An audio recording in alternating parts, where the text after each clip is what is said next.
All of the Senate. The Senate is now under call.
Senator Westlin.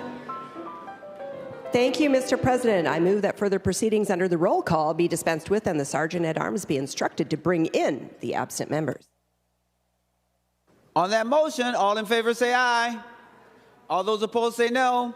The motion prevails. Members, if you would be so kind as to stand. In our tradition, we always start with prayer. Today's chaplain is Reverend Luke Nelson from the Spirit of Hope United Methodist Church in Golden Valley. I'd also like to mention that this is the proud pastor of none other than Senator Ann Ress, and so I wanted to make sure that we acknowledge that as well. Pastor, go forward. Thank you. Let us pray. Source of justice and joy, we thank you for the miracle of democracy, the messy and magnificent work of governing as a community. Thank you for this space where people disagree passionately and still find their way to common good. We acknowledge that the work done in this room is sacred, not because of the power it holds, but the people it serves. The farmer in LeSueur, the nurse in Rochester, the elder in Brainerd, the students in Golden Valley, and all the residents of our great state. May the work done here not just echo the will of the people, but spark something better, kinder, and more generous. In all of us, for all of us. May all those who serve in this space be bold in their speaking the truth, curious in their questions, and show up fiercely for the folks who need it most. Because the measure of any people, of any government, is how it treats the most vulnerable. Give these senators wisdom sharper than sound bites. Give them vision for the forgotten and the future. Finally, may these senators and their staff remember, especially when the hours are long and the praise is hard to come by, that history bends not by accident. History bends only when we help push it. In the name of love, the ground of all being. Amen. Pledge of allegiance. I pledge allegiance to the flag of the United States of America and to the republic for which it stands, one nation under God, indivisible, with liberty and justice for all. Thank you, members. The secretary will take the roll. Abler, Anderson, Barr, Bolden, Carlson, Champion, Clark, Coleman, Swadzinski, Dames, Dibble, Dornick, Draheim, Drazkowski, Duckworth, Farnsworth, Fateh, Frentz, Green, Grunhagen, Gustafson, Hochschild, Herr, Hoffman, Housley, Howe, Jasinski, Johnson, Johnson Stewart, Klein, Coran, Kroon, Kunish, Kupek, Lang, Latz, Liskey, Limmer, Lucero, Mann, Marty, Matthews, May Quaid, McEwen, Miller, Mitchell, Mohammed, Murphy, Nelson, Umu-Verbatim, Pappas, Pa, Port, Pratt, Putnam, Rarick, Rasmussen, Rest, Seeberger, Utke, Weber, Wiesenberg, Westlin, Westrom, Wickland, Xiong.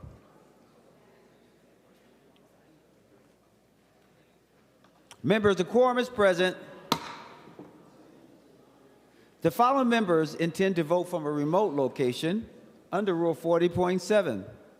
Senators Abler, Barr, Herr, Howell, Liskey, McEwen, Miller, Nelson, Port, Seeberger, Utke, and Weber.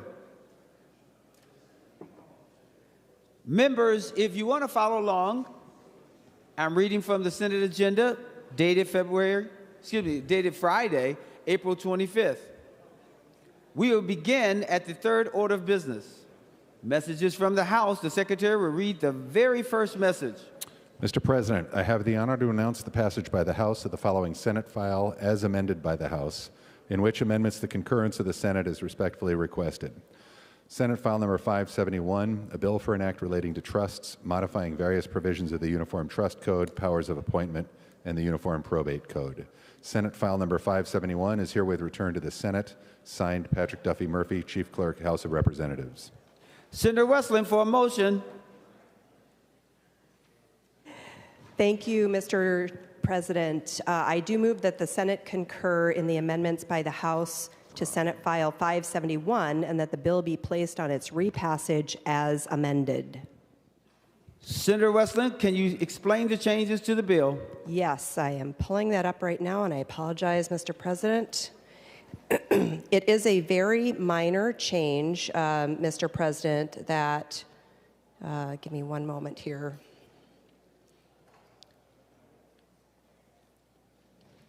Okay.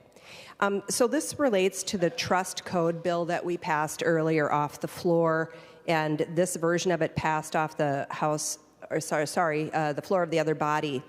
There is one minor change to Section 29 that prohibits estranged parents from inheriting. That's in the current version. And at the request of the Minnesota Indian Affairs Council, we have added a new paragraph C, which simply clarifies that the estranged parent law does not apply to Indian land trusts. This would already be the result of the current law, but this amendment simply clarifies that. Thank you, Senator Westlin. To the motion, all in favor say aye. All those opposed say no. The motion prevails. Members, the Secretary will give Senate File Number 571 its third reading. Senate File Number 571, a bill for an act relating to trusts, modifying various provisions of the Uniform Trust Code, powers of appointment, and the Uniform Probate Code. Third reading. Any additional discussion on Senate File Number 571? Seeing none, the Secretary will take the roll for final passage of Senate File 571.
Senator Kunesh, those voting pursuant to Rule 40.7. Thank you, Mr. President. Senator Herr votes aye. Senator Herr votes aye. Senator McEwen votes aye.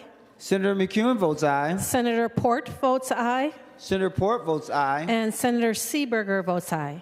And Senator Seeberger votes aye.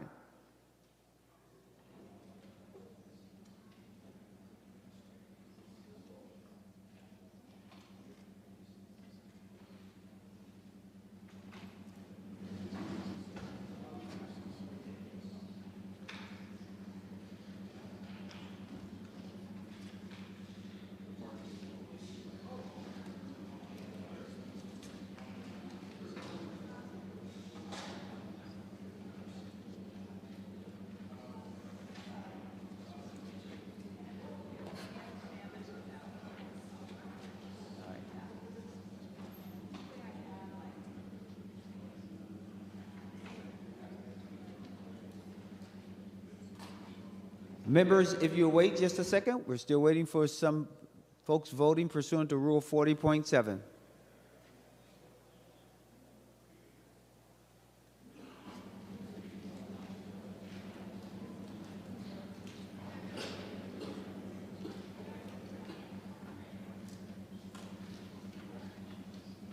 Senator Jasinski, for those voting pursuant to Rule 40.7.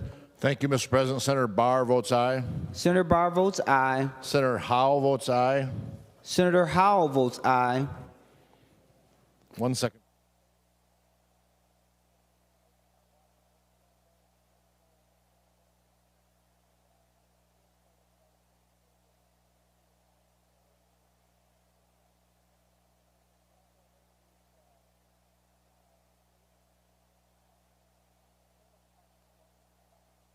Thank you, Mr. President. I apologize. Senator Liskey votes aye.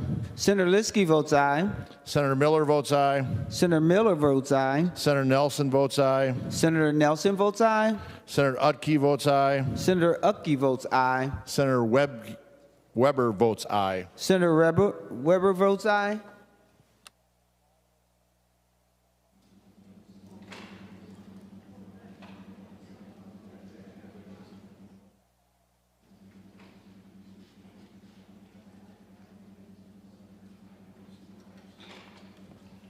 Mr. President. Senator Jasinski.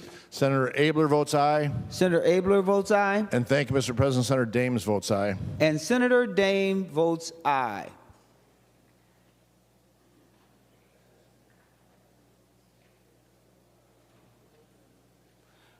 All senators having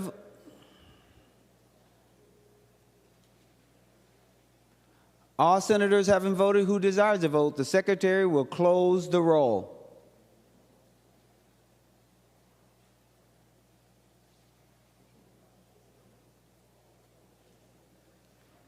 There being 62 ayes and 0 nays, the bill is passed and its title agreed to. Members remaining under messages from the House, the Secretary will read the next message. Mr. President, I have the honor to announce the passage by the House of the following House file herewith transmitted. House File Number 2446, signed Patrick Duffy Murphy, Chief Clerk, House of Representatives. Members, no action is required. We'll now proceed to the fourth order of business, which is first reading of House bills. The House files has been given its first reading and referred as indicated. We'll now proceed to the fifth order of business, which is reports of committees. Senator Murphy for a motion to adopt committee reports. Mr. President, I move the committee reports printed in the agenda be adopted. On that motion, all in favor say aye. All those opposed say no. The motion prevails. Members will now proceed to the sixth order of business, which is second reading of Senate bills. The Secretary will read the Senate file number. Senate File Number 1832. The Senate file has been given its second reading. Members will now proceed to the eighth order of business, which is introduction and first reading of Senate bills. The bills listed on today's introduction calendar are given their first reading and referred as indicated. We will now go to the ninth order of business, which is motions and resolutions. We will adopt the author's motion. We will adopt the author's motion all together. All in favor say aye. All those opposed say no. The motion prevails. Remaining under motions and resolutions, Senator Murphy to designate special orders. Senator Murphy. Thank you, Mr. President. Pursuant to Rule 26, I designate the following bills be made special orders for immediate consideration. Members, the list is on your desk. Members, the list is in fact on your desk, and we will start with Senate File Number 3045. Senator Xiong. Thank you, Mr. President. Today I have the privilege of presenting our state and local government omnibus bill, legislation that reflects our shared responsibility to strengthen public services, invest in our communities, and ensure that government works effectively for all Minnesotans. This bill is a result of careful collaboration, important conversations, and a commitment to good governance. It provides the necessary resources for our state agencies to deliver essential services while also making smart investments in modernization and efficiency.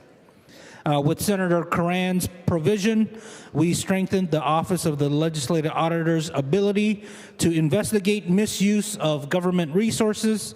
We included Senator Klein's Minnesota business filing fraud provision, which gives the Secretary of State powers to protect Minnesota businesses. And of course, Senator Swedzinski, we are designating the giant beaver as Minnesota's state fossil. At the same time, this budget prioritizes accountability and transparency, making sure that every dollar is spent wisely and that our government remains accessible and responsive to the people it serves. Before we start, I'd like to thank members of the State and Local Government Committee for their input on this bill. That includes the GOP lead and my co-chair, Senator Lang, Vice Chairs Gustafson and May Quaid, Senator Barr, Senator Carlson, Senator Swedzinski, Senator Drazkowski, Senator Fate, Senator Johnson Stewart, Senator Curran, and Senator Miller. And I'd like to thank the committee and my committee staff, Sebastian Gonzalez, Michaela Matunis, Haley Bloom Peterson, Ryan Featherstone, and nonpartisan staff Stephanie James, Tom Watson, Andrew Erickson, and of course our pages, Chloe Adai, Olivia Anderson, and Roan Shafee.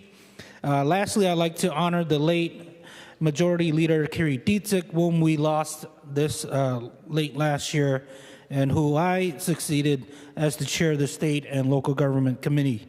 Her leadership was integral to this body, and her memory lives on through our work towards a better state here in Minnesota. And with that, thank you. Thank you, members. Senator Drazkowski. I'm sorry, Senator Rasmussen. Thank you, Mr. President. When we started off the session with the power sharing agreement, one of the first hearings that we had in the Senate Human Services Committee was on the issue of fraud and waste and abuse. And as a part of that hearing, we had the legislative auditor come in and present some findings that were relevant to our committee jurisdiction. And I asked the legislative auditor, what's one of the major problems that we see with state agencies? And the response was that they don't implement the recommendations that are given to them by the Office of the Legislative Auditor. And that is concerning when we have the OLA do their important work, but yet we don't see agencies follow through. And so, Mr. President, to help address that challenge, I would like to offer the A49. Senator Rasmussen offers the A49 amendment. The Secretary will report the A49. Senator Rasmussen moves to amend Senate File Number 3045 as follows. Page 3, line 8, delete 107,298,000. This is the A49 amendment. Senator Rasmussen to the A49. Thank you, Mr. President. And this language is a version of a bipartisan bill that received a hearing in the State Government Committee this session that would require annual reporting to the legislature regarding the implementation status of recommendations issued to agencies and other entities by the Office of the Legislative Auditor. And this would cover any financial audits, program evaluations, and special reviews that the OLA does. We're including an appropriation increase to make sure that the OLA has the resources they need to complete this task. But, Mr. President, members, this is all about leveraging the great work that the Office of the Legislative Auditor does currently and ensuring that they have sufficient resources to do follow-up and make sure that the recommendations are being implemented, or if they're not being implemented, we want to know why and have that conversation here in the legislature. So I'd ask for member support of this common sense amendment. Thank you, Mr. President. Senator Xiong. Thank you, Mr. President, and thank you, Senator Rasmussen. We did hear your bill in committee. My concern with it is that, these reports are publicly available, and, I don't know how we would feel about needing reports on reports, and so I encourage a no vote. Thank you. Senator Rest. Thank you, Mr. President. Every year, every single year, there is at least one legislator who comes to the floor to try and interfere, quite frankly, even if it is well-intentioned, to the work of the legislative auditor and the commission that directs their work. Every year that happens, every year it is rejected.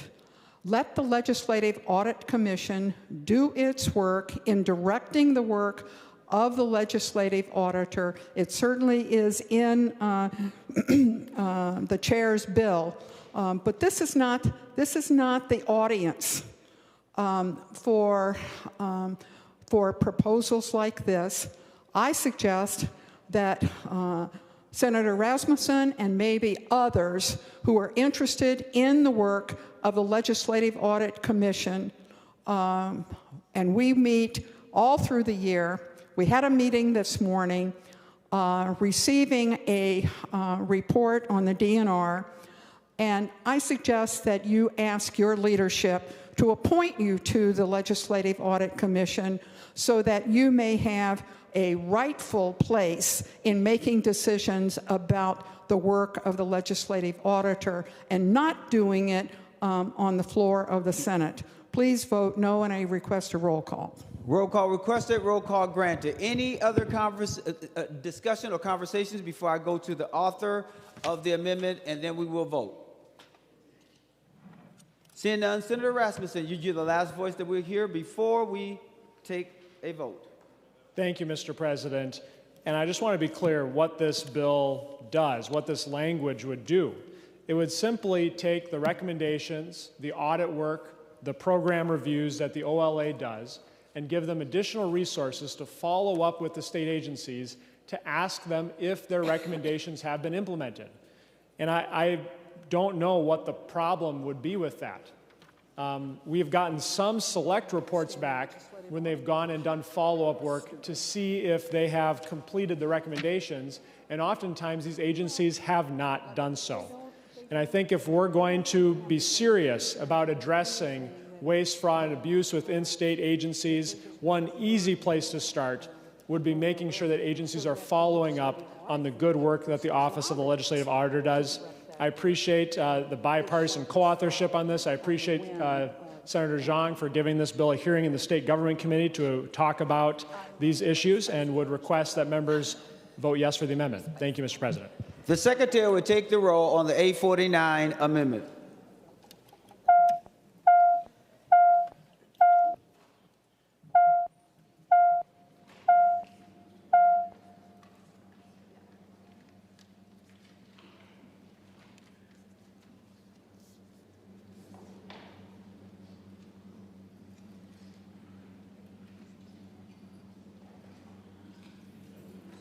Members, please vote.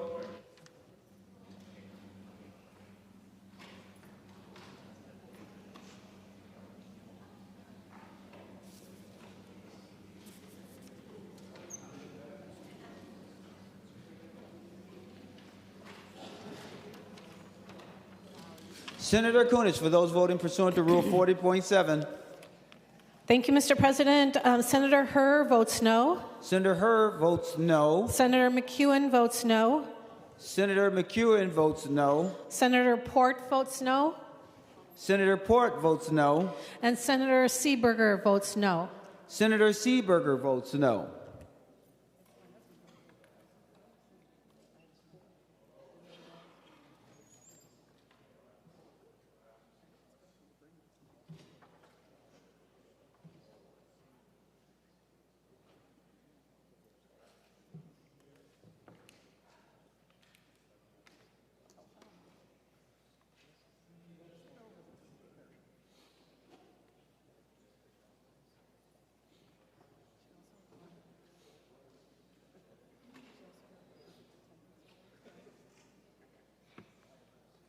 Mr. President. Senator Jasinski. Thank you, Mr. President. Senator Abler votes aye. Say it one more time. Senator Abler votes aye. Senator Abler votes aye. Senator Barr votes aye. Senator Barr votes aye. Howe votes aye. Senator Howe votes aye. Senator Liskey votes aye. Senator Liskey votes aye. Senator Miller votes aye. Senator Miller votes aye. Senator Nelson votes aye. Senator Nelson votes aye. Senator Utke votes aye. Senator Utke votes aye. Senator Weber votes aye. Senator Weber votes aye. Thank you, Mr. President. Senator Dames votes aye. And Senator Dames votes aye.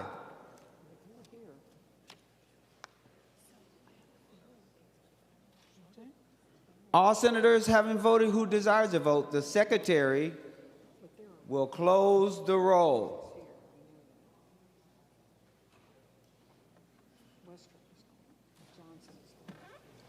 There being 30 ayes and 34 noes, the A49 amendment is not adopted. Members, I want to remind you of something too.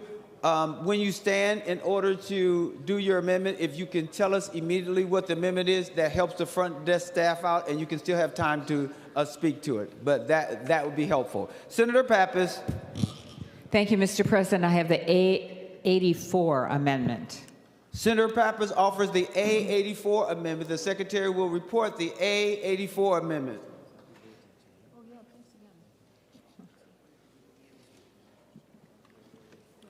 Senator Pappas moves to amend Senate File Number 3045 as follows. Page 18, line 5, delete 5 million. This is the A84 amendment. Senator Pappas to the A84 amendment. Thank you, Mr. President. This is a technical amendment to a section of the bill where it just wasn't structured so that it was understandable. So it's net revenue neutral and simply technical. Thank you. Senator Xiong. Thank you, President Champion. Thank you, Senator Pappas. Yes, I did have a chat with you about this, and we did speak a bit about it in Finance Committee, and I'm fine with the bill, with the amendment. Any other discussion on the amendment? Seeing none, all in favor of the A84 amendment? Oh, I'm sorry. Senator Rasmussen. Thank you, Mr. President. Would Senator Pappas yield for a question? Senator Pappas, will you yield? She will yield. Senator Rasmussen. Thank you, Mr. President. Thank you, Senator Pappas. Senator Pappas, could you explain what account you're changing or what appropriation this is changing, what the money is being used for? Senator Pappas to the question. Thank you, Mr. President. I'd be happy to. It has to do with what's called the Vitality account. It was in a special reserve fund, and the legislature was supposed to come back and appropriate it. And we did that in Finance Committee yesterday, I think. But the way it was structured in terms of how the money, we have a portion of the money going, I think it's $3 million going to the Ramsey County Sheriff for public safety in the capital area, and we have $2 million going to the St. Paul Foundation to help small businesses and other vitality projects. I've been, Senator Coran and Senator Nelson have been very involved with this project, and so I just wanted to restructure it so it was clearer and more understandable in the bill exactly what the money was going for and how it was divided. All right. Seeing no other discussion, all in favor of the A84 say aye. All those opposed say no. The motion prevails. The A84 is adopted. Senator Jaskowski. Thank you, Mr. President. I'd like to offer the A44. Senator Jaskowski offers the A44 amendment. The Secretary will report the A44 amendment. Senator Drazkowski moves to amend Senate File Number 3045 as follows. Page 3, line 8, delete 107,298,000. This is the A44 amendment. Senator Jaskowski, to your A44 amendment. Thank you, Mr. President. Mr. President, members, 2 years ago, this legislature passed a budget that increased state spending by $19 billion. It was a $19 billion over-collection of the people's money, and this legislature spent every dime of it, including on state agencies. Now, the State Government Finance Committee and the resulting state government finance bill that we see before us includes those agencies, includes the Secretary of State, it includes the state auditor, the Attorney General, and a number of others. And this amendment would revert the spending in all of the areas in the bill back to the amount of spending that we have in the current biennium. Members, these agencies received huge increases in spending in the last biennium. Huge increases. And in this bill, you will find more tax increases, and you'll find other very large increases in spending in the bill, including, for instance, in the area of the state auditor's office.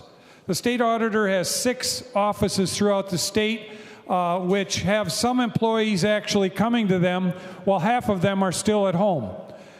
They are also asking for a large increase, along with many of the other agencies in this bill.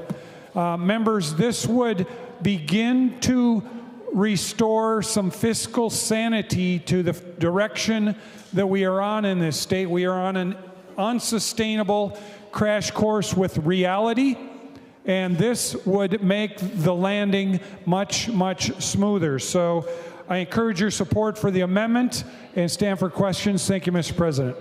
Senator Xiong to the A44 amendment. Thank you, Mr. President and Senator Drazkowski. I know you've brought this forward before in committee. It takes away our operating adjustments, some of the discussion, like all the work that we've been trying to do this session. I encourage members to take a no vote. I know Senator Drazkowski has been a long advocate of reining in government spending, but I think we can have those discussions in committee, but I encourage a no vote on this bill, and I request a roll call. Roll call requested, roll call granted. Any other discussion before I go to the author on the A44 amendment? Seeing none, Senator Jaskowski to the A44. Thank you, Mr. President. Thank you, Chair Xiong, for your comments and your leadership in committee. Mr. President, members, what I am asking here is for Democrats to follow the direction of fiscal responsibility. They have been on the direction of fiscal irresponsibility since I took office here in the Minnesota Senate, and they are leading, we are being led in a direction that is very dangerous for our state. It's economically dangerous. It's dangerous for the notion of people working and being productive again. And this bill, or this amendment, would bring us back on that course.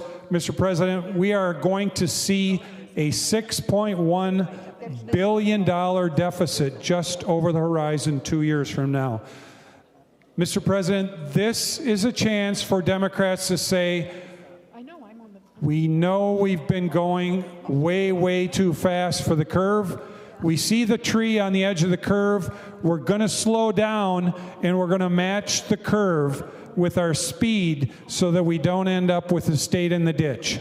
I'm asking Democrats to join Republicans and vote to bring these agencies into the same level of spending they're in now in the next 2 years. That's all we're asking. We're not asking, I mean, Mr. President, if I had my druthers with this bill, we would cut these agency spendings. But this would simply keep them the same instead of increasing them by the large amounts that the majority has included in this bill. And Senator Xiong did ask for a roll call, as I wanted to ask as well. So thank you, Senator Xiong, and thank you, Mr. President. The Secretary will take the roll on the A44 Drazkowski Amendment. Awesome.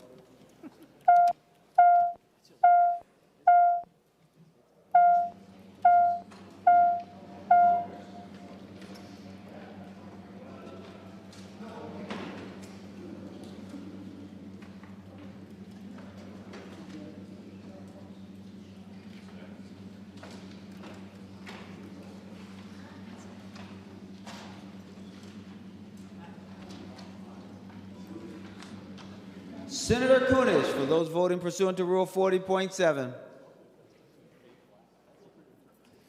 Mr. President, Senator Marty votes no. Senator Marty votes no. Senator Murphy votes no. Senator Murphy has already voted. Oh, she just told me no. Senator Seeberger votes no. Senator Seeberger votes no. Senator Port votes no. Senator Port votes no. Senator McEwen votes no. Senator McEwen votes no. And Senator Herr votes no. And Senator Herr votes no.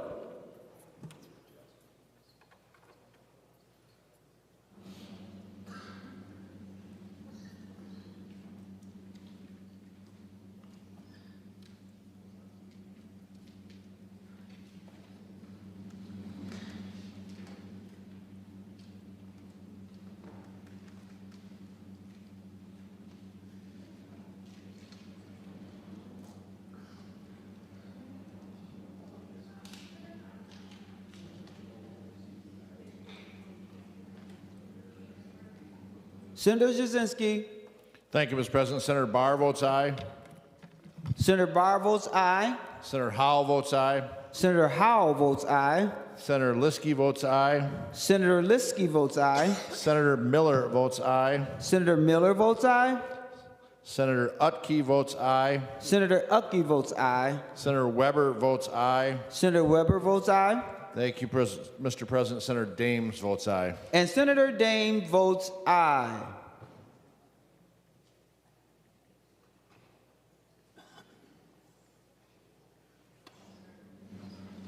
All senators having voted, who desires a vote? The Secretary will close the roll.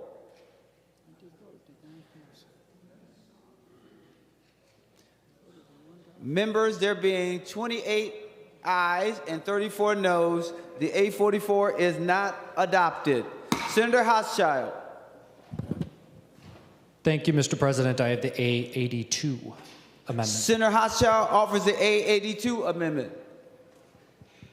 Senator Wiesenberg, for what purpose do you rise? I have I don't know if it's a point of parliamentary inquiry or how I would ask this question, but could you explain to me how remote voting works in the Senate? Senator, that is not something that I answer at this particular time, but I'll be happy to later. When do we, Mr. President, Mr. President, when would we discuss it? Because it seems like that was just violated. A member just voted for somebody that was sitting in their seat and said they were voting for them remotely.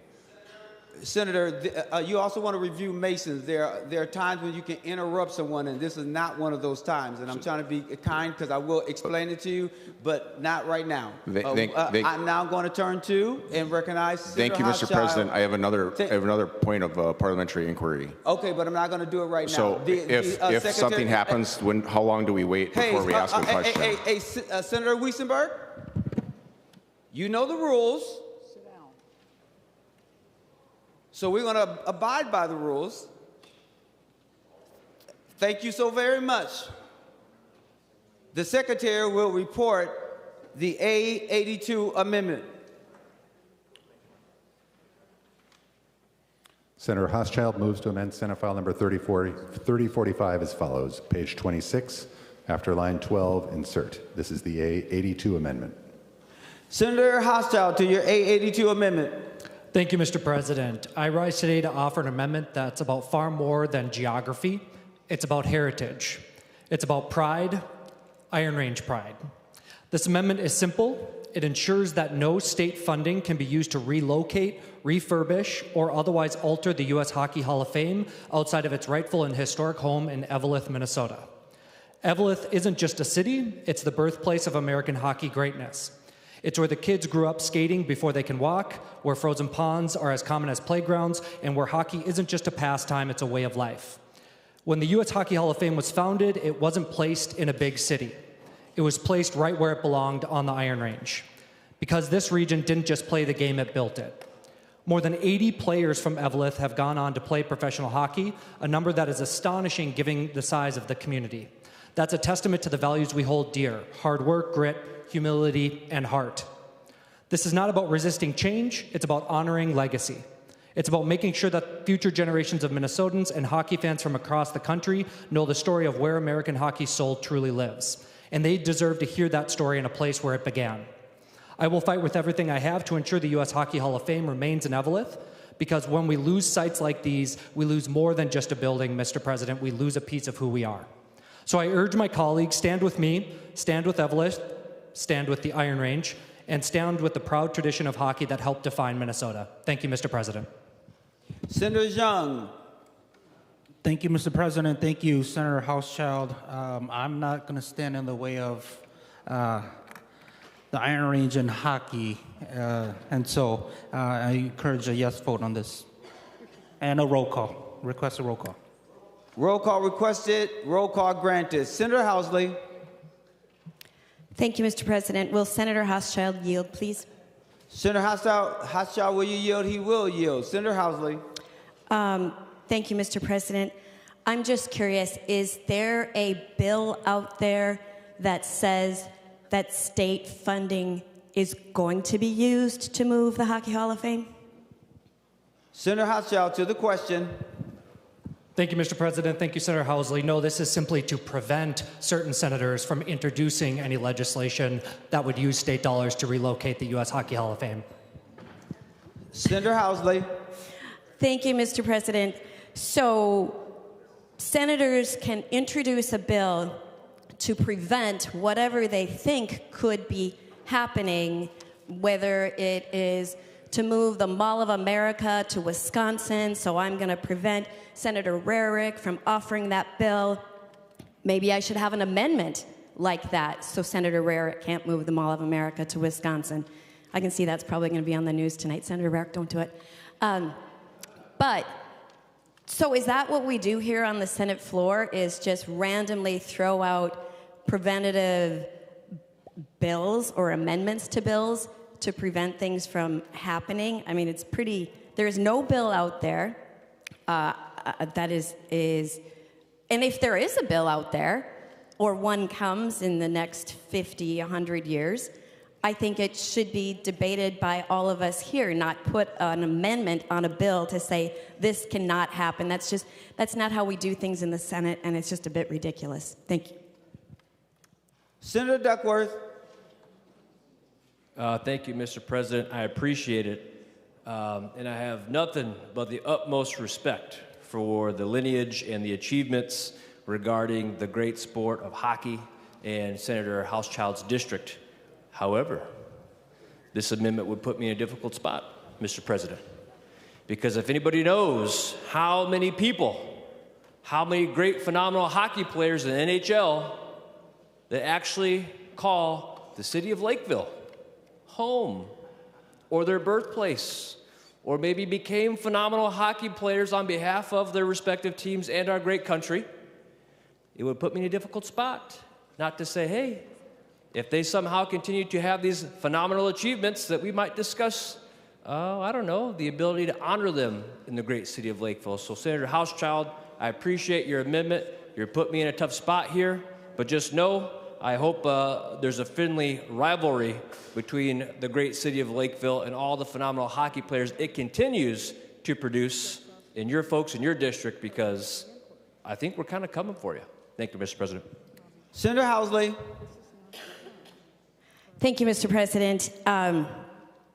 Just a little explanation how the U.S. Hockey Hall of Fame Museum works in Eveleth. There is a 12-member board, and they make the decisions for the U.S. Hockey Hall of Fame Museum.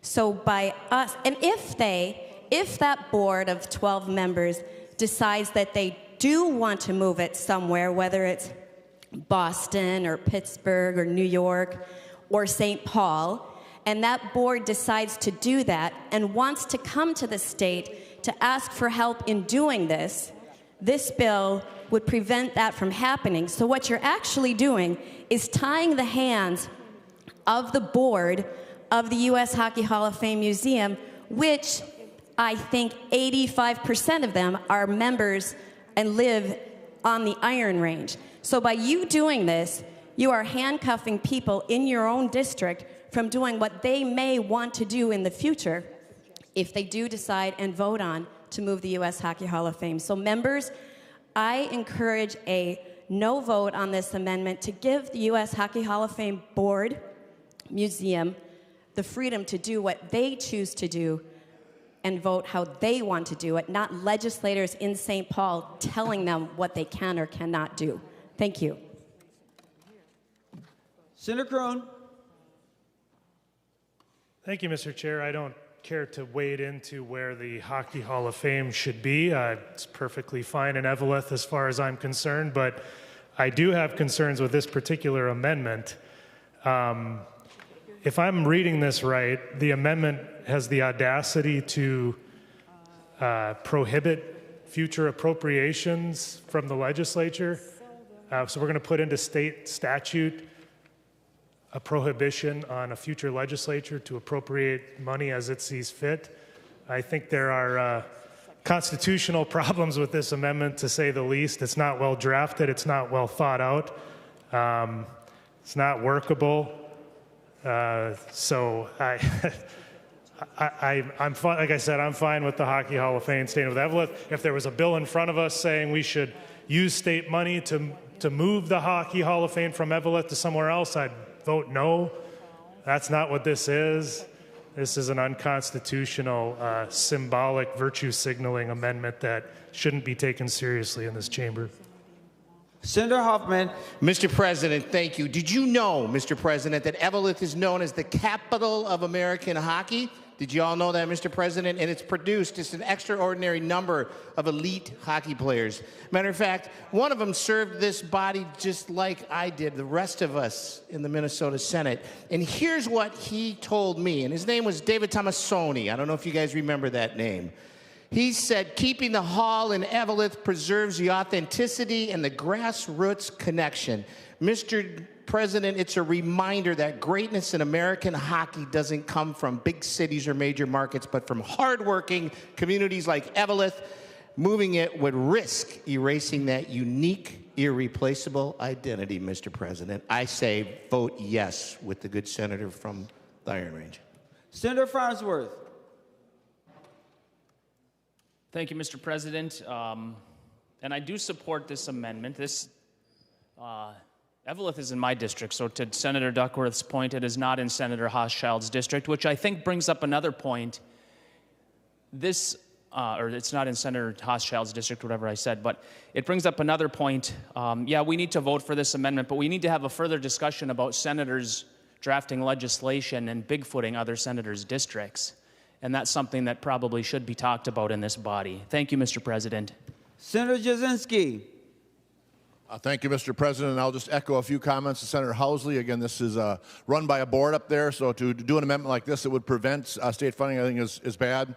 And as Senator Duckworth said, Lakeville may think they should be, but Faribault has Shattuck St. Mary's, which is the school of many, many NHL players, that so it may possibly get proposed to be relocated to Faribault. So I would want not to stop that either. The board should make their decision where they think it should be. Making an amendment preventing something that may or may not happen, I just don't think is appropriate here on the Senate floor today. I do very much appreciate Senator Tomasoni, as Senator Hoffman said there. I've been up there with him many times and visited his jersey there as well, and I think it's a great tribute to him up there and being there. But again, this should be up to the Hockey Hall of Fame board to decide what should be done. Thank you. Senator Pratt. Thank you, Mr. President. Mr. President, I'd like to remind the body that Shakopee just hosted the most successful Hockey Day Minnesota ever on the grounds of Valley Fair. And Scott County is a destination. And, you know, I respect Senator Tomassoni. I served with him for a long time. However, when I think about the Hockey Hall of Fame, I think about how it should be accessible to young players across the state, maybe more centrally located in a town like Shakopee, where we are already a destination that brings in 10 million visitors a year. And I would certainly like to have the board consider this outstanding option for future locations. So, Mr. President, I encourage members to vote against this amendment. Members, I am now going to go to the author of the amendment. Before we take a vote, is there someone else? Oh, Senator Housley. I'm so sorry, Mr. President. This will be my last time, but I'm fired up. So, again, it's the 12-member board that makes this decision, and it's very clear. Wait, full disclosure, I am the chair of the board. Oops, I forgot to do that earlier. Oh, you better say that early. New rules. Mr. President, so just listen to this scenario. Let's say you're the board of the U.S. Hockey Hall of Fame Museum, which somebody comes to them with a proposal that says, hey, you know what, we would like to move it to Boston, and in exchange to move it to Boston, we would like to do this for the city of Evelyn. So some of these conversations have been happening, but they want to continue to have them, to continue the conversation that in exchange, the city of Evelyn, there has been ideas have been thrown around. They'd like to have a community center. They'd like to build a hotel. They'd like to have the main street going down to the Hippodrome to be like a walk of Hall of Fame with statues of all of the legends of Evelyn and the Iron Range. There's been talks of remodeling the Hippodrome. There are a bunch of ideas being thrown about, and if something is enticing enough to the board of the U.S. Hockey Hall of Fame Museum, I think they should be allowed to do it, and if they want to come to the state for funds to help them do it, I think they should have that freedom. So I don't believe it is our job here to tell the people who are running the U.S. Hockey Hall of Fame Museum what they should do. And that's all I have. Thank you, Mr. President. It's okay to be fired up there, Senator Housley. Senator Lucero. Thank you, Mr. President. And I'm wondering if Senator Hochschild would yield for a question. Senator Hochschild, will you yield? He will yield. Senator Lucero. Thank you, Mr. President. Thank you, Senator Hochschild. As I am reviewing the amendment here, I see the prohibition that state funds shall not be appropriated appearing two places, on line 1.5 and on line 1.6. Can you help provide some clarity which entity in your drafting of this would be the entity that would be doing the appropriations? Senator Hochschild, to the question.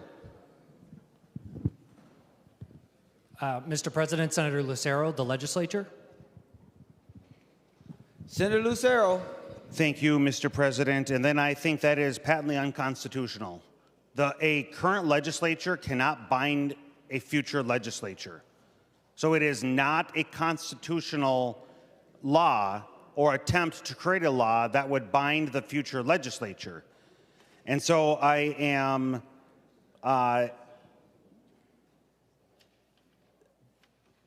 confident that this is an illegal act, an unconstitutional act or attempt.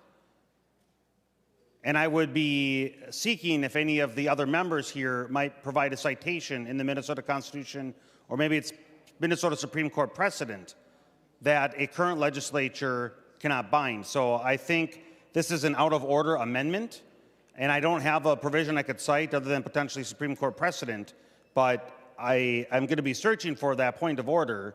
But in the case I can't find the point of order, that members don't vote on something that's patently unconstitutional. As Senator Hochschild just said, his attempt is to bind a future legislature.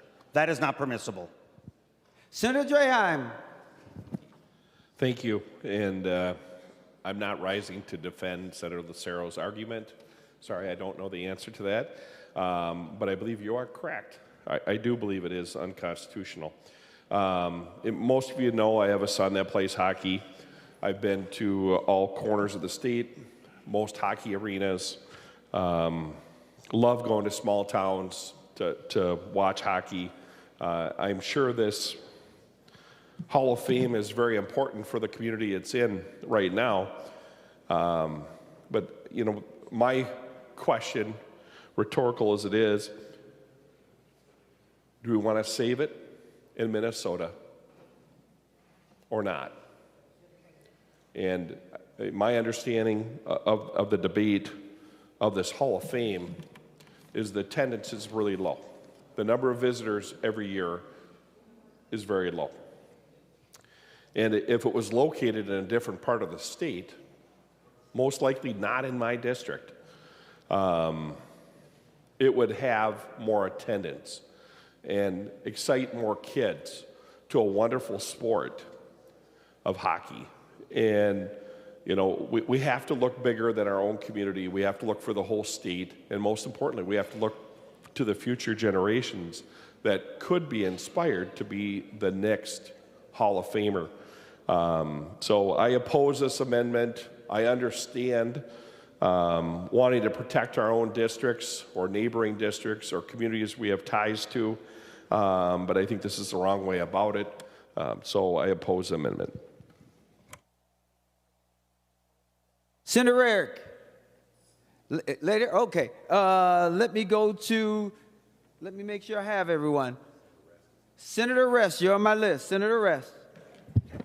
Thank you, Mr. President. I support this amendment and the force of history that is behind it. The notion that we can't put into law guiding future action is not a point of order well taken. We do it all the time. Every single committee receives bills that say, notwithstanding the current law, the future law will be thus and so. We do it all the time. There is nothing out of order about this amendment. Mr. President, thank you very much. Senator McQuaid, I believe that you're on my list. You're not supposed to be there. Thank you. I'll come back to you if you stand up later. Any other discussion before I go to the author of the amendment? He will be the last voice we hear. Senator Hochschild, and then we're going to vote. Well, thank you, Mr. President and members. A lively discussion about the importance of our history here in Minnesota. The story of the U.S. Hockey Hall of Fame is not just a story of a game, it's a story of a community, a region, and a spirit that helped build Minnesota into the great state that it is today. Eveleth represents something bigger than a dot on the map. It represents the dreams of generations of young kids who laced up their skates in cold winter mornings and believed that with enough heart and hard work, they could go anywhere, and many of them did. And in fact, to earlier points, across the country, some of our most treasured Hall of Fames aren't in big cities. They're in places where the story actually began, and that's the point of history. The Baseball Hall of Fame is in Cooperstown, New York, a small town. The Pro Football Hall of Fame is in Canton, Ohio, not New York City or Chicago or Minneapolis or St. Paul. These places weren't chosen because they could draw the most foot traffic. They were chosen because history demanded it. And history demands that the U.S. Hockey Hall of Fame stay right where it belongs, in Eveleth, Minnesota.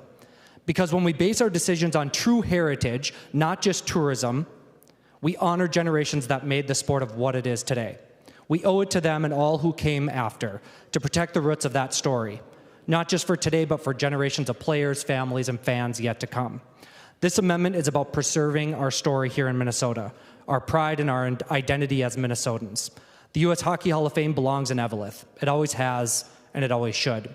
I respectfully ask for your support. Thank you so much, Mr. President. The Secretary will take the roll on the A82 amendment.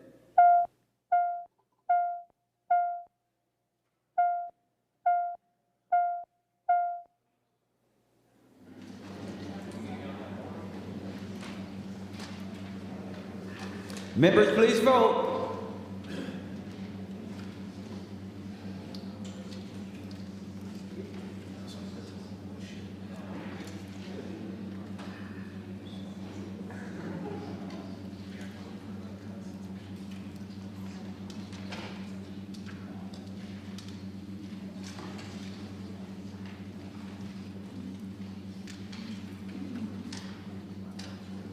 Senator Kunesh, for those voting pursuant to Rule 40.7. Mr. President, Senator Herr votes no. Yes, he votes aye. Would you like to repeat that so our record is clear? Senator Herr votes aye. Senator Herr votes aye. Senator McEwen votes aye. Senator McEwen votes aye. Senator Port votes aye. Senator Port votes aye. And Senator Seeberger votes aye. Senator Seeberger votes aye. And Senator Marty votes aye. And Senator Marty votes aye.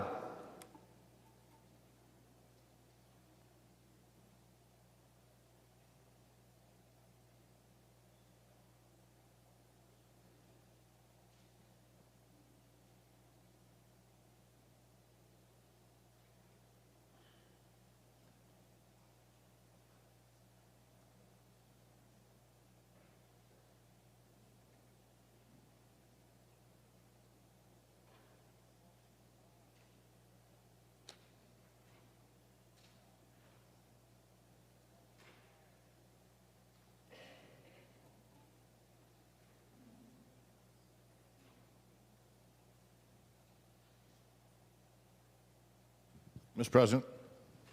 Senator Jasinski, for those voting pursuant to Rule 40.7. Thank you, Mr. President. Senator Howe votes no.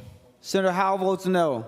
Senator Liskey votes no. Senator Liskey votes no. Senator Miller votes no. Senator Miller votes no. Senator Utke votes no. Senator Utke votes no. Senator Weber votes no. Senator Weber votes no. Senator Dames votes no. Senator Dames votes no. Senator Barr votes no.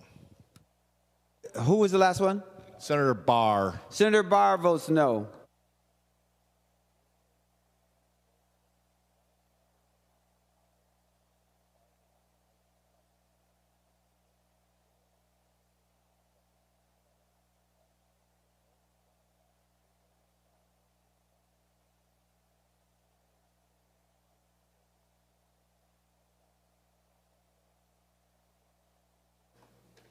All senators having voted who desires to vote.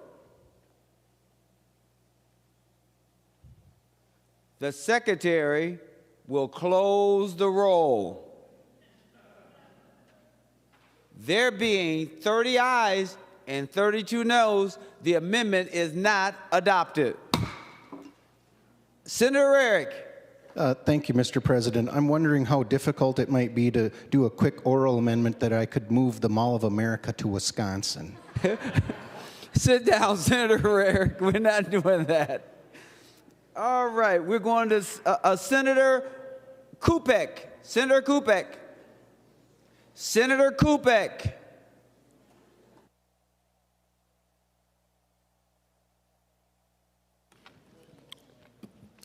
Thank you, Senator Champion. I'd like to offer the A83 amendment.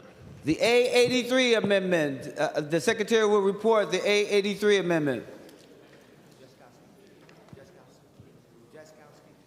Senator Kupek moves to amend Senate File Number 3045 as follows. Page 43, after line 28, insert. This is the A83 amendment.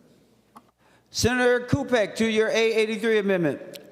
Thank you, Senator Champion. The A83 amendment amends to the in the area of state and local government to where involving state workers. It puts into effect that anybody that was hired after 2020 under a collective bargaining agreement and can work remotely under that keeps that status in place. Recently, there was some action that recalled state workers back to the offices, and many constituents in my district, obviously, I live a long way from St. Paul. It is 4 hours away from St. Paul, and since 2020, one of the good things that we have done is we have opened up remote working to people in greater Minnesota, that we have hired them. We have allowed them to work remotely from more places around the state, and that's been good. But a call back to an office, if you live in Moorhead and you work for the DHS, there is no office to go back to. So that's a problem. And it does have a 75-mile limit put on it, but many of the workers in my district were alarmed by this and concerned. So I'm just bringing this forward here today. And even the 75 miles, we here in the Senate, if you're more than 50 miles away, we get to have housing here. So a 75-mile limit, also not good. It also came up rather suddenly, and a lot of people worked kind of caught flat-footed in terms of getting childcare for the summer. So, Mr. President, that is my amendment. Senator Xiong to the A83 amendment. Thank you, Mr. President. I have talked with Senator Kupek about it. I think further discussion. We're looking for further discussion, and I'd like to see if Senator Kupek has any additional comments that he would like to make on this before we go forward. Senator Curran. Thank you, Mr. President. I rise in opposition to the amendment. I can have compassion for the people who are hired since 2020, but unfortunately, it's another poor decision by the government or the management of all of our government resources in the state of Minnesota. And if you haven't noticed, the rest of the world is changing. If the private sector has been, and the tech sector who kind of brought the amazing work from home and opportunity available, there's a segment of the population that, or the workforce that works well from home in the private sector. Because you have accountability, you have performance, and the market will kind of drive those. We don't have any of those measurements and any of those control factors at all at any level of government. Doesn't mean we don't have great people. But we don't have any naturally occurring corrective action for when government gets its job wrong. We continually reward it for poor outcomes by requesting more dollars, as we see in every bill here today, and more people. And the taxpayers of Minnesota and the citizens get less and less. Most Minnesotans are tired of having to modify their lifestyles to when it's comfortable or convenient for government to serve their mandatory needs to interact with them. And in that case, what you've seen now is a market, not only of the rest of the world, where market pressures are driving them and the competitive nature is driving them to bring everybody back into the office, not just partially, except for programmers. They sometimes like to keep them in the basement and out of sunlight. But those jobs have accountability. These don't. And so it is unfortunate. There will be a transition. We're at 50% today. Moving them back into the office is one piece, and hopefully 100% in the near future. But what also has to happen is we need our government to perform at a much higher level than it ever has. We need to deploy training methodologies that make sure that we bake in the accountability for those things that don't occur naturally. This amendment does nothing. All it would do is embed more ineffectiveness and take away the tools of our agencies to manage for productivity and efficiency. And our citizens deserve that. It's our job to make sure that each citizen gets great value for every dollar that we take from them. And today we can't say that. So thank you, Mr. President. I encourage a no vote. Senator Lucero. Thank you, Mr. President. I'm wondering if Senator Xiong would yield for a question. Senator Xiong, will you yield? He will yield. Thank you, Mr. Senator President. Lucero. Thank you, Mr. President. Thank you, Senator Xiong. I was diligently listening there to what your thoughts were. I didn't hear. So could you just confirm, are you accepting this as a friendly amendment, or are you opposing this? I was not able to discern what you had said. Senator Xiong. Thank you, Mr. President. Senator Lucero, I think this amendment, we're working with the advocates to do more work on it, and so I think at this time I encourage Senator Kupek to work with me on it as we move forward with it. Thank you. Senator Lucero. Thank you, Mr. President. Would Senator Xiong yield for a question? Senator Xiong, will you yield? He will yield. Senator Lucero. Thank you, Mr. President, and I appreciate that, Senator Xiong. I'm trying to be clear. when you say you're encouraging Senator Kupek to work with you moving forward, does that mean you're accepting it into your bill and you're encouraging him to keep working with you? Or are you rejecting it as not a friendly amendment at this time and you're encouraging him to keep working with you to offer it at some point in the future? Senator Xiong. Thank you, President Champion. Is it okay if I say we vote our conscience here? Senator Lucero. Thank you, Mr. President, and thank you, Senator Xiong, for that clarity. The next question I would have, if Senator Kupek would yield for a question. Senator Kupek, will you yield? He will yield. Senator Kupek. Thank you, Mr. Hold on one second. You're going to yield, and now we're waiting for the question. Senator Lucero. Thank you, Mr. President, and thank you, Senator Kupek. As I'm reviewing the amendment here, I'm just reading the verbiage and just seeing it for the first time. And it says, so I'm starting at line 2.14. It says, changing, modifying, canceling, or revoking. So I'm focused on the first two words. What is the difference between changing and modifying per your amendment? Senator Kupek. Thank you, Mr. President. Thank you, Senator Lucero. Well, I would think that changing is a totally different thing. Saying you are A, and now suddenly you're B, and then maybe modifying is A, and now you're kind of A+. So modifying is probably a less drastic thing than changing. Senator Lucero. Thank you, Mr. President, and I apologize. The acoustics are not super good here when Senator Kupek's speaking, so I didn't entirely hear what he said, but I won't re-ask the question, but I'm not immediately understanding what the difference is between changing and the word modifying. I would think those are synonyms and both are not needed. And then I would have the same question with the word canceling or revoking. And so, Mr. President, would Senator Kupek yield for a question? Senator Kupek, will you yield? Yes. He will yield. Senator Lucero. Thank you, Mr. President, and thank you, Senator Kupek. It's not a gotcha. I'm just trying to understand clarity with the verbiage here. Is there a distinction between the word canceling versus the word revoking? Senator Kupek, to the question. Thank you, President Champion. Thank you, Senator Lucero. Canceling, you are correct. Canceling and revoking are very similar words. Senator Lucero. Thank you, Mr. President. Okay, what I'm getting at, Mr. President, I don't think this amendment's ready for prime time.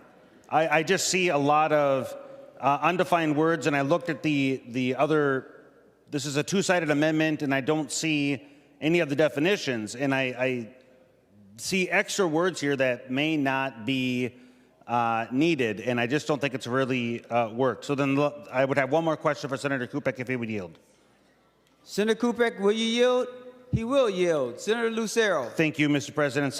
Thank you, Senator Kupek. On line 2.15, it says the exclusive representative, and I'm trying to see perhaps exclusive representative is referred to somewhere earlier, and I don't see it. So could you provide some clarity there on who in a contractual relationship here, or maybe it's not contractual, maybe it's at-will employment, who is the exclusive representative? Senator Kupek. Thank you, Mr. President. Thank you, Senator Lucero. Exclusive representative would be a union representative. So the idea is that not to have somebody come in and try to negotiate with each individual member, or each individual, I should say, employee. It would be more of you would have to talk to the collective bargaining unit. So that's the intention of that language, Senator Lucero.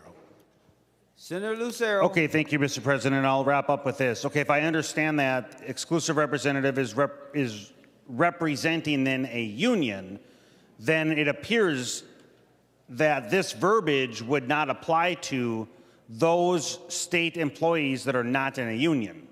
And I do not know what the universe of non-union employees is, but just so we can get an understanding here, Mr. President, it appears this is just a subset of state employees. I don't know if that was the intention or not, but I have concerns with this verbiage, and I could go on. I have more thoughts and questions, but at this time, I will leave it to the body. Thank you, Mr. President. Senator Kupek. I'm sorry, Senator Rasmussen. Thank you, Mr. President. Point of order. Please state your point of order. Thank you, Mr. President. Point of order under Senate Rule 35. The amendment proposed needs to be germane, and unfortunately this amendment is not germane to the bill before the body. If you look at the chapter of statute that Senator Kupek's amendment is trying to amend, it falls in Chapter 179A, which is within the labor and industry unfair labor practices part of statute, which is in the jurisdiction of the Senate Labor Committee. And if you look through the bill in front of us and you just look at the committee jurisdiction for state government, this amendment's not germane. So I'd ask that you find the point of order well taken. Point of order is well taken. Oh, I was going to offer a thought. No advice needed on this one. Point of order is well taken. Now we'll go Senator Jaskowski. Thank you, Mr. President. Mr. President, I move the A59 amendment. Senator Jaskowski moves the A59 amendment. The Secretary will report the A59 amendment. Senator Drazkowski moves to amend Senate File Number 3045 as follows. Page 43 after line 28, insert. This is the A59 amendment. To your A59 amendment. Thank you, Mr. President. Mr. President, members, we might not need to really be reminded, but we have a lot of corruption in our government. Our government is rife with corruption. We don't have to go much further than the Feeding Our Future scandal. $250 million or more was stolen from the government, from people who were supposed to receive it by people who were not. Money taken by the greedy, meant for the needy. $250 million was stolen, Mr. President, while the people there in government that were supposed to be watching sat on their hands. Since then, not one employee that I know of has been fired or demoted. We haven't heard the governor come out and condemn this activity when it happened. As a matter of fact, I remember, Mr. President, I wrote a letter to the legislative auditor asking her if she had received from the Department of Education or from the governor's office or from anybody in government the notification, because government had expressed before that date, Mr. President, the governor, I believe, had expressed that they were aware of the problems with Feeding Our Future and that money was flying out of this corrupt government, millions and millions and hundreds of millions of dollars at a time. The problem is, Mr. President, members, the people in government are required by law in two places in law to notify the legislative auditor when they suspect or are aware of fraud in our government. Two different places. Still, no one notified the legislative auditor. Not one person in government. 45,000 employees in government. Not one, Mr. President, followed the law and let the legislative auditor know. Mr. President, this would help create some incentive for the employees in government to do their job, to do their duty, to be the caretaker of the funds that are before them. So the A59 amendment would say that if an employee who is involved in dispersing money knows that there's fraud going on but didn't do anything, they're not eligible for a promotion or wage increase for 2 years, in addition to the other items that we have in statute for them, which are not very many. It would also say that a failure to report suspected theft, embezzlement, or unlawful use of public funds or property is subject to disciplinary action, including freezing the employee's salary for 2 years following the failure to report, Mr. President, if they don't report to the legislative auditor, or, and we add in this amendment, the Attorney General as required by law. That, members, Mr. President, is not too much for us to ask. To ask the people of this state government that are supposed to be caretakers of the public funds, that are supposed to be there following the law and looking out for the hardworking taxpayers of Minnesota to do their job. So, Mr. President, I ask for your support, members, of this amendment, and I ask for a roll call, Mr. President. Roll call requested, roll call granted. Senator Xiong. Thank you, President Champion and Senator Drazkowski. I'd encourage a no vote. The underlying amendment is that, I think the discussion is straying a little bit far afield from that. What the amendment does is simply providing a way for public employees to ensure that the changes to working conditions or terms and conditions of employment must be done as part of the collective bargaining process.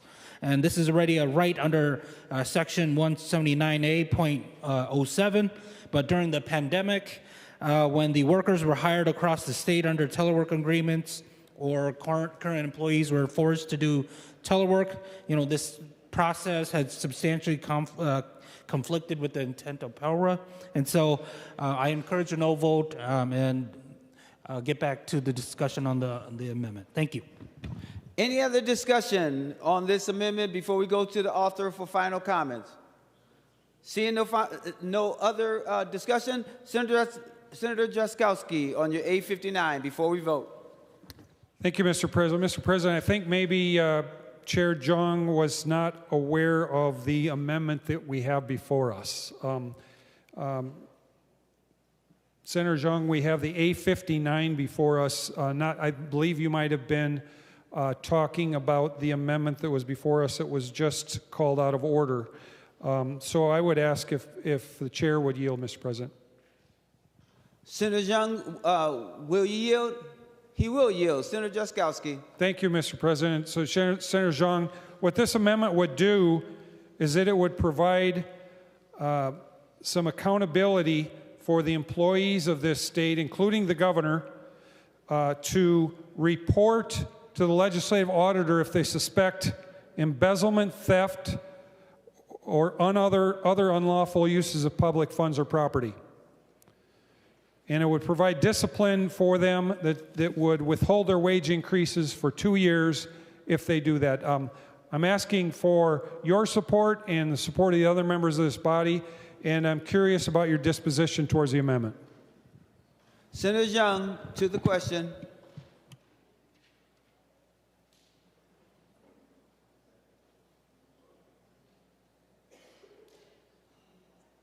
Thank you, Mr. President. I think here in the legislature, we've been working from both sides of the aisle with different bills that are even outside of this committee that's trying to address some of the issues that you're concerned about here. I'd still encourage a no vote because I think it gets into some discussions that we might need to have a little bit further in committee. Thank you. Senator Drazkowski, to your A59 before we vote. Thank you, Mr. President. Well, members, if we truly are serious about dealing with fraud in this state, we have to have the people with their hands on the people's purse to be following the law the way that the legislature writes it and the way that the governor signs it. And this bill would ensure that. This amendment would ensure that, or help ensure it. Nothing's going to ensure everything completely, but this certainly is going to provide some incentive for people to do the right thing. They're going to have skin in the game. And when we bring people to put skin in the game, they actually keep their eyes wide open to the game because they want to win in the game. They want to play the game right. And the game here is to do their job and look after the people's money.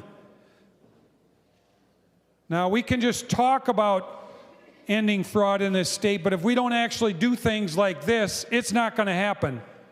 We've got corruption over one shoulder and then corruption over the other shoulder. Members, it's time to act. Please support the A59. Thank you, Mr. President. The Secretary will take the roll on the A59 amendment.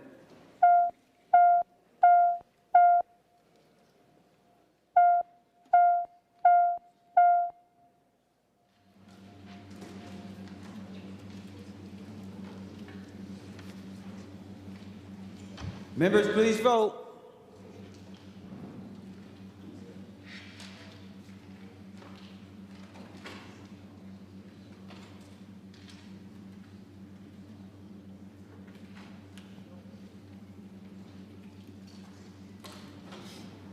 Mr. President. Senator Jasinski, for those voting pursuant to Rule 40.7. Senator Barr votes aye. Senator Barr votes aye. Senator Howell votes aye. Senator Howell votes aye. Senator Liskey votes aye. Senator Liskey votes aye. Senator Miller votes aye. Senator Miller votes aye. Senator Nelson votes aye. Senator Nelson votes aye. Senator Utke votes aye. Senator Upke votes aye. Senator Weber votes aye. Senator Weber votes aye. Thank you, Mr. President. Senators Kunish, for those voting pursuant to 40.7. Mr. President, Senator Senator Hur votes no. Senator Hur votes no. Senator McEwen votes no. Senator McEwen votes no. Senator Port votes no. Senator Port votes no. Senator Seeberger votes no. Senator Seeberger votes no. Senator Fateh votes no. Senator Fateh votes no. And Senator Marty votes no. And Senator Marty votes no.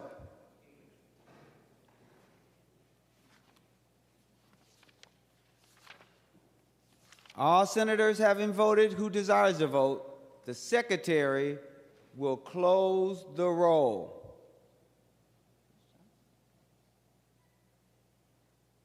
There being 30 ayes and 34 noes, the A59 amendment is not adopted. Senator Jaskowski.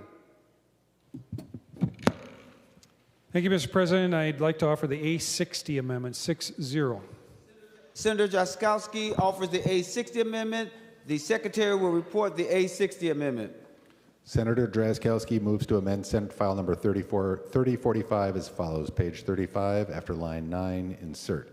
This is the A60 amendment. Senator Jaskowski to your A60 amendment. Thank you, Mr. President. Members, the A60 amendment, let me give you a little bit of background. With the explosion of fraud and corruption we have seen in this government over the last 4 years, especially, and the Feeding Our Future scandal being one of them, one of the excuses we heard, and in some cases maybe the governor is right, maybe some of these contracts that we do enter into, this state enters into with the federal government, does place prohibitions, but some of them certainly do not. The governor's excuse was this: we couldn't stop the payments of Feeding Our Future because the federal contract wouldn't let us. That's what he said. Members, Mr. President, the A60 amendment will make certain going forward that contracts entered into between the state of Minnesota and the federal government and other governments, that they would, I've got to read my amendment here, Mr. President. Oh, that they would, simply that they would authorize the withholding of payments. So, Mr. President, this says that if the government is going to enter into a contract with the federal government or another government, that when that contract is agreed to, a contract is an agreement between two parties, state of Minnesota, federal government. And it says, when we agree to that contract, we need to make certain that in that contract is a provision that says, when our government discovers fraud, we have the ability to hold it back and hold that payment back on behalf of the people, even if it's a federal contract, because indeed that federal taxpayer money belongs to Minnesota hardworking taxpayers as well. So, Mr. President, I'd ask for a roll call and appreciate your support. Roll call requested, roll call granted. Senator Xiong. Thank you, Mr. President. Thank you, Senator Drazkowski. Senator Drazkowski, if Mr. President, if Mr. Drazkowski could answer a question that I have. Will you yield, Senator Drazkowski? He will yield, Senator Xiong. Thank you, Mr. President. Thank you, Senator Drazkowski. Did you have a definition of what the state employees or what state official or employee would fall under, or what that would mean? As I'm a little concerned about its vagueness or what it encompasses. Thank you. Senator Drazkowski.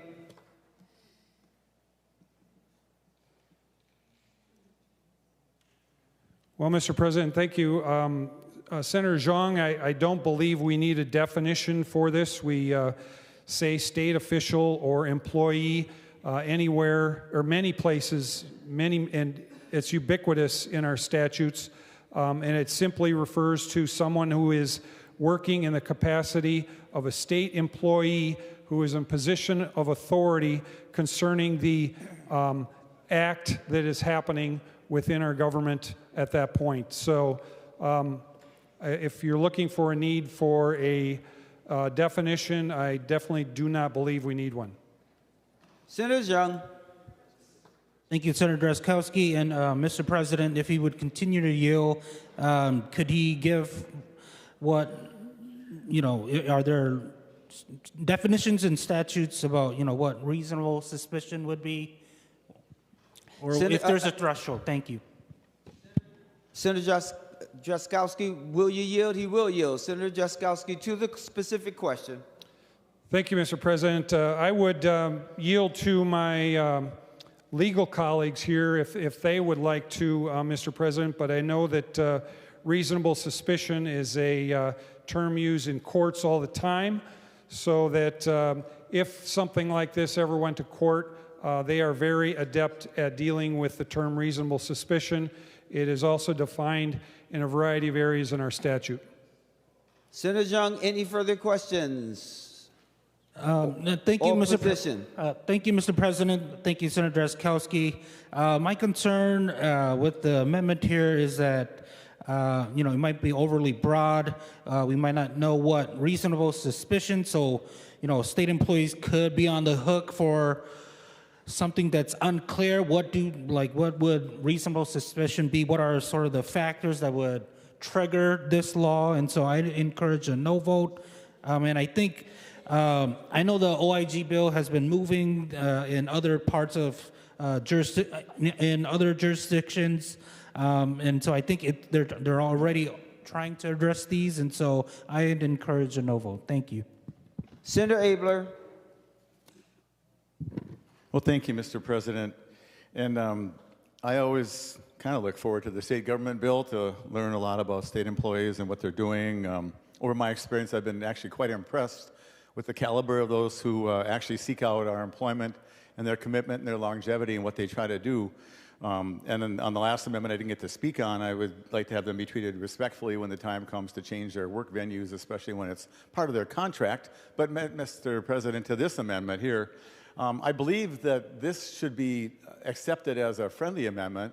I do believe these same state employees just way across the board want to do a really strong, quality, ethical job. And there's times that I have talked to certain people that they felt they could not speak up and about their concerns about something going on for fear of some kind of trouble from their supervisor or whatever because of what happened to somebody before. So I was thinking that maybe Senator Xiong should actually reconsider this if it needs some clarification with whatever the definitions are. That's what conference committee is for.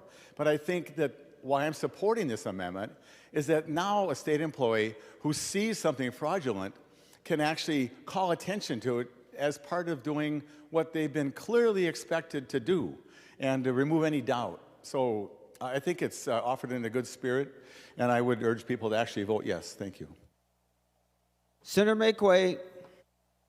Thank you, Mr. President. I would urge members to vote no. I'm having this really weird feeling that I've been having for the last 100 days, which is where we're talking about something kind of important, but mundane, it's minutia, it's about contracts.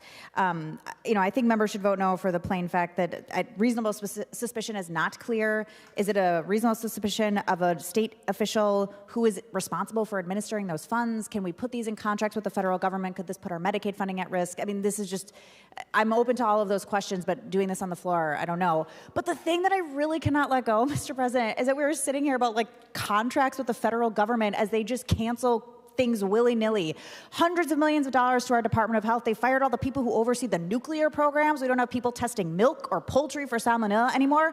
What contracts? We live in the wildest of times. And so I just fine, put it in. What federal contracts? Who's there to administer them? Who's there to give us the money? Who's there to oversee it? I mean, we are living in the darkest of times right now, and so this amendment coming from who it's coming from is absolutely wild. I'm going to urge members to vote no, but I don't know how many more days we can sit through this and pretend like the world isn't burning down around us as we sit in this room. It's like we're fixing the garbage disposal while our house falls down.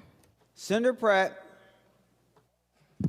Thank you, Mr. President, and thank you, Senator Drazkowski, for bringing this amendment. We were in finance earlier today, and I brought an amendment that changed the word imminent to significant.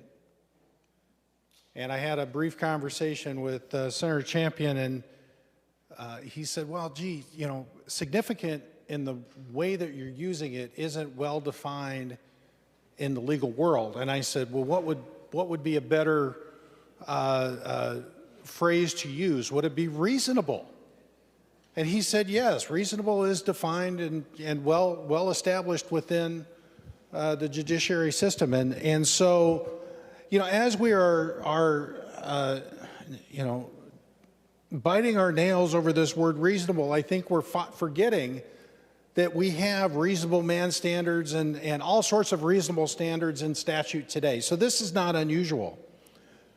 But what is, I think, disturbing, that we have state officials contracting with the federal government that prohibits us from saving taxpayer money, from ensuring that we prevent fraud. I spent 10 years in the financial services sector working on fraud prevention and identity theft recovery.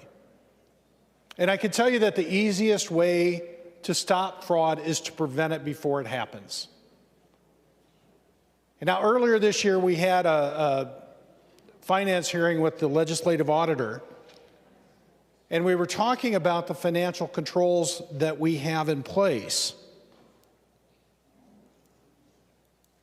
And it became very clear to me that we had state employees that wanted to do the right thing, but they didn't feel like they had the authority to do it.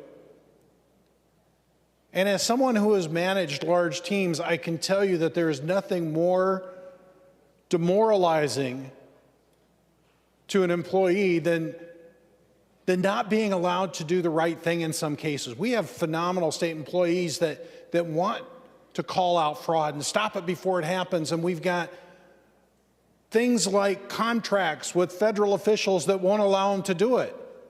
And so they just throw up their hands and go, okay. And I'm really struggling, Mr. President, to understand why the majority is against us putting into law, directing our agencies to say, when the federal government comes with an agreement or a contract, we say, sorry, we can't do that. We have to be able to stop fraud before it occurs. That, members, is the very definition of reasonable. And I think we ought to adopt the Drazkowski Amendment because we owe it to our constituents to be good stewards of taxpayer money, to make sure that, as Senator Drazkowski said earlier, we protect the needy from the greedy. And so, members, it seems eminently reasonable that we should vote in favor of the A50 or of the A60. Thank you. Senator Lucero. Thank you, Mr. President. I want to rise in favor in support of the A60 amendment. I want to first answer Senator Xiong's question. Reasonable suspicion is statutorily defined, means a basis for forming a belief based on specific facts and national references drawn from those facts, rational references drawn from those facts. So reasonable suspicion, members, Mr. President, members, it's the same threshold that is required for a law enforcement officer to pull you over. On the continuum of suspicion, they have to reach the threshold of reasonable suspicion before they can take action to pull you over or to stop you if you're walking, to perform a stop. So it's a tried and tested threshold. And so what the amendment says is that if there is reasonable suspicion that the recipient has secured the payment through an intentional or deceptive act, that the administrator of dispersion is authorized to withhold payments, not cancel contracts, just withhold the payment. And then that will allow for an investigation, and if everything is up and up, then the payment can go out. But if it's not, this is what stops the fraud from occurring.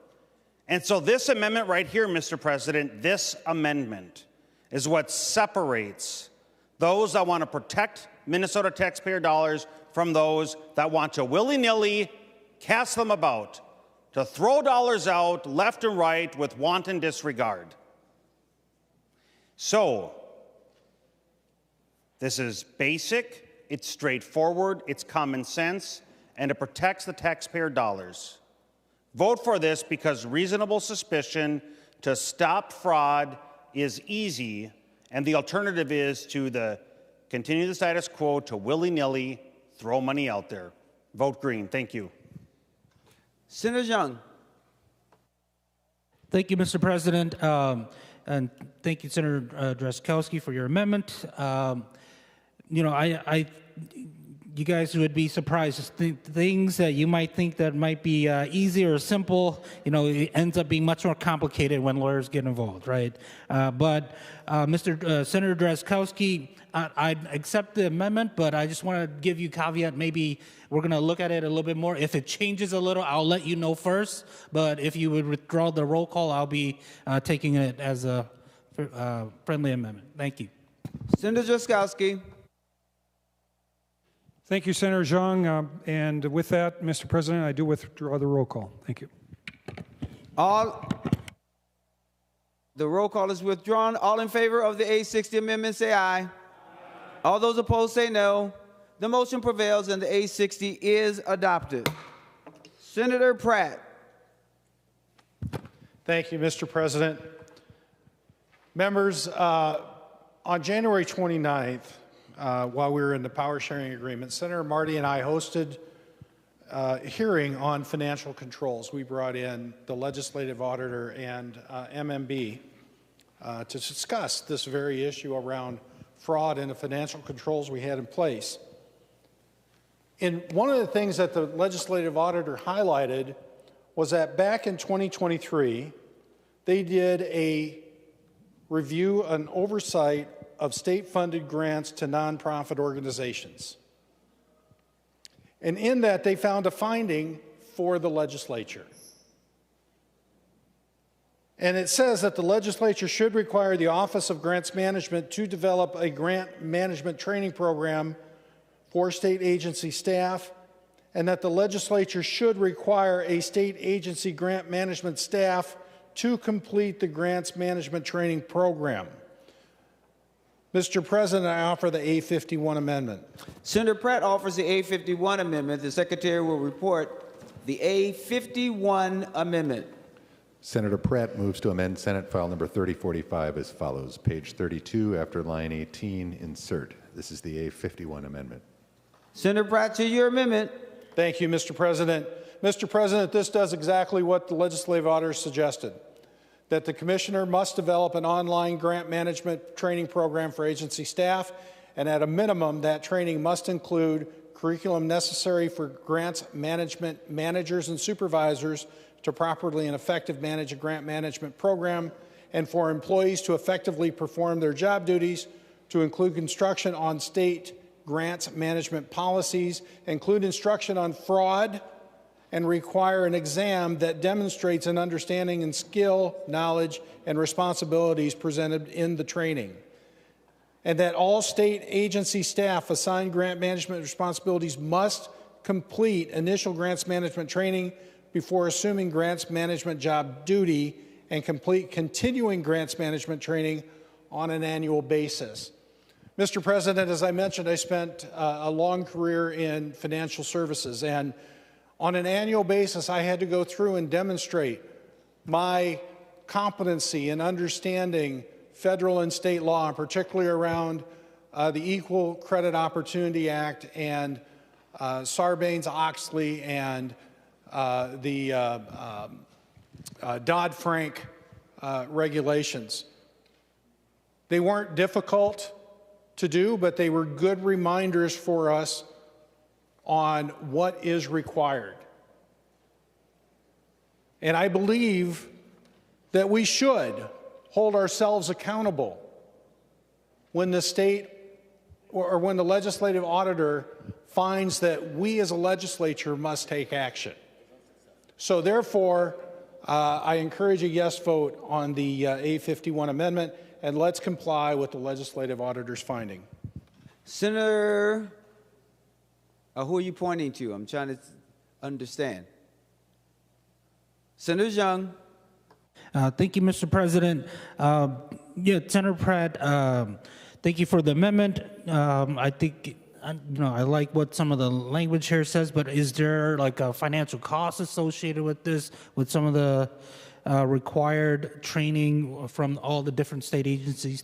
Thank you. Senator Pratt, will you yield for a question? He will yield for a question. Senator Pratt. Thank you, Mr. President, and thank you, Senator Xiong. Your bill does quite a bit to increase the budgets for the agencies. I will admit I had a bill drafted with Senator Rest as a co-author. I was looking at it. For some reason, it never got recorded.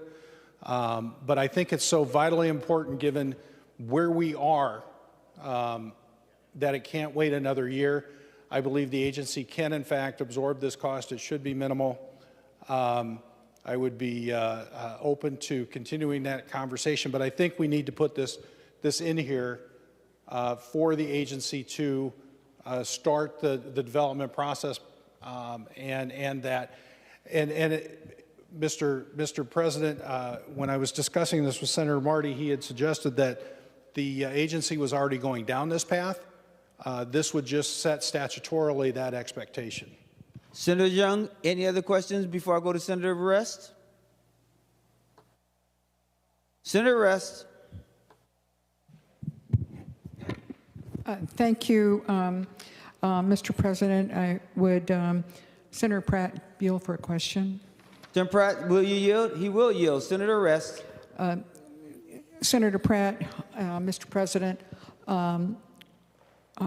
Senator Pratt mentioned that I'm a co-author on a bill. Mr. President, I'd like to ask Senator Pratt, is the language of the amendment the same language that is in the bill on which I'm a co-author? Senator Pratt, to the question. Thank you, Mr. President and Senator Rest. Yes. Now, I will admit that for some reason in transition, that bill never got to the front desk to get submitted and be introduced. But yes, this is the same language that I had shared with you. Senator Rest. Thank you, Mr. Chairman. Another question for Senator Pratt. Senator Pratt, will you yield? He will yield. Senator Rest. Mr. President, did the bill as introduced have an appropriation for the extra duties? Senator Pratt, to the question. Thank you, Mr. President. Senator Rest, no. Senator Rest.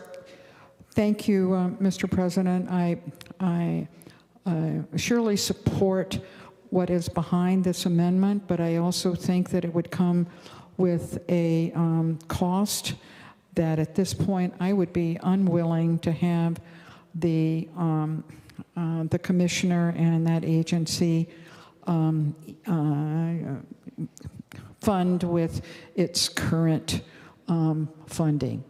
So I very, very reluctantly would have to vote no. Members, any additional discussion? Senator Xiong. Thank you, and thank you, Senator Pratt, for bringing this. Yes, and I echo Senator Russ' statements there. I know that we did add on a task force to kind of look at the grants management. I think that could probably look into this issue a little bit more, and so we hope to continue working on this portion, but I'd encourage a no vote with the question marks about the cost. Thank you. Senator Xiong, you were saying a no vote, but you did not request a roll call, or no one has requested a roll call up to this point. Are we requesting a roll call or not? All right. The author gets the last word.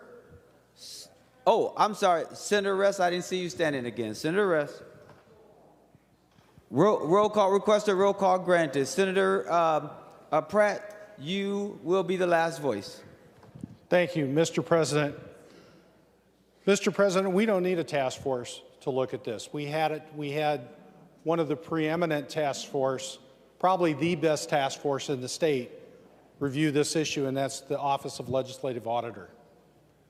Having a task force look at this simply kicks the can down the road, and in the meantime, we continue to have untrained staff managing our grants management. We have billions of dollars going out in grants today. And it seems to me that given the amount of money that we are spending for our state agencies, while we're ready to shift hundreds of millions of dollars onto the backs of our counties and school districts that will then flow into property tax increases, and for renters, those will be passed through in rent increases. I think our agency can take this amount. And Senator Xiong, if they can't, then I would say that they could come back for a supplemental appropriation next year, if it is that bad. But I think I have done this. It is not that expensive. It is not that expensive. But the benefit outweighs the cost so much. Because as I mentioned before, Mr. President, the best way to stop fraud is to prevent it before it occurs. And our legislative auditor has looked at this extensively. And this is exactly the recommendation she made. And we as a legislature, for our own auditor to oversee the executive branch, should take that recommendation to heart, and we should act on it. We shouldn't rely on another task force to decide whether or not we really want to do this. We have hired and appointed our own expert in this area who has looked at what other states do.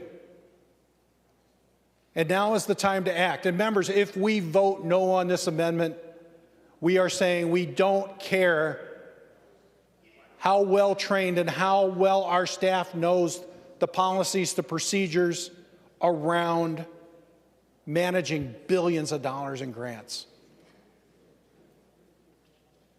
We owe our residents much more than that for a simple little act.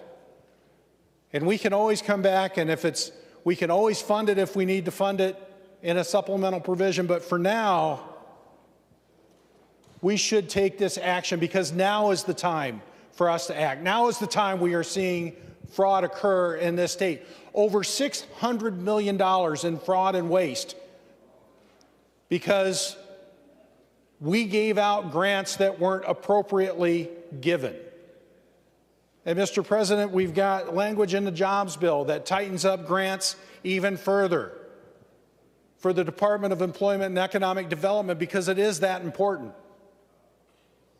And if we can't do this now, members, then shame on us. Please vote yes. The Secretary will take the roll on the A51 Pratt Amendment.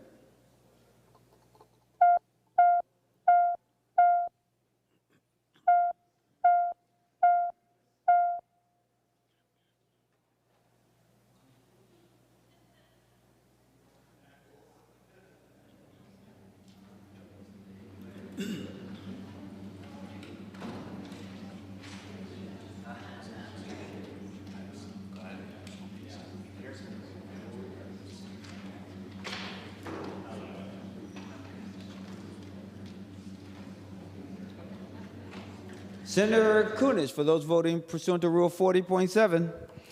Mr. President, Senator Hochschild votes no. Senator Hochschild votes no.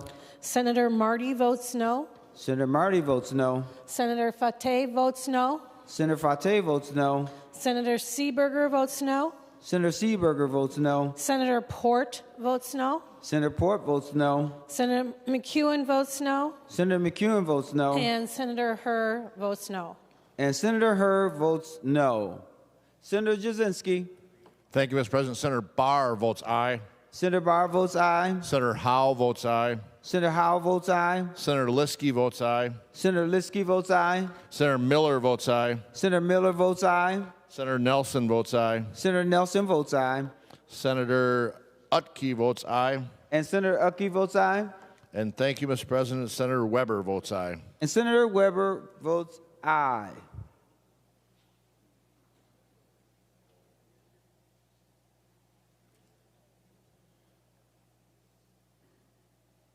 All senators having voted, who desires a vote, the secretary will close the roll.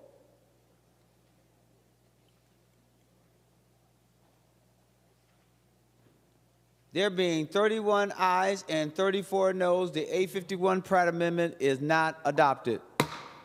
Senator Pratt, it's my understanding you have another amendment?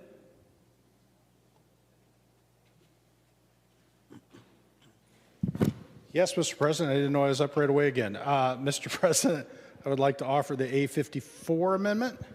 No. A58? Mr. President, I'd like to pass on the A58 right now and get back to you.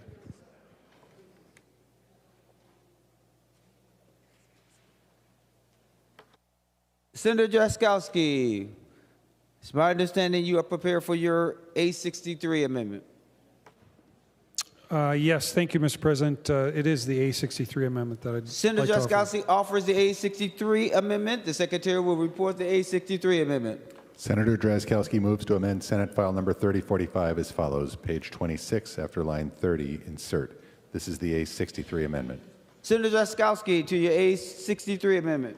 Thank you, Mr. President. Yes, as Senator Lucero pointed out, as we write the laws for the state of Minnesota and look at trying to end the fraud and corruption going on in our government, we need to be able to develop laws that aren't just willy-nilly in their approach to organizing the rules for our employees. So this amendment, the first part of the amendment, beginning at 1.3 down through 1.14, Mr. President, deals with claims against the state, and this arises out of an actual court case in which this happened when an employee reported misuse of public funds related to a claim against the state and then made the claim anyway.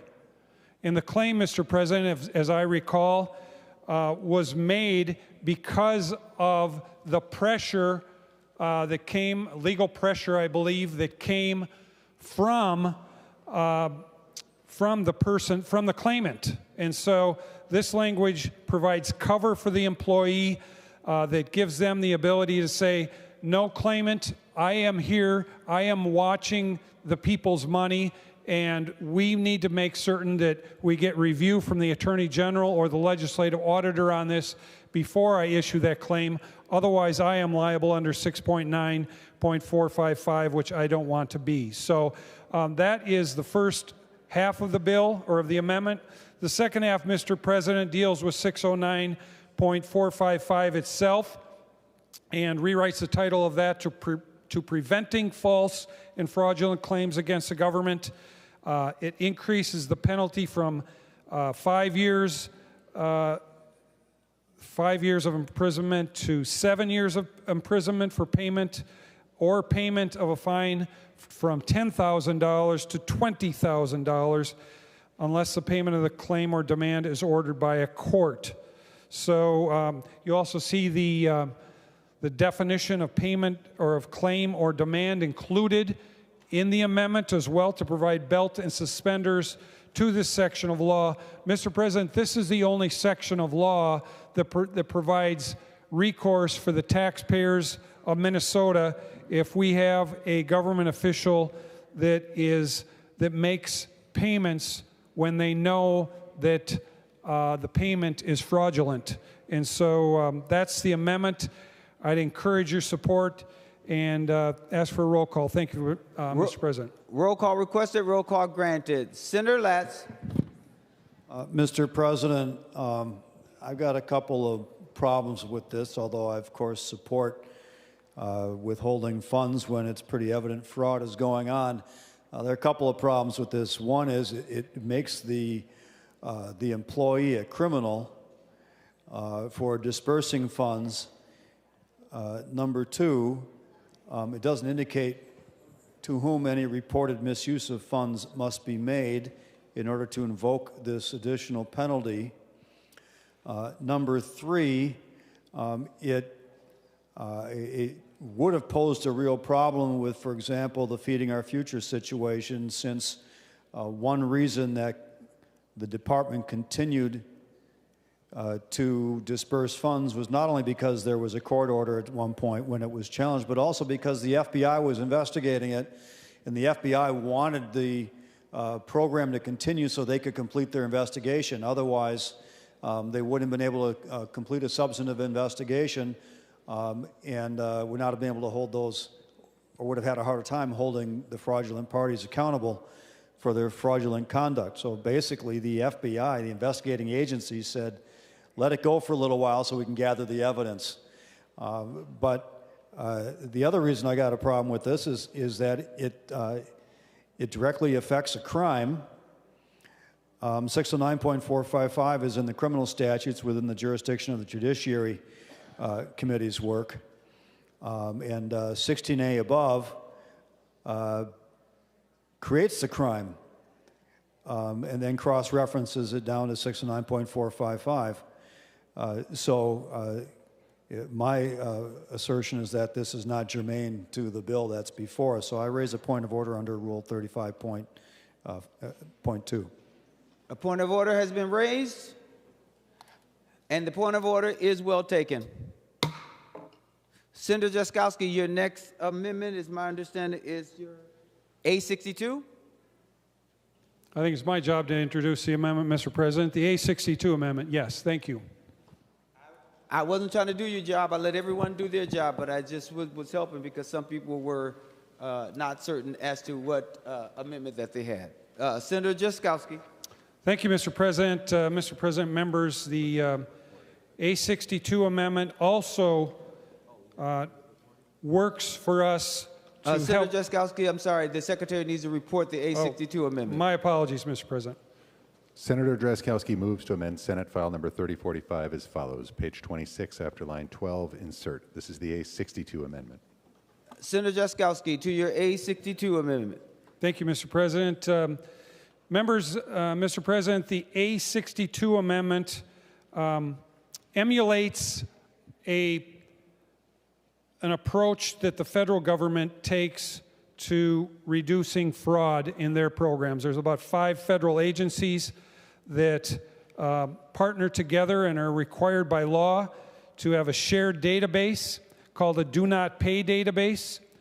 Here, the commissioner, with assistance from other commissioners, would share a database of information on people who have died, people who are convicted or suspected of fraud against the state, people that owe the state money. Those are the 3 categories.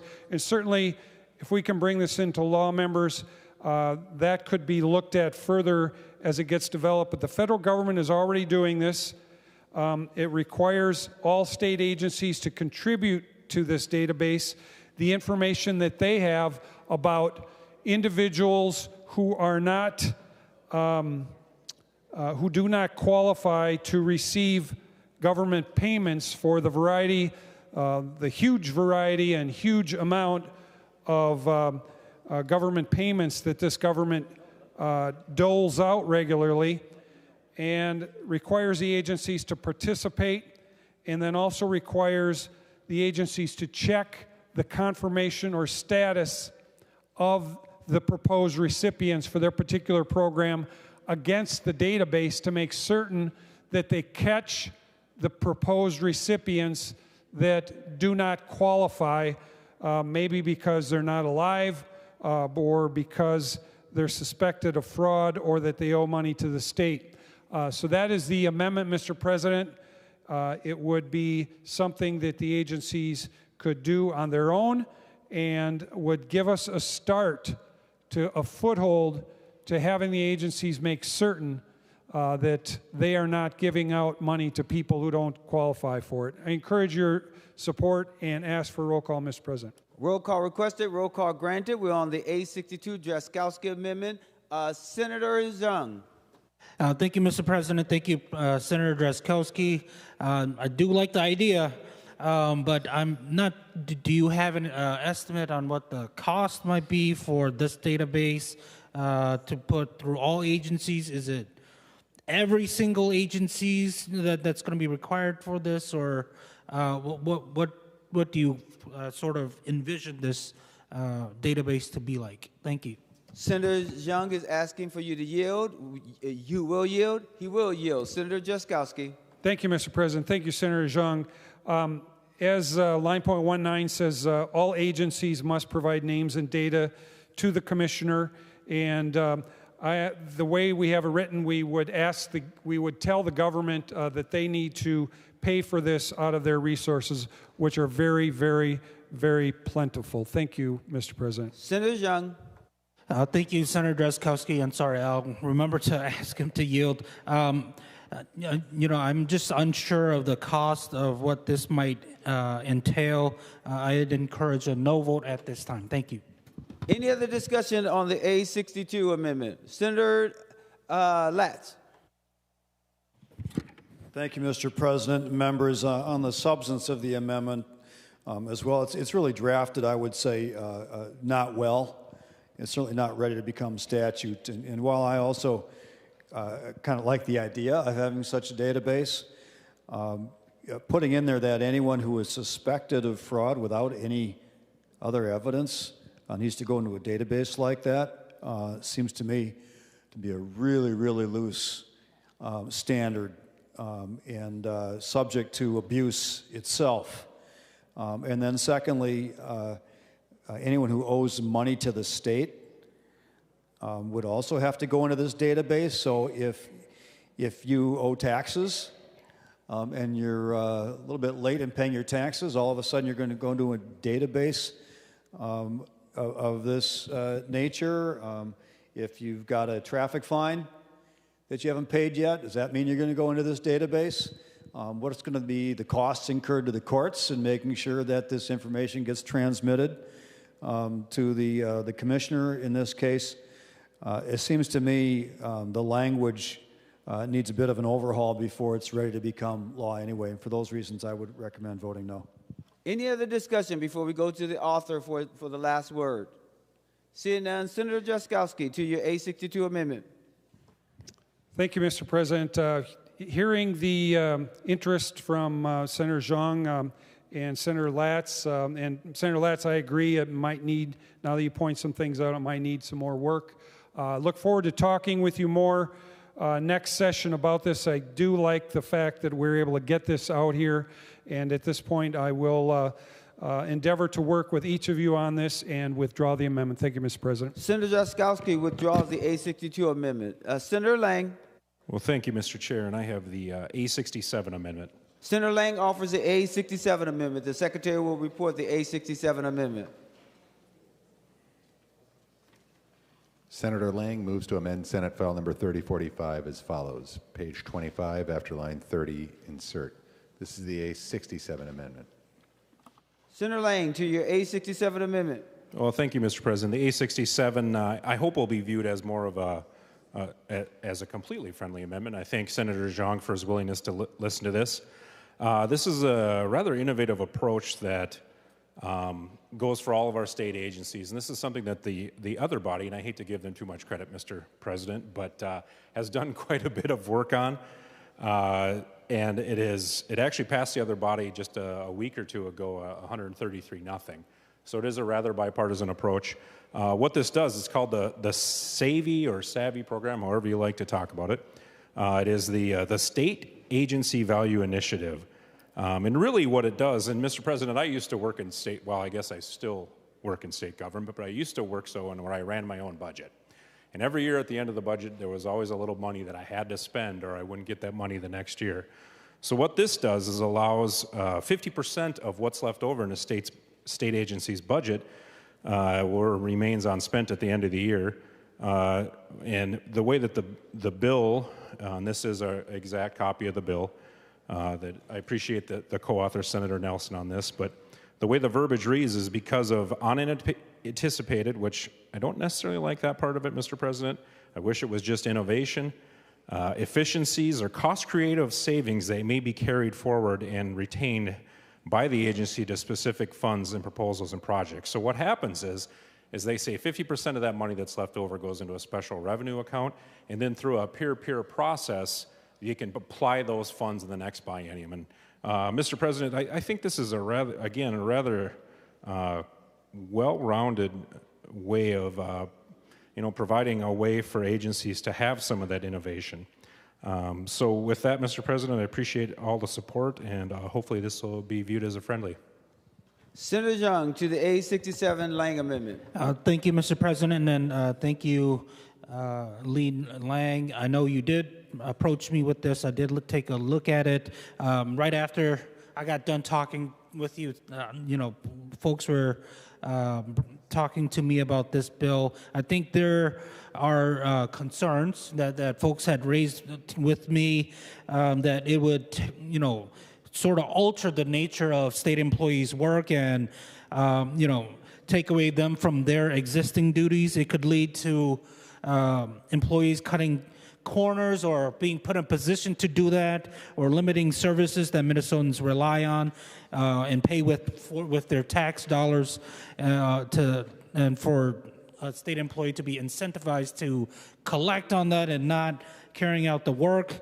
And so I think state employees aren't trained for this type of mission. And so I'd encourage a no vote, but I know the place it's coming from is one that's intended to be effective and efficient, but right now I encourage a no vote. Thank you. Senator Wiesenberg. Thank you, Mr. President. When I was a former state employee working for the Minnesota DNR, I would see this exact thing where we'd have a 2-year budget and we'd spend all the money, and if we didn't spend all the money, then we'd get less the next time. So that's what this is trying to do, is say this is going to save taxpayers money, and if there's $100,000 left in the budget, then we can roll it over and we can use it next year rather than have to try to figure out how to. Literally in 4 years we redid our office 2 times. So we redid our office, and 4 years later, because there's extra money laying around, we just wasted a whole bunch of taxpayer dollars on redoing an office space that didn't need to be redone, right? So this is just trying to say, let's roll it over, let's use that money, let's not waste money, and this will save taxpayer dollars. This is a great amendment. Vote green. Senator Klein.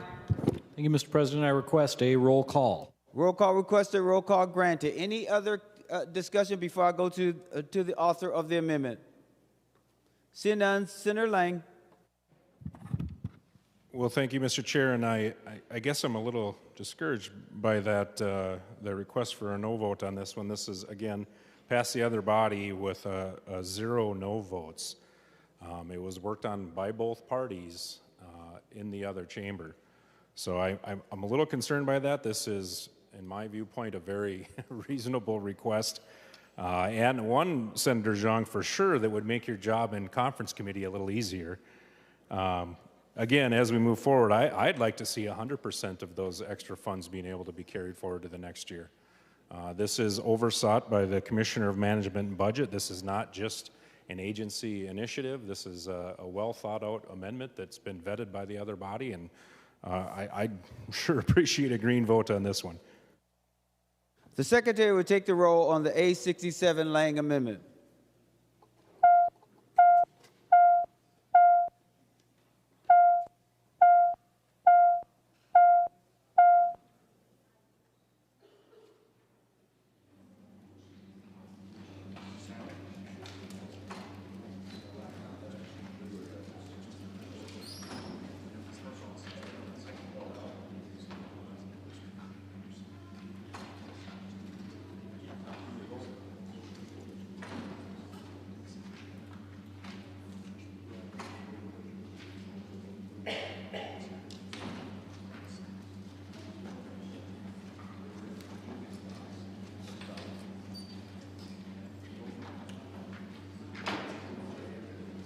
Senator Kunich, for those voting pursuant to Rule 40.7. Mr. President, Senator Hur votes no. Senator Hur votes no. Senator McEwen votes no. Senator McEwen votes no. Senator Port votes no. Senator Port votes no. Senator Seeberger votes no. Senator Seeberger votes no. Senator Fateh votes no. Senator Fateh votes no. Senator Murphy votes no. Excuse me, I'm sorry. Senator Marty votes no. Senator Marty votes no. And Senator Hauschild votes no. And Senator Hauschild votes no.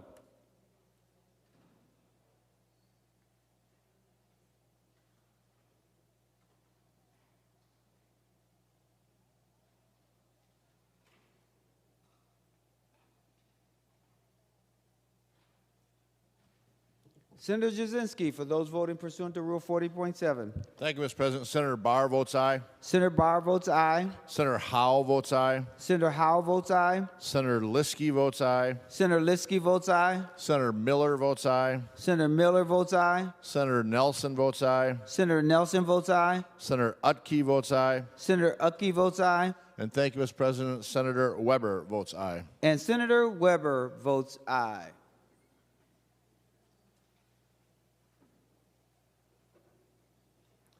All senators having voted who desires to vote, the secretary will close the roll.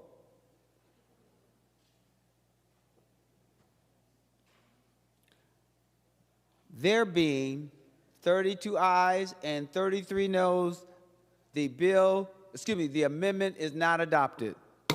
Senator Draheim. Thank you, Mr. President. I'd like to offer the A57 amendment. Senator Draheim offers the A57 amendment. The secretary will report the A57 amendment.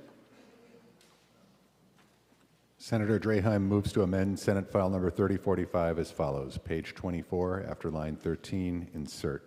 This is the A57 amendment. Senator Draheim to your A57 amendment. Thank you, Mr. President. This is my Senate File, I think, 1230, Mr. President, in amendment form. And it expires all commissions, task forces, working group, advisor council, committees, or other multi-member agencies, excluding licensing boards. They would expire 2 years after the enactment date, and then the second half would require the LCC to put a list together and deliver them to the chairs and ranking members of all the committees that have jurisdiction. And also determine if they're redundant or unnecessary. And I guess the why. Why am I here with the A57, Mr. President?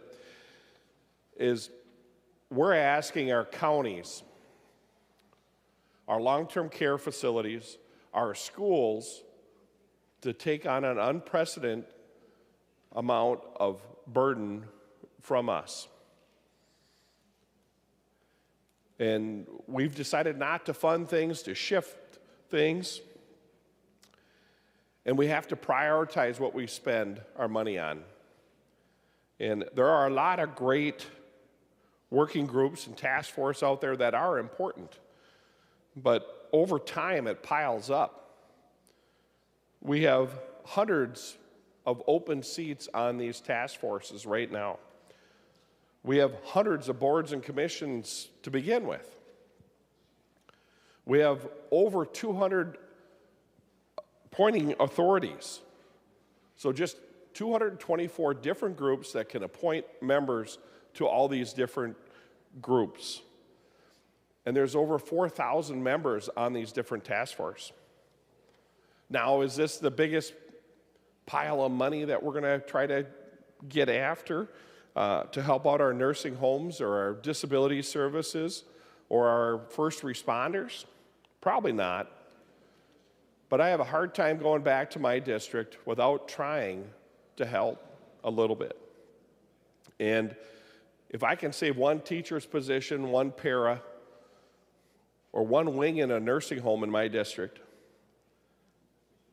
that's what I'm going to do. And I do think if we can get these groups under control, shrink it down, reevaluate It will save tax dollars. So with that, I hope everyone will support the A57. Thank you. Senator Xiong to the A57. Thank you, Mr. President. Thank you, Mr. President. If the author would yield on the amendment. Will you yield for a question? He will yield. Senator Xiong. Yeah, thank you, Senator Draheim, for your bill, your amendment here. Do you envision, sort of what the length of the work might be, like when they might have to conduct this level of work? Senator, were you done, Senator Xiong? I want to make sure I didn't step on you there. Senator Draheim, to the question. Thank you. The review of the agencies is due by February 1st of 2026. So when we come back next year, we can start working on this. And I think this is good policy long term. And if 2 years isn't the right period, I'm open to change that.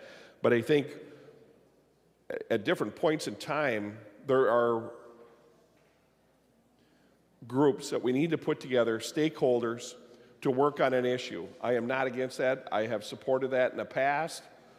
But at some point, the usefulness of these literally hundreds of committees, commissions, task forces, whatever nomenclature we give them, has to be reviewed. And that's what I'm trying to do, is to have a review process. Doesn't mean they're automatically gone. They would just come to the committee of the jurisdiction, like Mr. President, your jobs committee, and we would reevaluate it as a committee and move forward. So thank you. Senator Xiong to the A57. Thank you, Mr. President. With that, I take this as a friendly amendment. Thank you. All in favor of adoption of the A57, say aye. All those opposed, say no. The motion is adopted. Senator Draheim. Thank you, Mr. President. I'm going to keep on rolling. We're on a roll here. The A79. Senator Draheim offers the A79 amendment. The Secretary will report the A79. Senator Draheim moves to amend Senate File Number 3045 as follows. Page 21, after line 25, insert.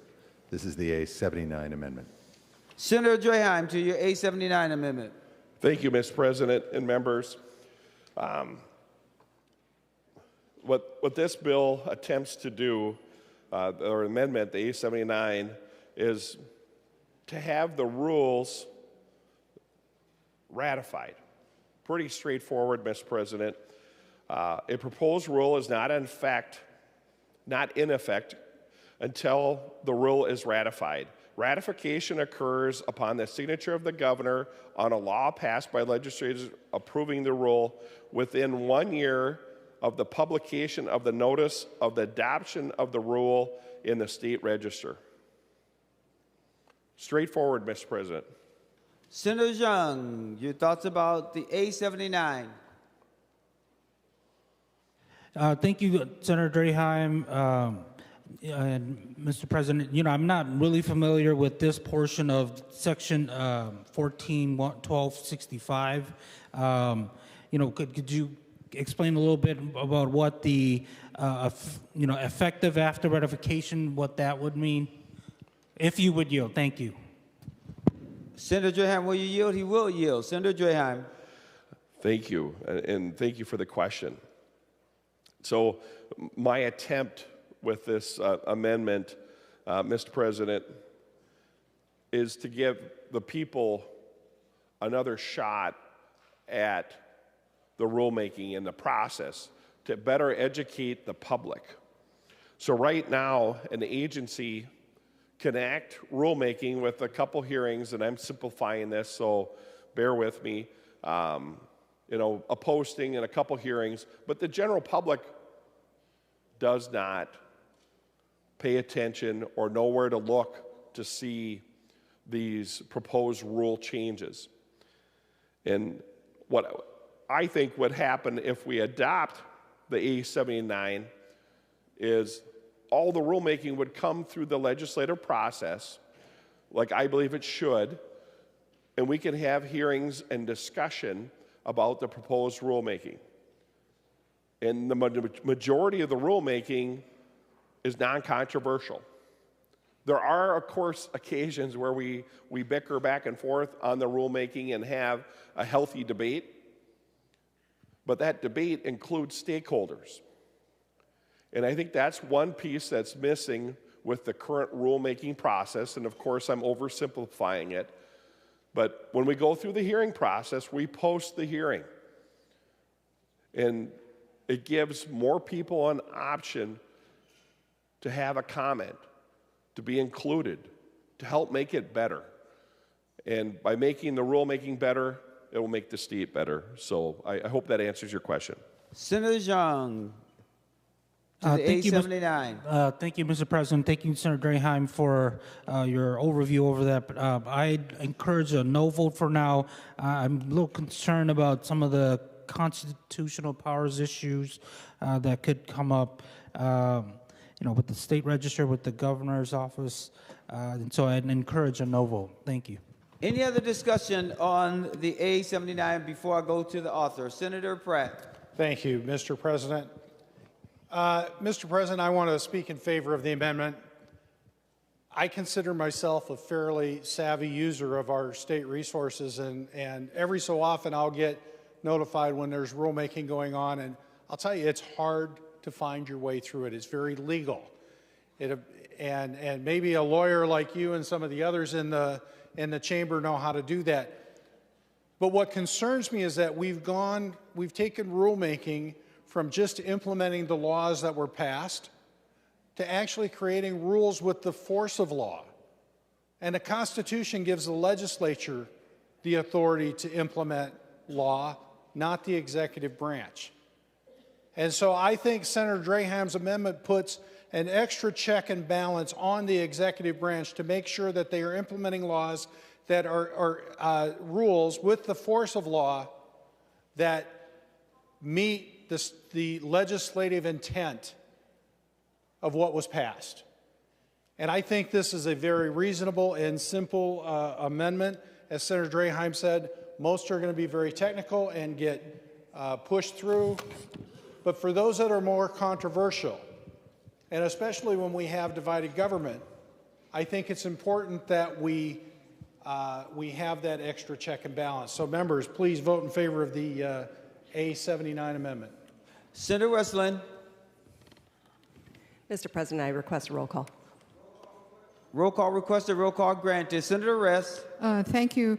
Thank you, Mr. President. All rules that are adopted have the force of law. There's nothing out of the ordinary. That is the process, and it's an orderly process for the adoption of them. And I notice that even in the amendment, there's an exception for emergency rules. But all rules have the force of law behind them. It seems to me that having to wait a year, if I understand the amendment correctly, after the law with the rules have been adopted is not really a service to the public. It is an interference in a very legitimate process that already takes place. I would encourage a no vote. Any other discussion before we go to the author for his final comments before we vote? Seeing none, Senator Draheim. Thank you, Mr. President, and thank you, members. Some great conversation here. Just a couple clarifications. I worked very closely with nonpartisan staff. As we all know, we have great staff here, and the constitutionality of it was something that was the biggest discussion, and we believe we have that in what's drafted here. So as much as we can, I am not concerned with that piece. Clarification on the 1 year. It is within 1 year. So I wanted to give time for something to be posted when we're not in session. Normally, like this year, we're only in session 5 months. This would give us time to come back the following year. I know I'm being optimistic, Mr. President, on the 5 months. We got to get there.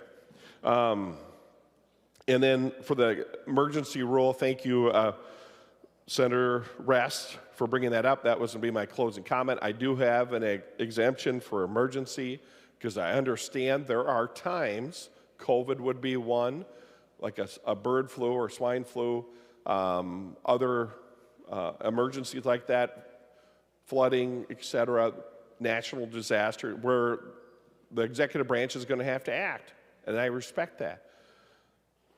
But I think rulemaking has been taken advantage of, and I hear all the times from various groups, they get caught off guard because of rulemaking and they weren't notified. This would help with that process. I urge a green vote. Thank you. The Secretary will take the roll on the A79 Joyheim Amendment.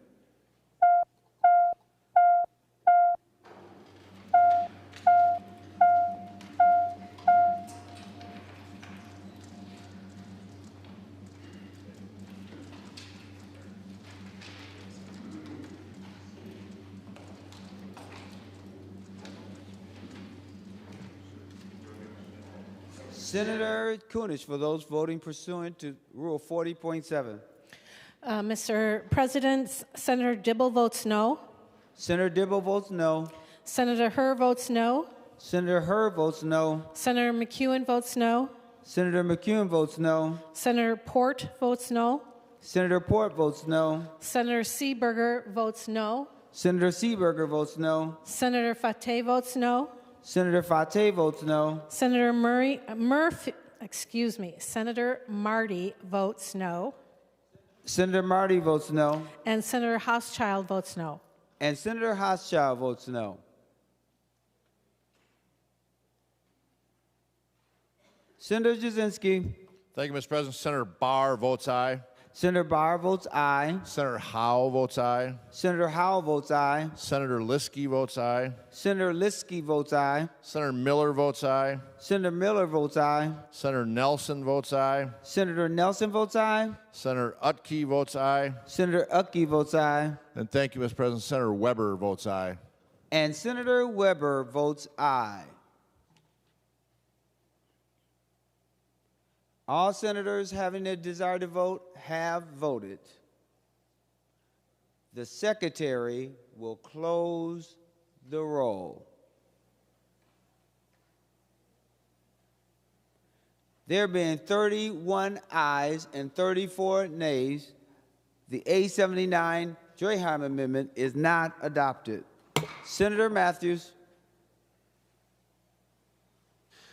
Thank you, Mr. President. I'd like to offer the A48 amendment.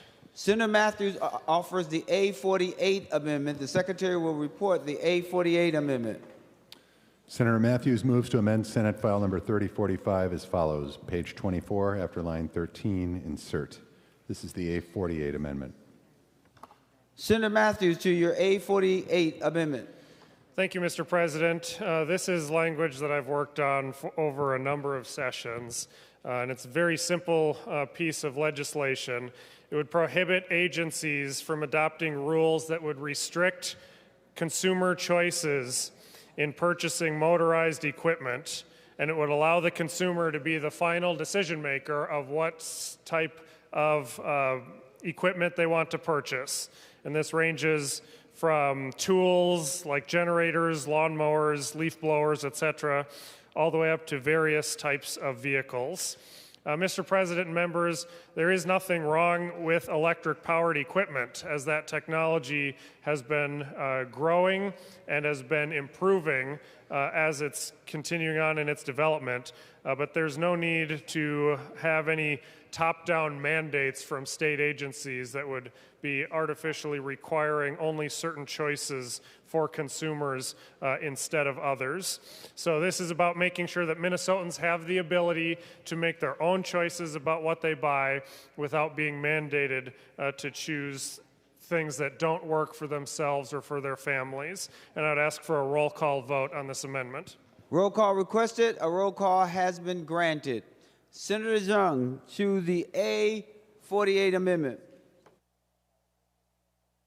Thank you, Mr. President, and thank you, Senator Matthews. I know you're bringing on behalf of your constituents on this issue, but for now, I'd encourage a no vote.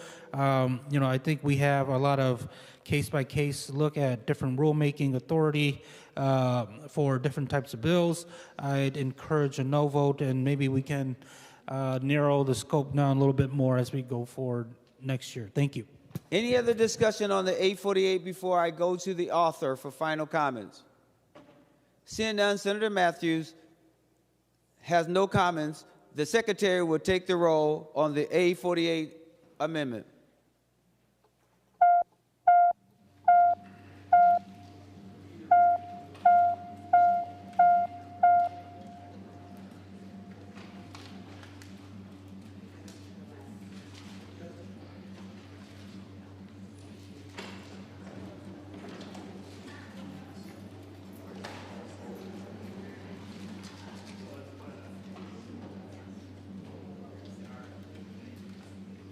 Senator Kunis, for those voting pursuant to Rule 40.7.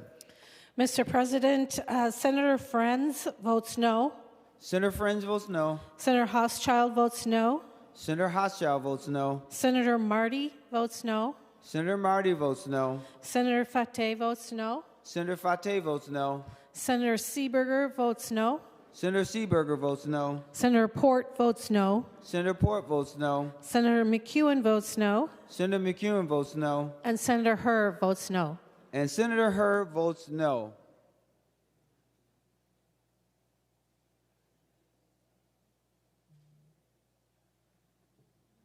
Senator Jasinski. Thank you, Mr. President. Senator Barr votes aye. Senator Barr votes aye. Senator Howe votes aye. Senator Howe votes aye. Senator Liskey votes aye. Senator Liskey votes aye. Senator Miller votes aye. Senator Miller votes aye. Senator Nelson votes aye. Senator Nelson votes aye. Senator Utke votes aye.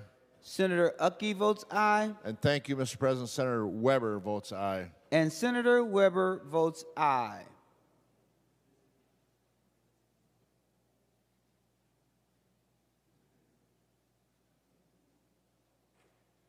All senators having voted who desires a vote, the Secretary will close the roll.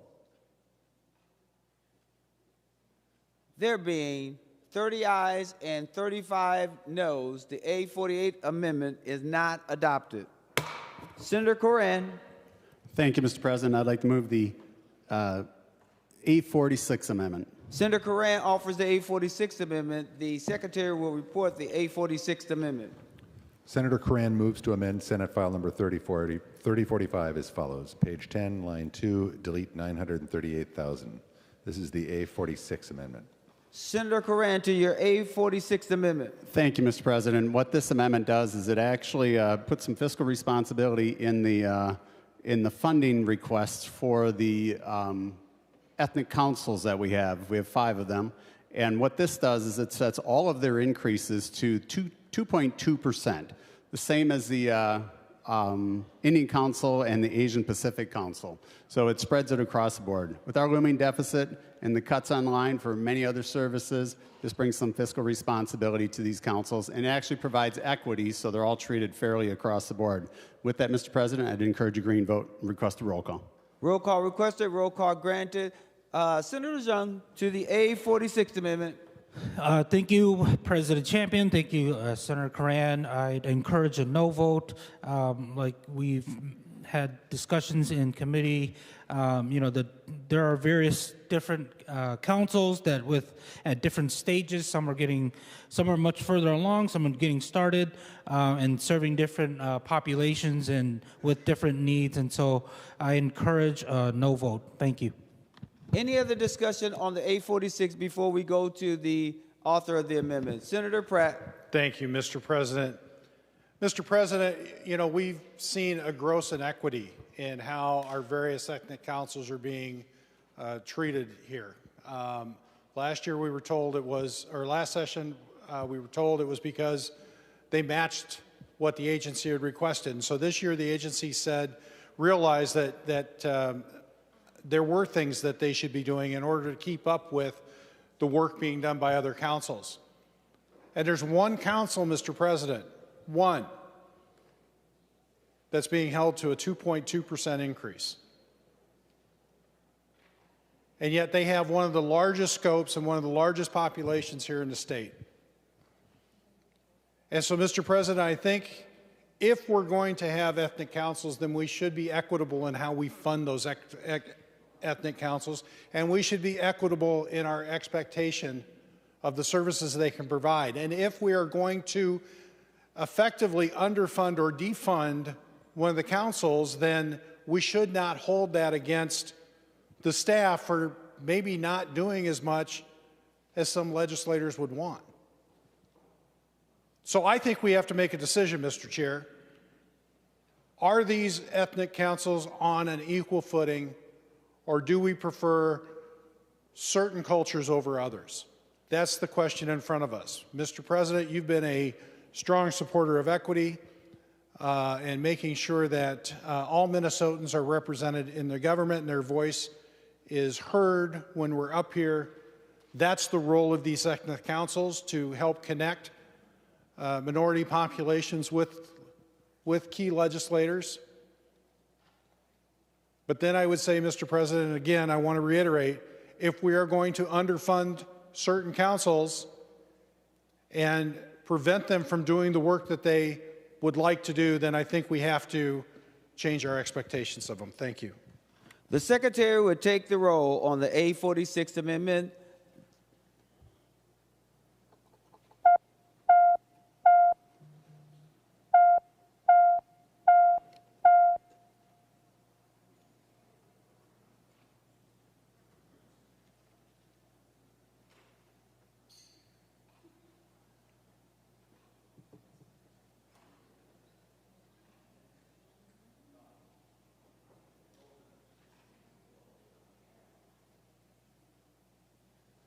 Senator Kunish, for those who are voting pursuant to Rule 40.7.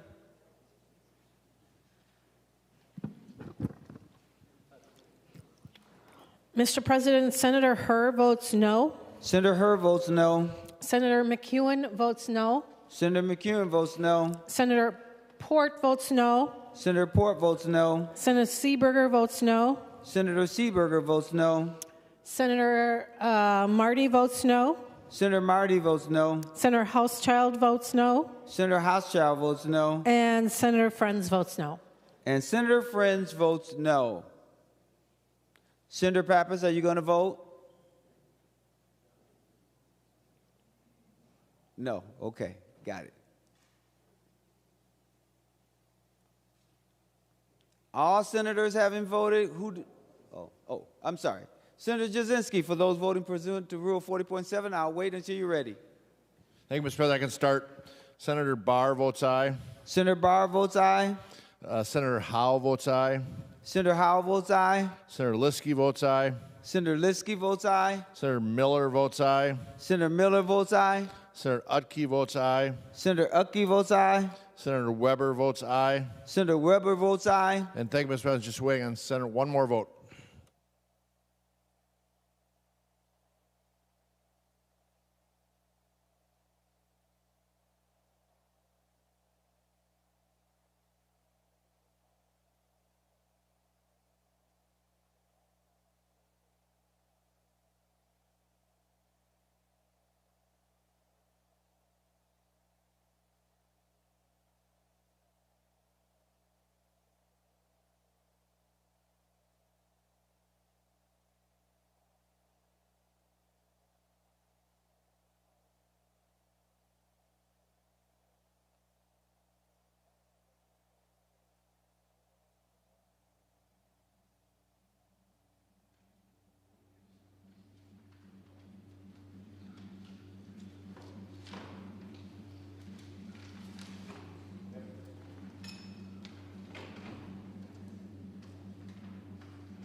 All senators having voted, who desires a vote?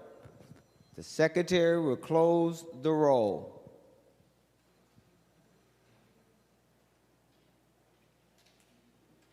There being 29 ayes and 33 noes, the A46 Corin amendment is not adopted. Senator Pappas, I hear that I missed you, and so I'm going to give you that time now. Senator Pappas. Thank you, Mr. President. I didn't get up quick enough, and I wish you'd say, would anyone else like to speak? I didn't know you were going to close and take the vote so quickly. I just thank you. Thank you, Just so you're clear, I did, and then the person who stood up was Pratt, and then the author of the amendment said that he didn't want to speak, so I did, and I made that announcement. But I'll try to do it so that I'm slower at it. Then, Mr. President, I apologize if I didn't hear all that. I know you're trying to move us along really quickly, and I appreciate that. I just want to make a comment that I agree with Senator Pratt, that I don't think the funding for the Minnesota Council on Asian Pacific Americans Minnesotans is fair and equitable, and that's all I wanted to say. Senator Rest. Thank you, Mr. President. I move that the reconsideration of the vote by which the previous amendment was adopted, so that Senator Pappas may cast her vote. No, it is my understanding she did not want to vote. I'm sorry, she does not want to vote. Thank you. Senator Corin. Thank you, Mr. President. I'd like to move the A61 amendment. Senator Corin moves the A61 amendment. The Secretary will report the A61 amendment. Senator Corin moves to amend Senate File Number 3045 as follows. Page 10, line 2, delete 938,000. This is the A61 amendment. Senator Corin to your A61 amendment. Thank you, Mr. President. And in light of not being able to save a few dollars and in the relationship to our ethnic councils, what this amendment does is brings a little bit more equity. If we can't save a few dollars, we should probably have a little bit more equity in the funding, in the increase. And so, Mr. President, I've been here 9 years. I've been part of the state gov for that entire time, and I also have never seen or experienced such disparate treatment between the ethnic councils. They all serve a purpose as deemed by the legislature. They're all very active, and they all have very large populations that they serve, and they serve well. What this one is, and I'm shocked that Senator Xiong and the committee or the leadership haven't decided, based on the request from the Asian Pacific Council, since we've had our last committee meeting and continue to have conversations, is that we have made no movement on it. So they're left at 2.2%, when others are at 16%, 22%. One's even at 48% increase. It's hard to imagine that when no one will be honest about having a conversation about what's really driving it, appears to be a philosophical challenge where we don't want to include everybody, where we want to treat people disparately. And it appears to be punitive, overt punitive actions against one council who seems to be doing a very good job. And to go after their funding in this manner is kind of interesting. I've worked with them and many of the councils since I got here. Asian Council Pacific is extraordinarily professional. I think they moderate and operate fairly across the board without political ideology driving their decisioning or their actions. They actually should be rewarded for it, relative to many of the other conversations I've had and actions. What this bill does is it takes, their request was $368,000, very similar to many of the other requests. And so this funding, or this request, or the amendment funds it. And what it does is it moves $87,000 in fiscal year 26, $87,000, and takes $175,000 in fiscal year 26 into the Asian Pacific Council. And it would transfer it from the African Heritage Council and the Latino Council, $195,000 fiscal year 27, $97,000 from each of those councils as well. Bring a little more equity, closer to parity across the boards for most of them. And with that, Mr. President, I believe now's the time to provide some equity and fairness for the ethnic councils and provide the funding that they requested. So with that, I request a green vote. Thank you, Mr. President. And a roll call. Roll call requested, roll call granted. Senator Xiong. Thank you, Mr. President, and thank you, Senator Coran, for your words. I think that we are looking, we try to fund we funded all the councils, met the governor's request, at least for all the councils. I would not be in favor of shifting funding from some of the other councils in this manner, and so I encourage a no vote. Thank you. Senator Pappas. Thank you, Mr. Chairman. Mr. President, I was trying to pay more attention to where we were. I just want to reiterate my comments about the parity between the councils. I think that really, really, really needs to be fixed. However, I do not support taking funding from the other councils. I think it's more fair if we just bring the Asian Council up to parity with the next council at least, which is, I believe, the Latino Council. Any other discussions before we go to the author for final comments? Seeing none, Senator Coran? He's okay. The secretary will take the roll on the A61 amendment.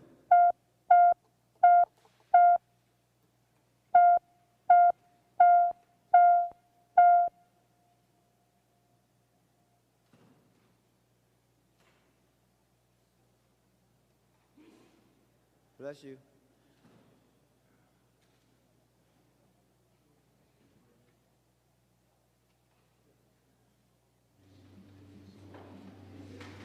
Senator Kunesh, for those voting pursuant to Rule 40.7. Mr. President, Senator Herr votes no. Senator Herr votes no. Senator McEwen votes no.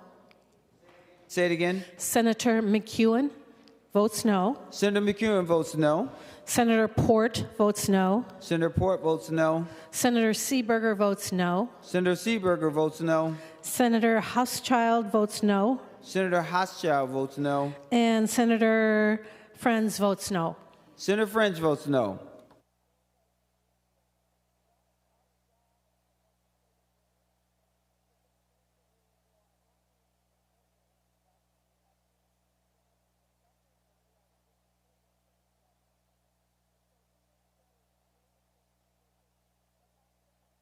Senator Jasinski. Thank you, Mr. President. Senator Barr votes aye. Senator Barr votes aye. Senator Howe votes aye. Senator Howe votes aye. Senator Liskey votes aye. Senator Liskey votes aye. Senator Miller votes aye. Senator Miller votes aye. Senator Utke votes aye. Senator Utke votes aye. Thank you, Mr. President. Senator Weber votes aye. And Senator Weber votes aye.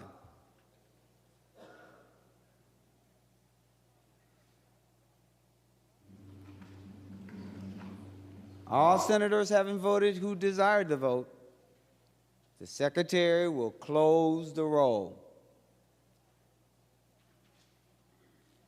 There being 29 ayes and 34 noes, the A61 amendment is not adopted. Senator Draheim. Thank you, Mr. President. I'd like to offer the A50 amendment. Senator Draheim offers the A50 amendment. The secretary will report the A50 amendment. Senator Draheim moves to amend Senate File Number 3045 as follows. Page 20, after line 3, insert. This is the A50 amendment. Senator Draheim to your A50 amendment. Thank you, Mr. President. The A50 seeks to clarify and help strengthen our rules on financial interest of legislators and staff. It would require us as elected officials or a family member that receives funds from an organization that gets grants through the state. It would require us to report that. And if there's a bill moving forward where we have a conflict of interest, it would require us to notify the chief author of the bill and the chair and the lead of the committee. That's a brief description, Mr. President. Senator Xiong, to the A50 amendment. Thank you, Mr. President. Thank you, Senator Draheim. I think that what you're trying to address here is something that was spoke to in the Senate Ethics Committee. I think one of the pending advisory opinion resulting from the Section 55.2 request handled in the subcommittee on ethics in part has been asked to address portions of what is being asked in this bill. So I'd ask for a no vote. Thank you. Any other discussion? Roll call requested, roll call granted. Senator Draheim. Thank you, Mr. President. And this is part of my Senate File 1990, or it is my Senate File 1990. And I know there are others working on this topic also. I will withdraw the A50, but I will continue to work on this subject. I do think we need clarification for all members to make sure we're doing the right thing, because I do believe most of us try to do the right thing, but we need to strengthen our language around conflict of interest, and I urge all members to work with me to do that. So I withdraw the A50. Senator Draheim withdraws the A50 amendment.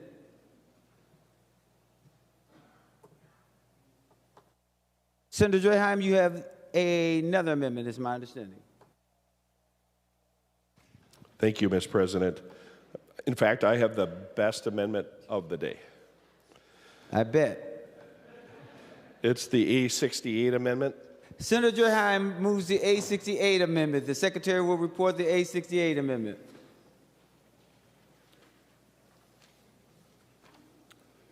Senator Draheim moves to amend Senate File number 3045 as follows. Page 19, after line 25, insert. This is the A68 amendment. Senator Draheim, will you speak to the A68 amendment? Thank you, Mr. President. Members, this is something that I've been working on since I came into the Senate 9 years ago, and it is a term limit bill. And I know not everyone's in favor of a term limit bill, but when I travel around the state, that's one of the top topics that come up. And what this would do would put a 20-year term on legislators. But don't worry, members that have been here 30, 40 years, you can serve another 20 years because it would start on the next election cycle. It also, the second part, Mr. President, it prohibits a third term for the governor or lieutenant governor or the Secretary of State, Attorney General, or the state auditor. Pretty straightforward. It asks the voters of Minnesota shall the Minnesota Constitution be amended to place term limits of the office of state legislators and executive officers? And then a simple yes or no. That's the bill, or the amendment. The underlying bill is Senate File 1694. Like I said, I've had this bill, I believe, for 9 years. And I'm feeling lucky this year, Mr. President. 9's a lucky number. And I hope this year will be the year we can get it done. Thank you. Mr. President, point of order. Senator Rest. The point of order is raised under 35.3.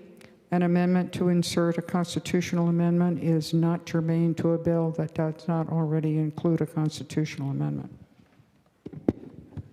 Mr. President. Senator Rest raises a point of order pursuant to 35.3. I'm raising it for advice, Mr. President. Senator Draheim. I know Senator Rest is correct, but this year we haven't really been following the rules 100%, so I think we should let this one slide too. Thank you. The point of order is well taken. We're going to follow the rules. All right, Senator Pratt. Thank you, Mr. President. I'd like to offer the A54 amendment. I'm sorry, can you say that one more time? The A54 amendment. Senator Pratt offers the A54 amendment. The Secretary will report the A54 amendment.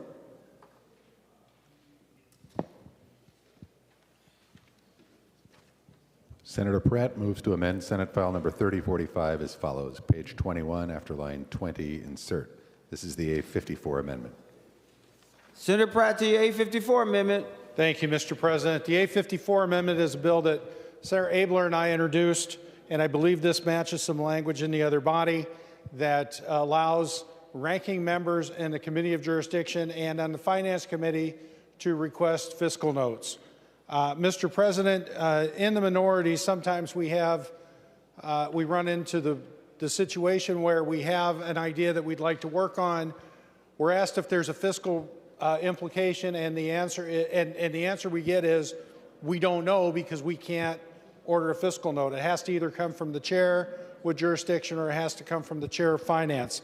Mr. President, this would allow us to vet some of these ideas, particularly minority ideas, and make sure that all of our constituents are well represented. Senator Xiong to the A54 amendment.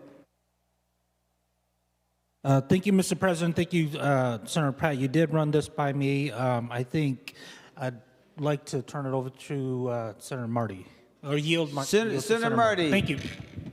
Thank you, Mr. President. I served as minority lead for finance for a few years and never once requested a fiscal note or had a desire to. As chair of the Finance Committee, virtually all the fiscal notes are, quote, in my name. Basically, what I did was the same thing that Senator Rosen and Senator Cohen and all the previous finance chairs did, and asked Senate Council, Fiscal Analysis and Research, asked them to request fiscal notes when the appropriate time comes up. If they feel a bill is moving, if they feel, because we have a problem not enough fiscal notes being requested, but trying to have the agencies be able to get them done, get them to the Legislative Budget Office in a timely manner so we can move through the legislative process. And I guess what I'd suggest is that we've got a process that's worked for the last 20-some years. We have a problem with fiscal notes taking sometimes too long to happen, and I'm not sure that saying more people can go out and request them. I mean, as chair of the Finance Committee, I'm not going, oh, can you get a fiscal note on this? I'm counting on the staff to do that. That's what they approach me with, the same they've done with all the previous finance chairs. I think this is unnecessary and would, if anything, gum up the works, so I'd urge you to reject the amendment. Any other discussion? And just as a reminder, a roll call has not been requested. Senator Pratt. Thank you, Mr. President. And the minority leads have the ability, the minority leads on taxes and finance have the authority to request local impact notes. And we've not seen that privilege abused. Now, what I can say is that there was a circumstance last biennium where we believed that there was a fiscal impact to one of the notes that the majority was bringing, and we were told that a fiscal note was not needed and was never requested because it was the belief that from the majority author and the chair of the Finance Committee that it was their presumption that there would be no fiscal impact.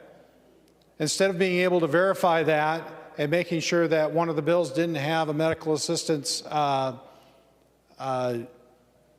impact, we ended up passing a bill that I believe should have been evaluated through the fiscal note process. I don't believe this authority would be abused. I share Senator Marty's concern that just like we have a backup in a revisor, we have a backup in fiscal note, and Senator Carlson sends out a list of how many fiscal notes have been requested and completed. But it allows us to hold each other accountable, and it holds us to the ability to say that, yes, we are being good stewards of the taxpayer money. Mr. President, with that, I will withdraw the A54 amendment. The 854 amendment has been withdrawn. Senator Jaskowski. Thank you, Mr. President. I would move the A65 amendment, 6-5. Senator Jaskowski offers the A65 amendment. The Secretary will report the A65 amendment. Senator Drazkowski moves to amend Senate File Number 3045 as follows. Page 49, delete Section 43 and insert. This is the A65 amendment. Senator Jaskowski to your A65 amendment. Thank you, Mr. President. Mr. President, you heard members earlier talk about all of the different advisory councils and work groups and other task forces and others, 284 of them in government. 49 were appointed last year, or last biennium, I should say, including in the Grand Theft Omnibus bill that passed on the last night of session, the last 45 minutes. In there, last year, Mr. President, was the Advisory Council on Infrastructure. And so if you look at the amendment, the first, on page 49 of the bill, you will see Section 43, the repealer. The author has 5 different items that he repeals in the bill. So this deletes that section and puts forward the list again with, instead of 5, there's 6 of them. That includes the last one, the Advisory Council on Infrastructure, which, Mr. President, as I mentioned, was in last year's bill. They seem to be a dysfunctional advisory council. 3 of the 11 members of the advisory council a year later have been appointed, Mr. President. So 8 of the 11 have not been appointed yet. They're struggling to even get their wheels under them. And we shouldn't have these advisory councils go willy-nilly into law, Mr. President. Instead of that, we should be more discernful. This one is scheduled for repeal in the bill in the other body, and so I thought it would be a good candidate for us to do our due diligence as a body and repeal it. So instead of 249, we have, instead of 842 or whatever it is, we've got 841 of these councils. I'd ask for your support for the amendment. Thank you, Mr. President. Senator Xiong. Thank you, Mr. President. Thank you, Senator Drazkowski. I'm not sure what the Advisory Council on Infrastructure does, but I think I would like to know more information on that before we vote on something like this. I had a question if Senator Drazkowski would yield. Senator Drazkowski, will you yield for a question?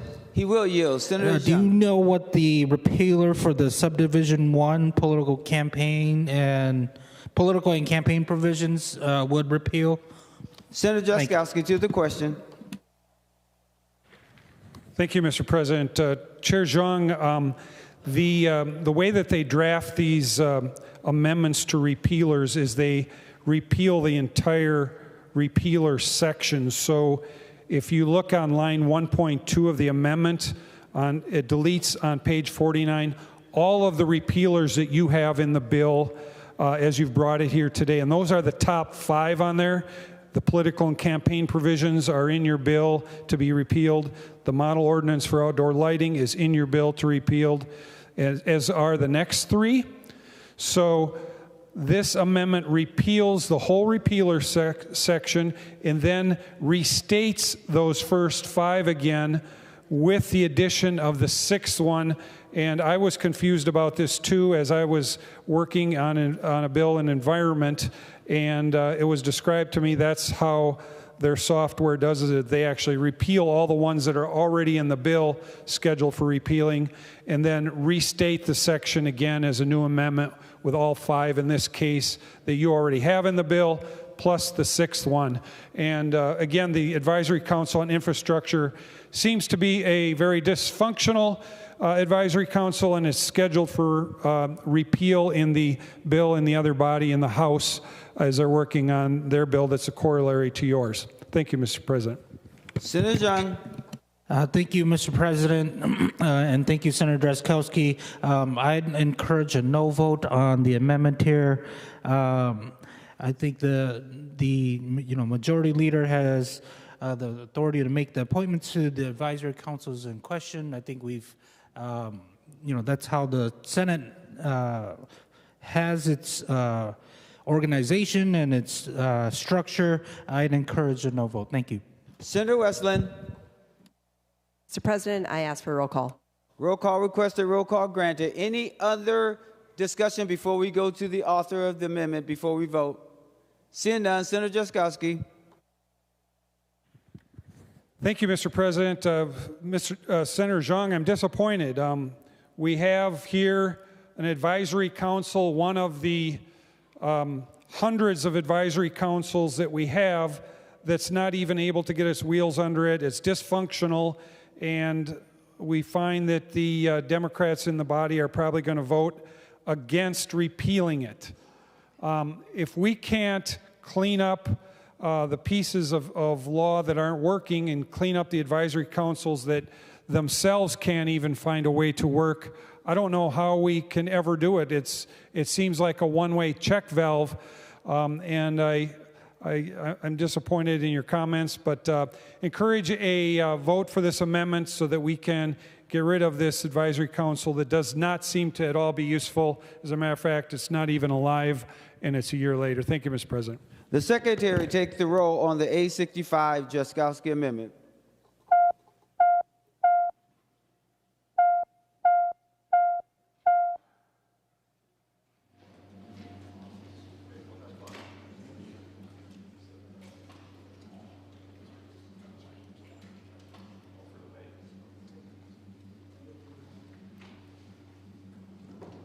Senator Kundish, for those voting pursuant to Rule 40.7. Mr. President, Senator Friends votes no.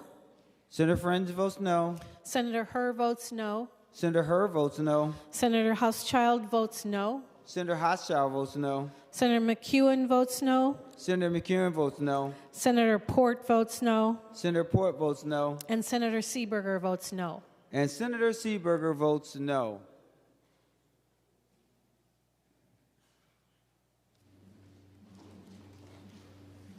Senator Jasinski.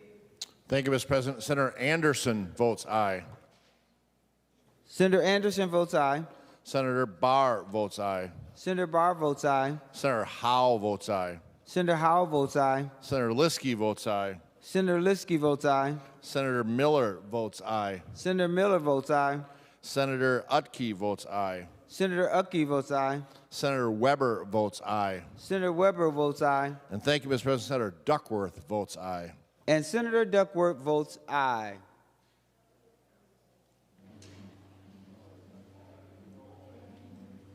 All senators having voted who desires a vote, the Secretary will close the roll. There being 30 ayes and 34 nays, the A65 amendment is not adopted. Senator Jaskowski. Thank you, Mr. President. I move the A92 amendment. Senator Jaskowski offers the A92 amendment. The Secretary will report the A92 amendment.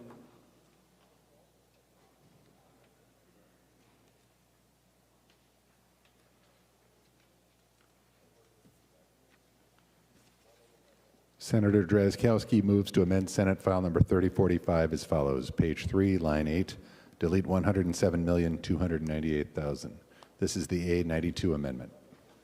Senator Jaskowski, to your A92. Thank you, Mr. President. Mr. President, the A92 deletes the Section 41 on page 47 of the bill, the Task Force on Best Legislative Practices for Appropriating Money for Grants, and instead inserts some action into law rather than yet another council that does nothing and that costs money. But instead, and let me give a little bit of background, Mr. President. We have a great deal of fraud and corruption in our government, and I spoke about a bunch of it yesterday, and I didn't even get through all of it that I had on my list. But We need to do something about this, Mr. President and members. The Office of the Legislative Auditor issued an audit in 2023 titled The Oversight of State-Funded Grants to Nonprofit Organizations. On page 37 of the report, it says very boldly, Mr. President, that there is systemic non-compliance with the requirements in statute. And it goes on to say that over the last 6 years, OLA has issued 8 audits and 2 program evaluations that have analyzed state agencies' compliance with Office of Grant Management policies. And they just go on to show the litany of non-compliance and the exposure to corruption that we have in our system here in state government. And what we see coming forward to fix corruption in the bill is another task force. We've got hundreds of them, 49 of them added last year, dozens more in the bill and other bills in this session coming forward to build task force, which are nothing more than a diversion, Mr. President. That's a diversion from the responsibility that we as a body have to act.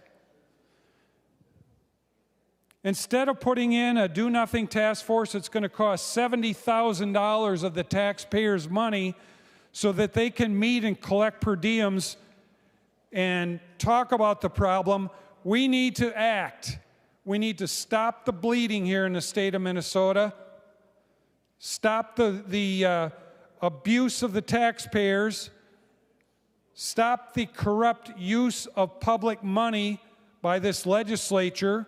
And so what this bill does, Mr. President, is it says, if a legislator authors a bill that appropriates money to a nonprofit organization within 3 years of accepting campaign contribution from that organization, or if a legislator or former legislator accepts a campaign contribution after they authored a bill that gave money to that nonprofit organization within 3 years, they're guilty of a crime of money laundering and public corruption, and then we're going to actually hold them accountable. And Mr. President, this is what we should be doing instead of committing to a diversion in covering up the problem with $70,000 of taxpayer money. Let's hold ourselves accountable, Mr. President. That's what this amendment does. Mr. President, I encourage your support. I encourage the support of all members of the body, and I ask for a roll call vote. Roll call requested and a roll call granted. Senator Klein. Thank you, Mr. President. I rise under a point of order under Article 35 in our temporary rules, 35-2. This is a non-germane amendment. It pertains to Section 609 of criminal law. It belongs in a judiciary and public safety bill. It's not germane to the bill on the table before us today. Senator Klein raised a point of order pursuant to Rule 35. The point of order is well taken. Senator Jaskowski. Thank you, Mr. President. I move the A88 amendment, Mr. President. Senator Jaskowski moves the A88 amendment. The Secretary will report the A88.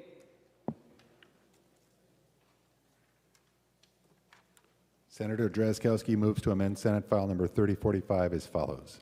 Page 3, line 8, delete $107,298,000. This is the A88 amendment. Senator Drazkowski to your A88 amendment. Thank you, Mr. President.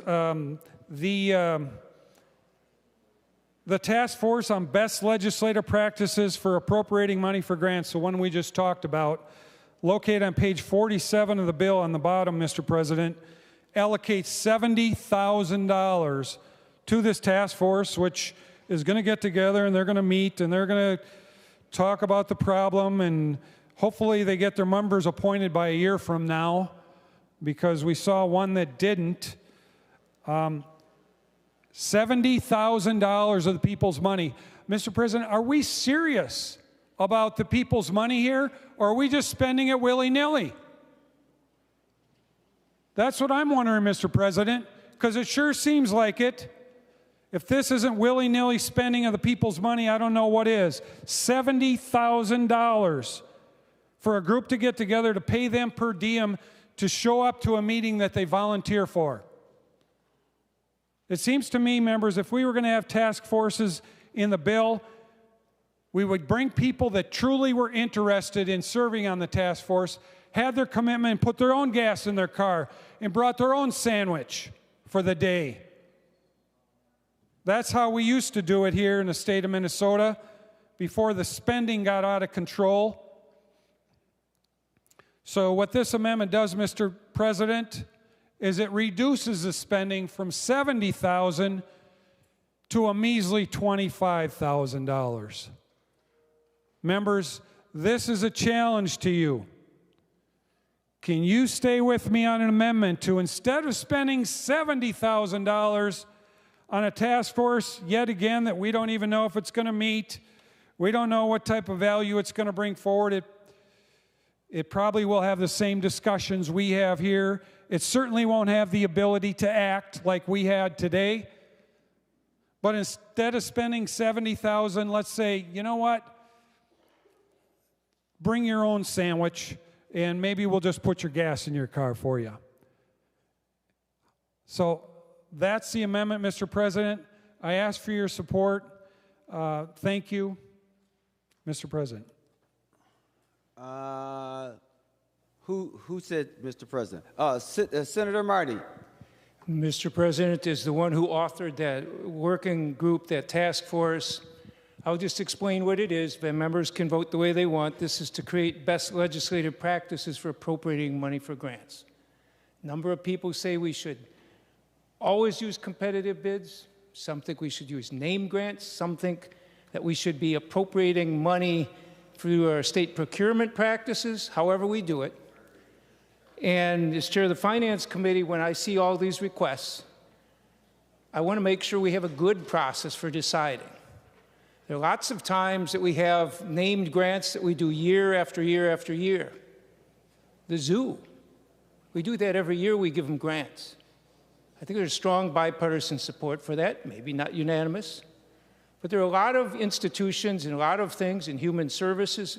We have a group that may do a very good job of dealing with mental health in a certain community. And we basically name them as a grant for a good reason, because legislators involved, both parties know they're doing good work. We might as well appropriate the money for them that way instead of having them go through some competitive bid practice that the agency has to set up, and they go through that and take all the time and all the money and everything else. Many times competitive grants are best. Sometimes maybe we should be treating these folks as vendors and appropriating money to them that way. But this is simply a request, and I've heard lots of bipartisan support for this kind of thing from the House, that we try and set up guidelines on how we best do this. I suggested this, the committee accepted it. The $70,000 number came because the LCC, which sets these things up, because they would have to help provide the staffing for it. They said that number, so we suggested that. If people think this is a terrible idea to try and figure out better guidelines for how we appropriate money to whether it's businesses or nonprofits or whatever, if they think this is a bad idea, vote against it. But I think it's a good idea. I think it's worth us getting more information. It's a 6-month task force, and the cost of it was determined by consultation with the LCC.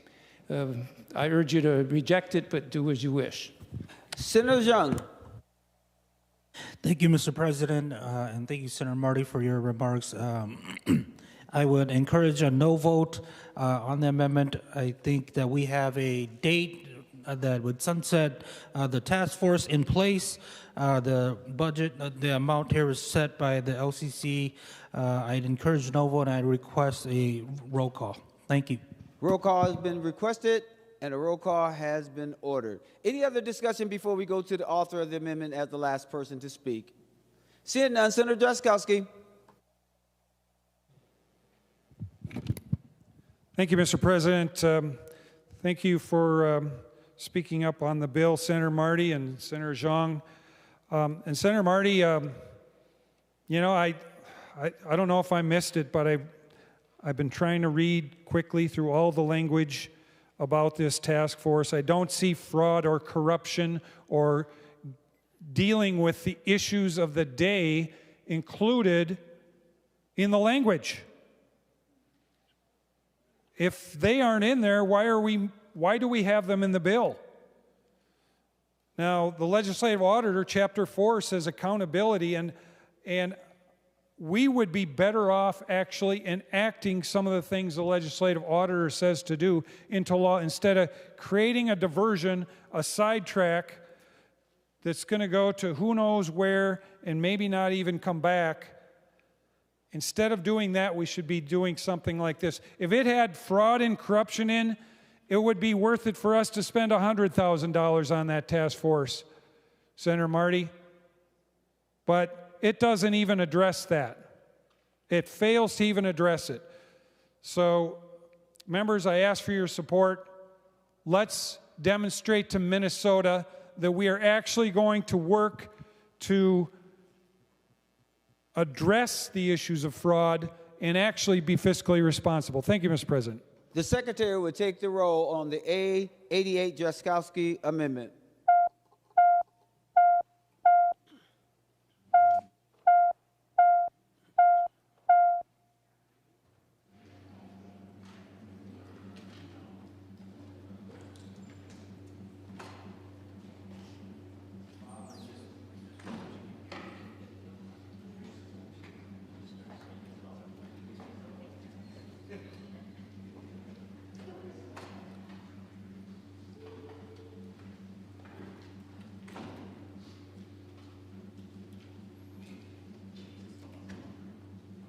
Senator Kunish, for those voting pursuant to Rule 40.7. Mr. President, Senator Johnson Stewart votes no. Johnson Stewart votes no. Senator Seeberger votes no. Seeberger votes no. Senator Port votes no. Port votes no. Senator McEwen votes no. Senator McEwen votes no. Senator Hoschild votes no. Senator Hoschild votes no. Senator Herr votes no. Senator Herr votes no. And Senator Friends votes no. Senator Friends votes no. Senator Jasinski, for those voting pursuant to Rule 40.7. Thank you, Mr. President. Senator Anderson votes aye. Senator Anderson votes aye. Senator Barr votes aye. Senator Barr votes aye. Senator Howell votes aye. Senator Howell votes aye. Senator Liskey votes aye. Senator Liskey votes aye. Senator Miller votes aye. Senator Miller votes aye. Senator Utke votes aye. Senator Utke votes aye. Senator Weber votes aye. Senator Weber votes aye. And Senator Lang votes aye. And Senator Lang votes aye.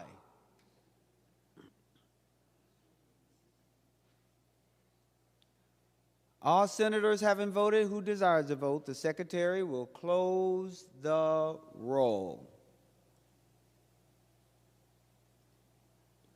There being 30 ayes and 34 noes, the A88 Jaskowski Amendment is not adopted. Senator Jaskowski. Thank you, Mr. President. I move the A78 amendment. Senator Jaskowski moves the A78 amendment. The Secretary will report the A78 amendment. Senator Drazkowski moves to amend Senate File Number 3045 as follows. Page 20, after line 3, insert. This is the A78 amendment. Senator Jaskowski, to your A78 amendment. Thank you, Mr. President. Mr. President, members, the A78 amendment addresses Section 3.06 in statute, the officers and employees of the legislature. And as a background, Mr. President, yesterday and the days preceding it, I was preparing for a resolution that was then brought yesterday before this body. And as I was talking with nonpartisan staff about it, I asked questions about, well, where is it directed in law how we actually appoint and elect our officers in the Senate? And it came to fruition in that discussion that we're missing something in the statute. The state constitution in Article 4, Section 15 says that each house of the legislature must elect its presiding officer as provided by law. Now, the law that it's looking at, and the only law that we have that deals with election of officers in the legislature, Mr. President, is 3.06, which is included in this amendment, if you'll take a look at it. Glaringly missing from the language, you'll see the amendment there on 1.7 of the amendment, the new language. Right now, it's absent of how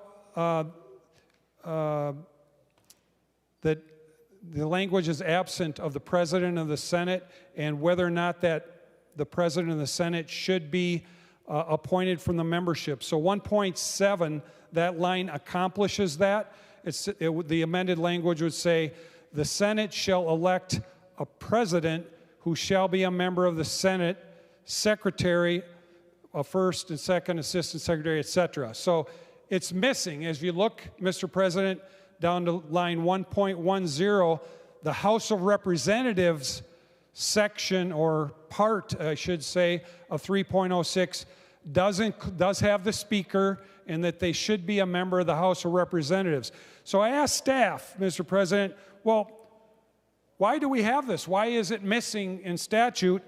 And it seems nobody knows completely, but the belief is that decades ago, when changes were made to separate the lieutenant governor position and the Senate president position, something got discombobulated and it didn't get replaced into the section. The language did not get replaced.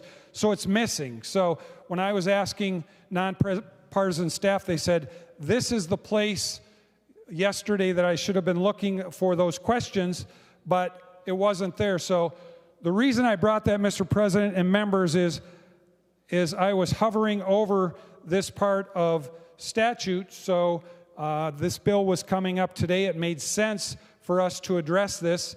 I'm not going to ask for a roll call. This is an effort to correct what we have here and what's missing, and I'm looking for your support for the amendment so that we can have this section of law complete, really mirroring the House, and not have any questions as we get down the road in the future. Thank you, Mr. President. Senator Xiong to the A78 amendment. Thank you, Mr. President. Thank you, Senator Drazkowski, for flagging this. I think it just makes sense. I'll take it as a friendly amendment. Thank you. All those in favor of the A78 amendment say aye. All those opposed say no. The motion prevails and the A78 is adopted. Senator Drazkowski. Thank you, Mr. President. I move the A53. Senator Drazkowski offers the A53 amendment, and the Secretary will report the A53 amendment. Senator Drazkowski moves to amend Senate File Number 3045 as follows. Page 87, delete Article 6. This is the A53 amendment. Senator Drazkowski to your A53 amendment. Thank you, Mr. President. The A53 amendment deletes Article 6 of the bill. Article 6 increases the business taxes within the department or within the Secretary of State's office, the various filing fees and other business taxes that the Secretary of State imposes upon the business of our state and collects.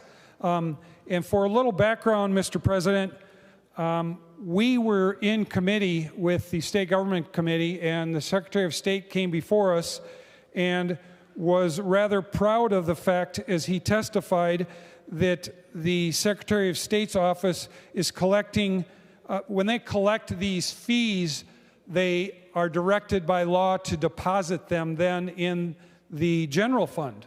And so the Secretary of State shared with us that he collected $29 million each biennium more than he had in expenses for this particular effort.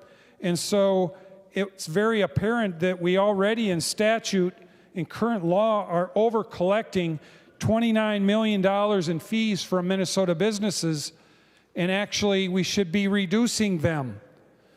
And instead in the bill, to maybe the average onlooker's surprise, Mr. President, the bill actually increases their fees another $1.5 million more. Mr. President, I don't know if this bill was put together, this part of it, willy-nilly or not, but we're going in the wrong direction here. Mr. President, we should be decreasing fees. The bill increases fees $1.5 million. The Secretary of State has already taken, on a biennial basis, $29 million too many. And he testified to us to that effect directly in committee. So what this does is it deletes Article 6. It would not reduce the fees over current law, which is what we really should be doing. But what it says instead is, let's just not increase the fees $1.5 million. That's what the amendment would do. I ask for a roll call vote and ask for your support. Thank you, Mr. President. Roll call requested, roll call granted. Senator Xiong. Thank you, Mr. President. Thank you, Senator Drazkowski. The proposed fees in Article 6 increases filing fees that will generate more revenue for the general fund. It's an example of responsible governance. The increases are modest and well under the kind of increases we would see had we kept up with inflation. And so I encourage a no vote. Thank you. Any other discussion before we go to the author of the amendment? Seeing none, Senator Drazkowski, your final words before we vote. Thank you, Mr. President. Well, Senator Xiong, this is not responsible, increasing fees by $1.5 million when the Secretary of State is collecting $29 million too much already. It's irresponsible for us to raise fees. But what we have going on, Mr. President, is we have no appetite among the majority to backtrack on any of the spending that they did in the last biennium. Any of the $19 billion, I haven't seen one item that they want to backtrack on. As a matter of fact, they just want to increase spending, and so now we've got another tax, another $1.5 million, when this office of the Secretary of State is over collecting $29 million. Members, this is not, if there are any people in Minnesota watching today, Mr. President, I hope they are watching. This is what's going on in your government, people of Minnesota. It doesn't make sense. It's not what happens at your kitchen table. It's not what happens in your checkbook. It's not what happens at your job or with your family, but only in government when the Democrats have control and they want to spend more and more and more of your money. Please, let's bring some sanity to the approach here. Please vote yes. Thank you, Mr. President. The Secretary would take the roll on the A53 amendment.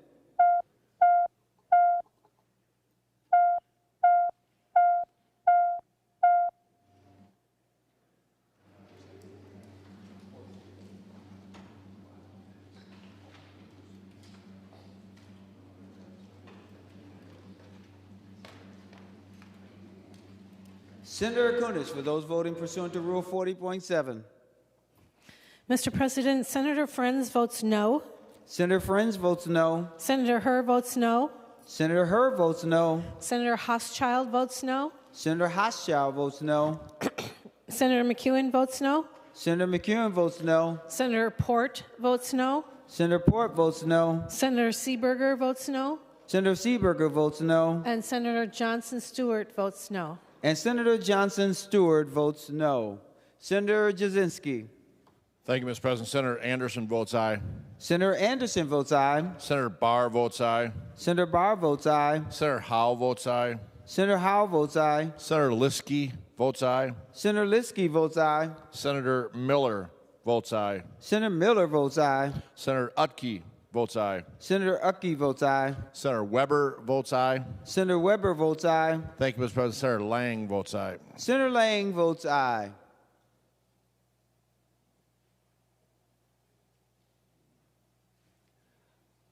All senators having voted who desires to vote, the secretary will close the roll. There being 30 ayes and 34 nays, the A53 Jaskowski Amendment is not adopted. Senator Abler.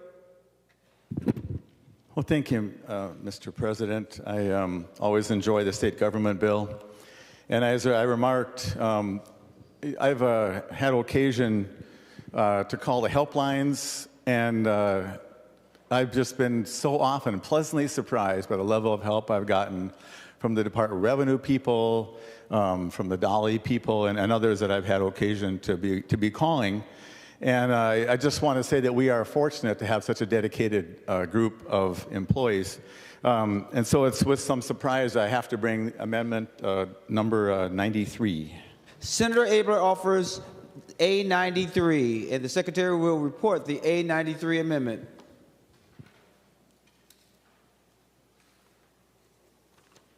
Senator Abler moves to amend Senate File Number 3045 as follows. Page 43, after line 28, insert. This is the A93 amendment. Senator Abler, to your A93 amendment. Well, thank you, Mr. President. And if you've if you've seen a state employee, you've seen one state employee. They're so different. They're different heights, they're different capacities, they're different skill sets. They're just really all different. And some have quite a bit of muscular capacity and strength, and some do not. And so in regard to that, the bill talks about the Connect 700 program, where we bring people in to help with various levels of disability. The state has not been very good at that in the past, but they're getting better and better. Curiously enough, this was brought to me by AFSCME just a couple days ago, there are some places where it's entirely appropriate to not stand on both your feet, but to sit on a stool or a chair and do your work. And I'm just shocked that this is even an issue anywhere.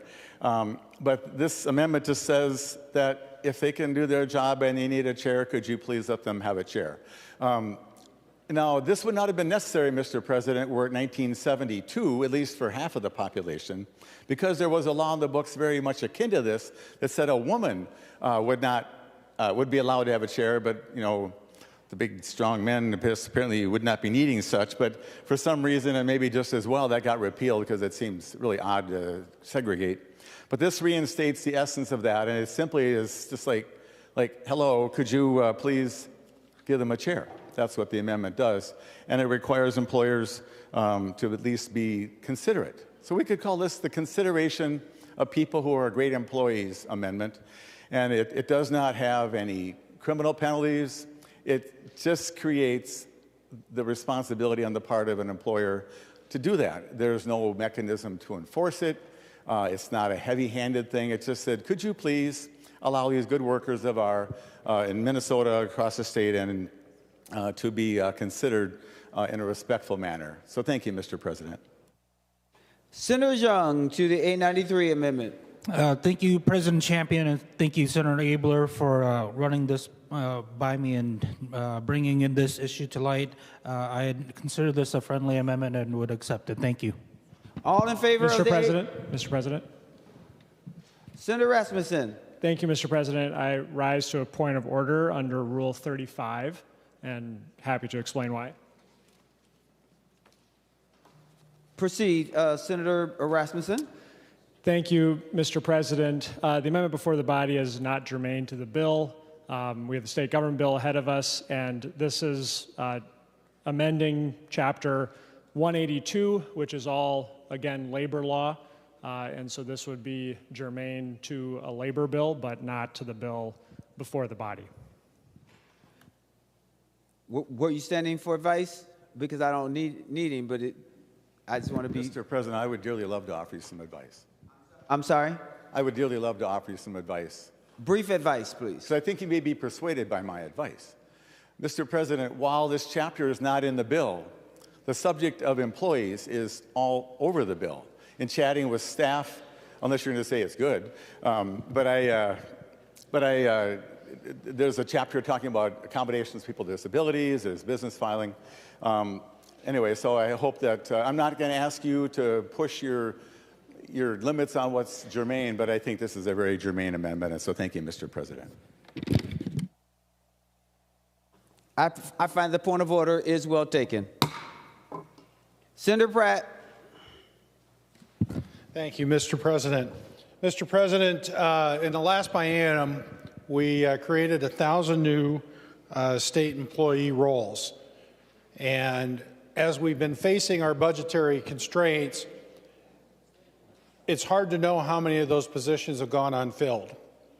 You know, when I was in the corporate world, I had to go through this on several occasions where we had to cut our budgets, and the first thing we did was we had to look at those unfilled positions and keep them unfilled. We didn't want to lay off anybody. We just kept those positions unfilled. What I'm finding here, Mr. President, is that we as a legislature don't have any insight to that. So, Mr. President, I'd like to offer the A66 amendment. Senator Pratt offers the A66 amendment. The Secretary will report the A66 amendment.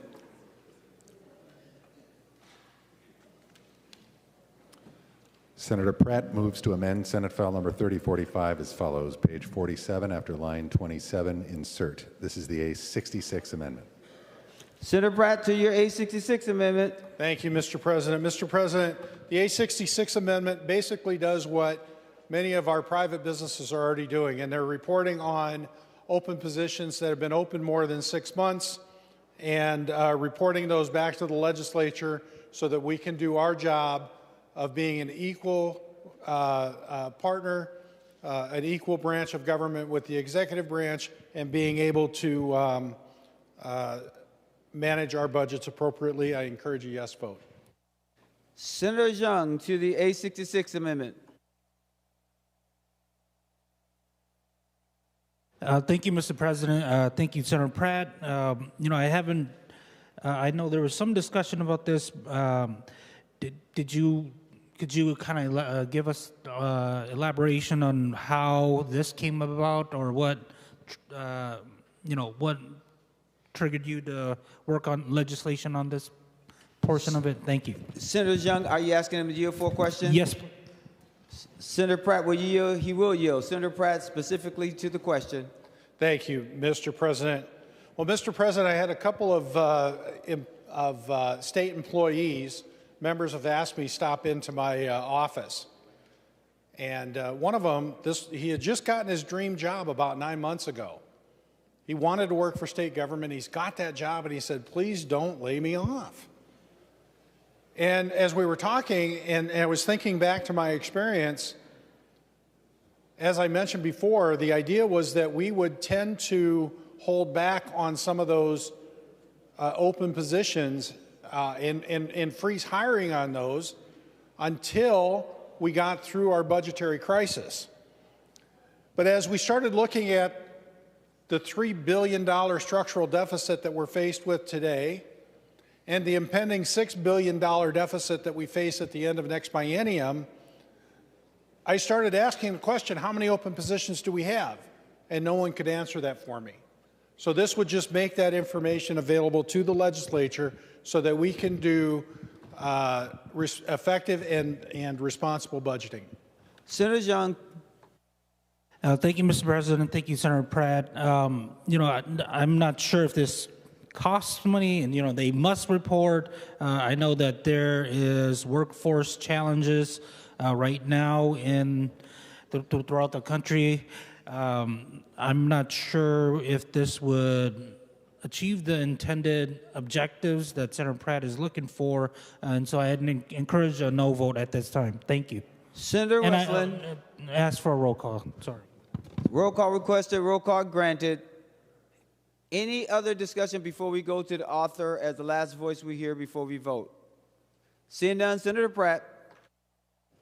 Thank you, Mr. President. Mr. President, I find it interesting that every time there's a concern, we fall back on the cost. This is something that responsible managers are doing, and if state agencies don't have this information available to them, they should. we should expect our state agencies to work as efficiently and effectively as some of our corporate. Now, I understand government is a little bit different, but good management is good management. And this is just simply putting that expectation on our state agencies. This should be a nominal cost if there is one. I encourage a yes vote. The Secretary will take the roll on the A66 Pratt Amendment.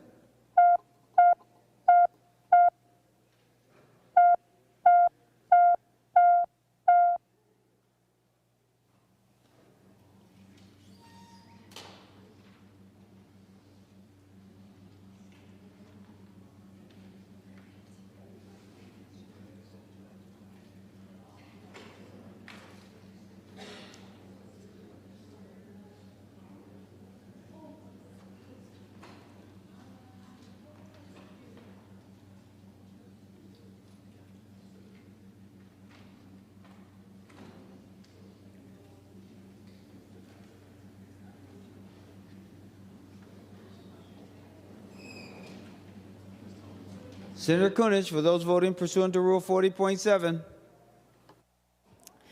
Mr. President, Senator Friends votes no. Senator Friends votes no. Senator Herr votes no. Senator Herr votes no. Senator Hoschild votes no. Senator Hoschild votes no. Senator McEwen votes no. Senator McEwen votes no. Senator Port votes no. Senator Port votes no. Senator Seeberger votes no. Senator Seeberger votes no. Senator Johnson Stewart votes no. Senator Johnson Stewart votes no. And Senator Clark votes no. And Senator Clark votes no. Senator Jasinski. Thank you, Mr. President. Senator Anderson votes aye. Anderson votes aye. Senator Anderson votes aye. Senator Barr votes aye. Senator Barr votes aye. Senator Howell votes aye. Senator Howell votes aye. Senator Liskey votes aye. Senator Liskey votes aye. Senator Miller votes aye. Senator Miller votes aye. Senator Utke votes aye. Senator Utke votes aye. Senator Weber votes aye. Senator Weber votes aye. Thank you, Mr. President. Senator Lang votes aye. And Senator Lang votes aye.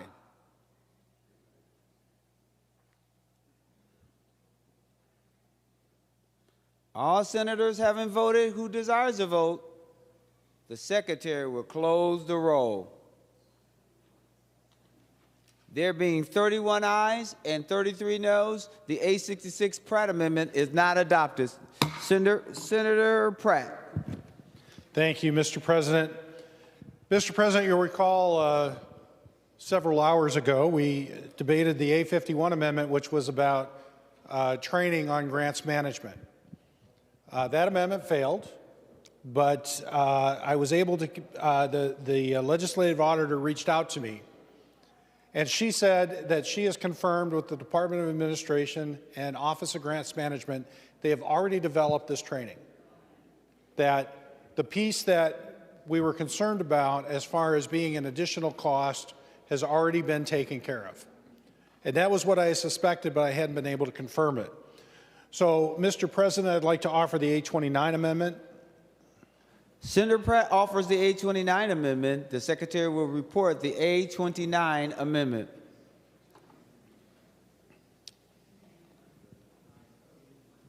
Or 129 amendment, I'm sorry. Senator Pratt offers the 129 amendment, and the Secretary will report the 129 amendment. Senator Pratt moves to amend Senate File Number 3045 as follows. Page 32, after line 18, insert. This is the A129 amendment. Senator Pratt to your 129 amendment. Thank you, Mr. President. Mr. President, this takes, it eliminates the language from the A51 that requires the department to develop training and simply keeps the second part of the amendment, which requires all agency staff management responsible for making grants to annually complete the training that's already been developed. I'm hoping this will be considered a friendly amendment. Senator Xiong to the A129 amendment. Thank you, Mr. President. Thank you, Senator Pratt. Doing a little bit of homework here on the floor, and I take this as a friendly amendment. Thank you. Members, all in favor of the A129 amendment, say aye. All those opposed say no. The motion prevails and the A129 Pratt amendment is adopted. Senator Farnsworth. Thank you, Mr. President. And we, a few hours ago, had a lively debate about the U.S. Hockey Hall of Fame Museum. And so I would continue to like to talk about that. We heard some talk about how maybe there's not enough visitors there. And as you know, the Iron Range has experienced some hard times. We've had 650 layoffs. And so I would like to see, Mr. President, a diversification of our economy. And one of the ways that we could diversify is by turning the U.S. Hockey Hall of Fame into a destination where 40, 50, 60, 70,000 or more people a year go visit the Hockey Hall of Fame. And in order to do that, they need an infusion of capital for promoting and enhancing the user experience. And so with that in mind, Mr. President, I would like to offer the A130 amendment. Senator Farnsworth offers the A130 amendment. The Secretary will report the A130 amendment. Senator Farnsworth moves to amend Senate File Number 3045 as follows. Page 4, line 18, delete 50,135,000 and insert. This is the A130 amendment.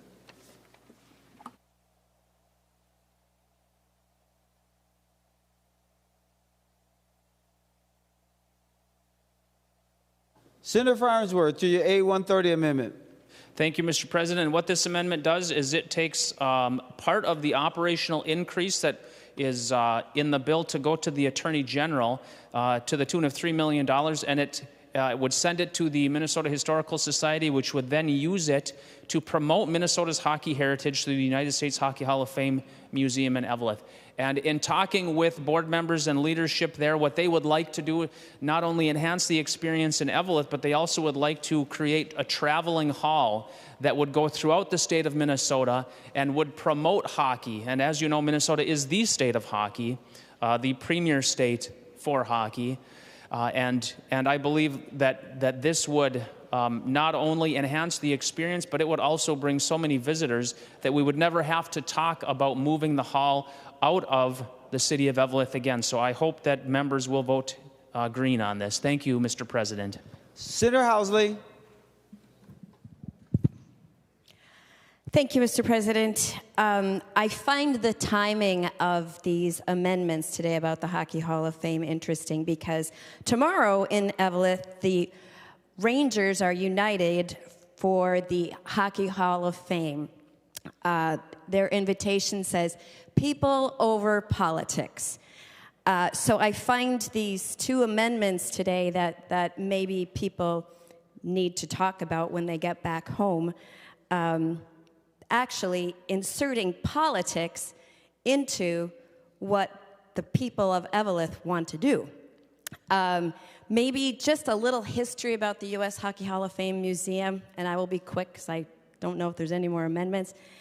It opened in 1973, and back then, the board members of the U.S. Hockey Hall of Fame voted on who all of the inductees were, and they actually held the ceremonies.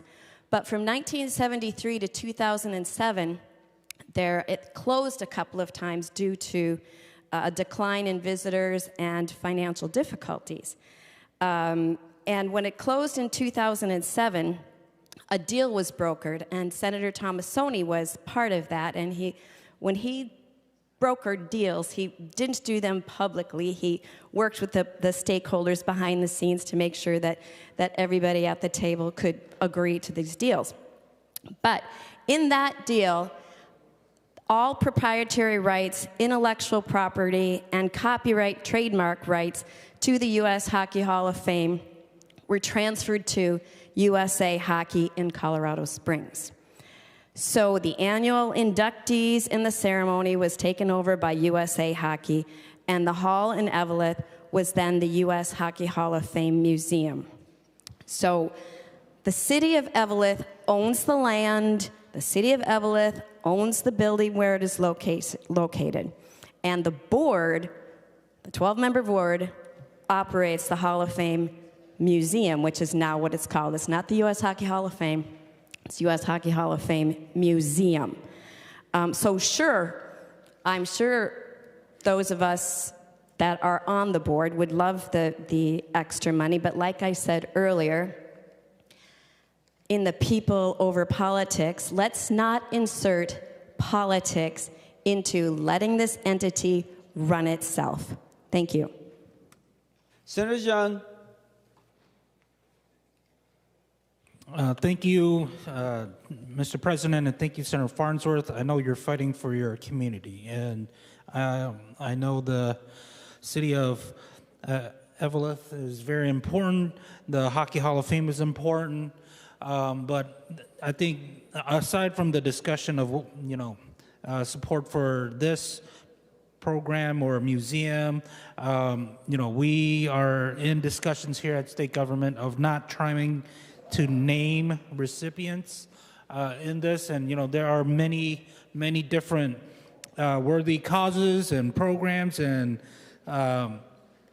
activities that have came to my office to ask for specific requests, and I've had to turn them down, even from my own community. And so I would encourage a no vote on this. Maybe we can look at other avenues to get some funding to the Hockey Hall of Fame in Eveleth. Thank you. Senator Crone. Thank you, Mr. President. I rise in support of Senator Farnsworth A130 amendment. The primary reason I stand in favor of the amendment, I support these funds going to the U.S. Hockey Hall of Fame, but just as important to me is where the funds are coming from, which is the Attorney General's office. The Attorney General right now has a huge transparency problem, and I've been talking a lot about this in Judiciary Committee, and I haven't done it on the floor, and I don't plan on spending a whole lot of time on this today because I'm working hard on a bipartisan solution to this. But just so the members know, the Attorney General is not being transparent. There's been a seismic shift in the documents that the Attorney General's office is turning over to the public pursuant to data practices requests. All non-investigative files or closed investigative files of non-individuals are not being turned over to the public. And this is a huge transparency problem, particularly how it relates to how our state needs to combat fraud. Because there's no way right now for the public to know, how the Attorney General is operating, what he's investigating for fraud, what he's deciding to sweep under the rug, what money he's accepting from outside groups to litigate cases, whether or not that outside interest group and money could be guiding the Attorney General's policies.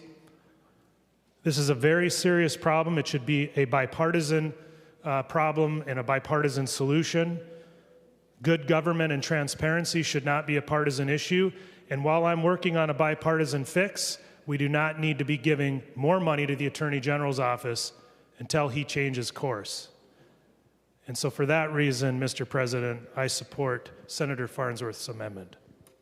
Senator Westlin. And I request a roll call too, Mr. President. Roll call requested, roll call granted. All right. Senator McQuaid.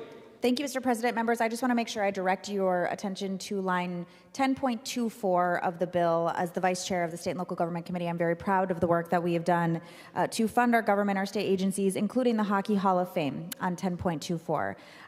I deeply appreciate the advocacy for the Hockey Hall of Fame. We have 3 generations of hockey players in my family, specifically because of a visit to that Hockey Hall of Fame. And the work that the Attorney General doing is incredibly important, helping to protect Minnesotans who have been fired, laid off, to make sure that Minnesotans don't have fraud perpetrated against us, our data being stolen and sold and dug through and looted by random 19-year-olds named Big Balls. I really appreciate the work that the Attorney General's office is doing. So thank you, Mr. President. I urge a vote no. Senator Lucero. Thank you, Mr. President. I'm wondering if Senator Xiong would yield for a question. Senator Xiong, will you yield? He will yield. Senator Lucero. Thank you, Mr. President. Thank you, Senator Xiong. As I am diligently listening to the discussion here, I believe that I heard you say something to the effect of you oppose naming recipients. Could you just confirm that I heard that correctly? Senator Xiong to the question.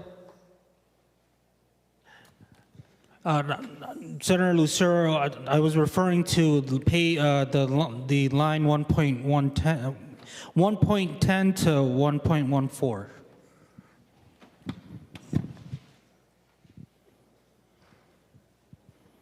Senator Lucero. Thank you, Mr. President. Thank you, Senator Xiong. If you would yield for another question. Senator Xiong, will you yield for another question? He will. Senator Lucero. Thank you, Mr. President. Thank you, Senator Xiong. Yes, on line 1.13, it specifically does name an appropriation to the United States Hockey Hall of Fame Museum in Evelyn. As I heard your rationale for opposing it, I just want to confirm, are you recommending to members to oppose this because it names an appropriation to a specific entity? Senator Xiong, specifically to the question. Thank you, Mr. President. And sorry, Senator Lucero, I was talking about we give them the funding, but it wasn't to tell them what to do, what the money is for. Senator Lucero. I'm even more confused now, Mr. President, with that answer. Okay, so one last question just for clarity, if you would yield. Will you yield? He will yield. Senator Lucero. Thank you, Mr. President. So, Senator Xiong, are you suggesting that you would be in favor of a named appropriation if we were more granular in specifying how they use it? Or are you saying that you are more in favor when there's lack of specificity how to use a named appropriation? Senator Xiong. Thank you, Mr. President. Thank you, Senator Lucero. I think my opposition to the amendment specific to itself is that it's more than just about the Hockey Hall of Fame. We're shifting funding from the AG's office over to try to fund this, and then it has specific language from, as I referenced earlier, and so I would encourage a no vote, where we've tried to work very hard with the AG's office to come up with the budget request there, and so I'd encourage a no vote. Thank you. Senator Wiesenberg. Thank you, Mr. President. As I know, some members of in the Democrat side have said everybody needs a haircut this year and everyone's hurting. So while the AG has got an increase of $5.7 million, there's places like the Hockey Museum that might close. So I did vote against this amendment, Mr. President, when it came before us before, because where's the money going to come from? Well, we found where the money's going to come from. We can take it from the AG's budget, and we can help keep hockey alive in Minnesota. So I support this this amendment. We should vote green. I know where Senator Lucero was going. If you look at the bill, there's many agencies that are named in this. So the bill author saying we can't take it because it's named, I just don't understand that. And I think that's where Senator Lucero's confusion was. We should vote green on this. Thank you, Mr. President. Senator Duckworth. Thank you, Mr. President. Would Senator Farnsworth yield for a question? Senator Farnsworth, will you yield? He will yield. Senator Duckworth. Thank you, Mr. President. Senator Farnsworth, if I were to vote in favor of this amendment, can you guarantee an exhibit regarding all the talent that has come from the city of Lakeville and will likely come from the city of Lakeville? Senator Farnsworth. Thank you, Mr. President. Thank you for the question, Senator Duckworth. I can't guarantee that, but what I can guarantee is that I would stand in Lakeville with a placard that names all of the famous hockey players from the city of Lakeville if this passes. Senator Duckworth. That's pretty good. Thank you. Mr. President, would Senator Housley yield for a question? Senator Housley, will you yield? She will yield. Senator Duckworth. Thank you, Mr. President. Senator Housley, if I were to vote against this amendment, can you guarantee an exhibit highlighting all the phenomenal talent that has come from and will likely continue to come from the great city of Lakeville regarding hockey? Senator Housley to the question. Thank you, Mr. President. And Senator Duckworth, I would love if you voted for this amendment. We would love to have the extra cash up there. And Senator Duckworth, you have an invitation to come to Evelyn, to the U.S. Hockey Hall of Fame Museum, and see all of the legends of Lakeville on display. Senator Duckworth. I've got options, Mr. President. Thank you. Senator Draheim. Thank you, Mr. President, and thank you, members, for the conversation. And, you know, I know half of the discussions in just, you know, the $3,000 would be great, or $3 million would be great. But once again, I go back to my earlier comments about our schools and our long-term care facilities. And if I vote for this and go back to my district, telling them that my long-term care facilities are only going to get a $14 million shave, but we got $3 million for the United States Hockey Hall of Fame. And if I remember right from committee, they only have about 9,000 visitors a year. And I know some of you have heard me talk about this before, but I used to own an event center. And it wasn't uncommon for us to have weddings almost every weekend. So if you would, from a business standpoint, how I'd look at that 9,000, if I was going to staff, whatever, I would take that 9,000, divide it by 12 months. I'd get 750 people a month. And then I would divide that by the week or the weekend, and I'd get under 200. And then I'm going to go back to my district and tell them I'm cutting your long-term care facilities $14 million, and we're messing around with this. And no offense to the district where this resides, I have a ton of respect for the senators up north, and I love going up north, but it's about priorities, members. So this is fun, having this discussion, having multiple senators talk about something that I'm very passionate about, hockey. But think about it. They only have 9,000 people a year come through. And in testimony, we talked about what like the Football Hall of Fame has. So another sport I'm very passionate about. Has 250,000 people a year. Basketball Hall of Fame, over 200,000 a year. Baseball, even more, 275,000 a year. I wish all those were in Minnesota. I wish we could put them everywhere but Lakeville in Minnesota. But we can't. We have to make priority choices. And I love the discussion. I love that we're looking at spending money on hockey. You know, we did something great with the juniors in your bill, Mr. President. I appreciate that. We did something great with the Special Olympics in your bill. I can get behind that, because those investments will be repaid. Bring literally tens of thousands, if not 100,000 people to the state of Minnesota. I don't see this. I don't see it. So I urge a no vote with all due respect to the author, and I'm sorry about the rant, Mr. President. Thank you. Senator Housley. Thank you, Mr. President. I'd like to make a motion to be excused from voting according to Rule 41.2. As I said earlier, I think there's a conflict of interest being on the board of the U.S. Hockey Hall of Fame, although I encourage a yes vote. Thank you. All in favor of the motion, say aye. All those opposed, say no. The motion prevails. Senator Housley is excused. All right, members, the last person we're going to is Senator Farnsworth, because this is your bill, your amendment, and then we'll vote. Briefly, please. Thank you, Mr. President. And it may be true that there's only 9,000 visitors, but that's the point of this amendment, is to increase that amount and turn this into an economic engine on the eastern side of the Iron Range. Mr. President, I would love to see 50,000 or 100,000 or 200,000, and I think that's possible with the sport of hockey. If we make this a true destination, and that's what this is about, if we're able to make this a true destination where hundreds of thousands of people come, we'll never talk about moving it again. We'll have true economic diversity on the Iron Range. And again, to parrot a little bit of what Senator Hochschild said earlier, a lot of the major Hall of Fames are in small rural areas.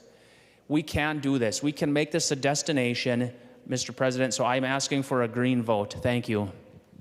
The Secretary will take the roll on the A130 amendment.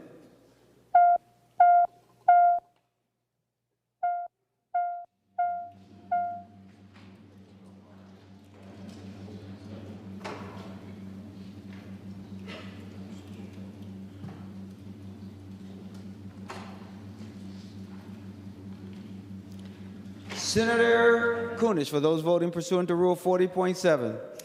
Mr. President, Senator Friends votes no.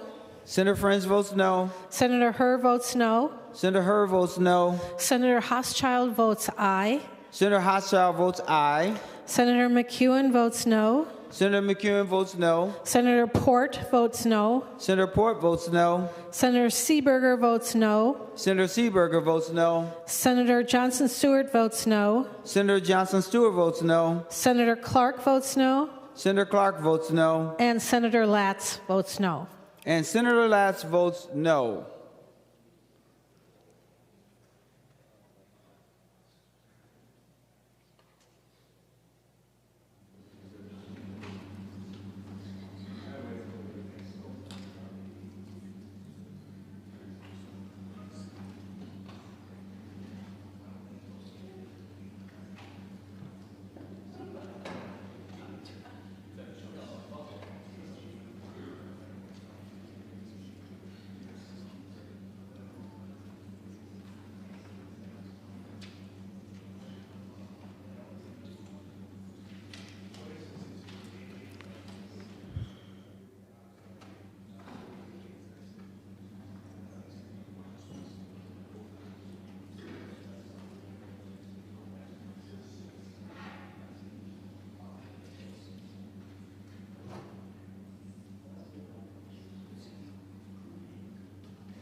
Members, we're just waiting for Senator Jasinski to finish getting votes for those who are voting remotely.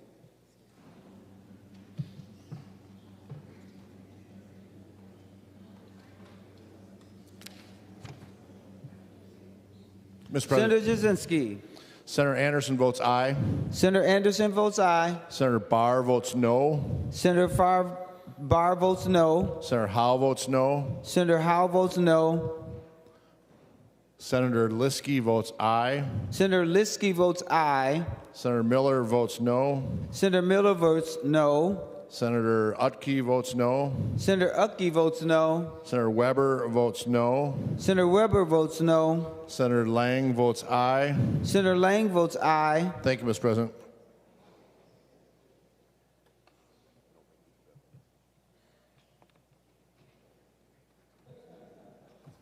All senators having voted who desires a vote, the secretary will close the roll. There being 21 ayes and 42 noes, the A130, there being 21 ayes and 41 noes, the amendment is not adopted. Members, just so you know, we are now going to the election portion of the bill. Senator McQuaid. Thank you, Mr. President. I would offer the A41 amendment. Senator McQuaid offers the A41 amendment.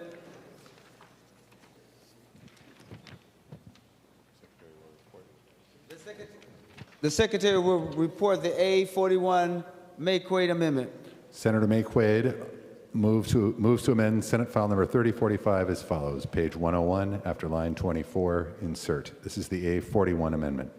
Senator McQuaid to your A41 amendment. Thank you, Mr. President and members. The A41 amendment was something that came in the State and Local Government Committee. I want to thank Senator Barr, Senator Drazkowski, and Senator Lang for working in that committee to kind of bring me to where we are now. This amendment would simply state that a municipality cannot enter into a non-disclosure agreement for a potential data center development. There are myriad opinions on data centers. I think that is good, robust discussion and debate, and I don't want folks to think that this particular amendment is a stance on data centers. What it is a stance on is government transparency. In my district, the city of Rosemount negotiated the development of a data center under an NDA. It had a code name. It was Project Bigfoot. The Meta representative that they negotiated with was named Ken Confidential. Residents of Rosemount had no opportunity at any point in the process to give their input on whether or not this data center should be developed. That has happened in North Mankato, it has happened in Farmington and in Hampton. So residents across our state deserve the opportunity to be involved and make their voices heard, whether people want them or not. And so this amendment would simply require, or prohibit, I should say, NDAs from being used in data center developments. Senator Xiong to the A41 McQuaid amendment. Thank you, Mr. President. Thank you, Senator McQuaid. We did see a version of this in State Gov Committee. I am in favor of the bill proposal language here, but I'd leave it up to the members to decide based on their own communities. Thank you.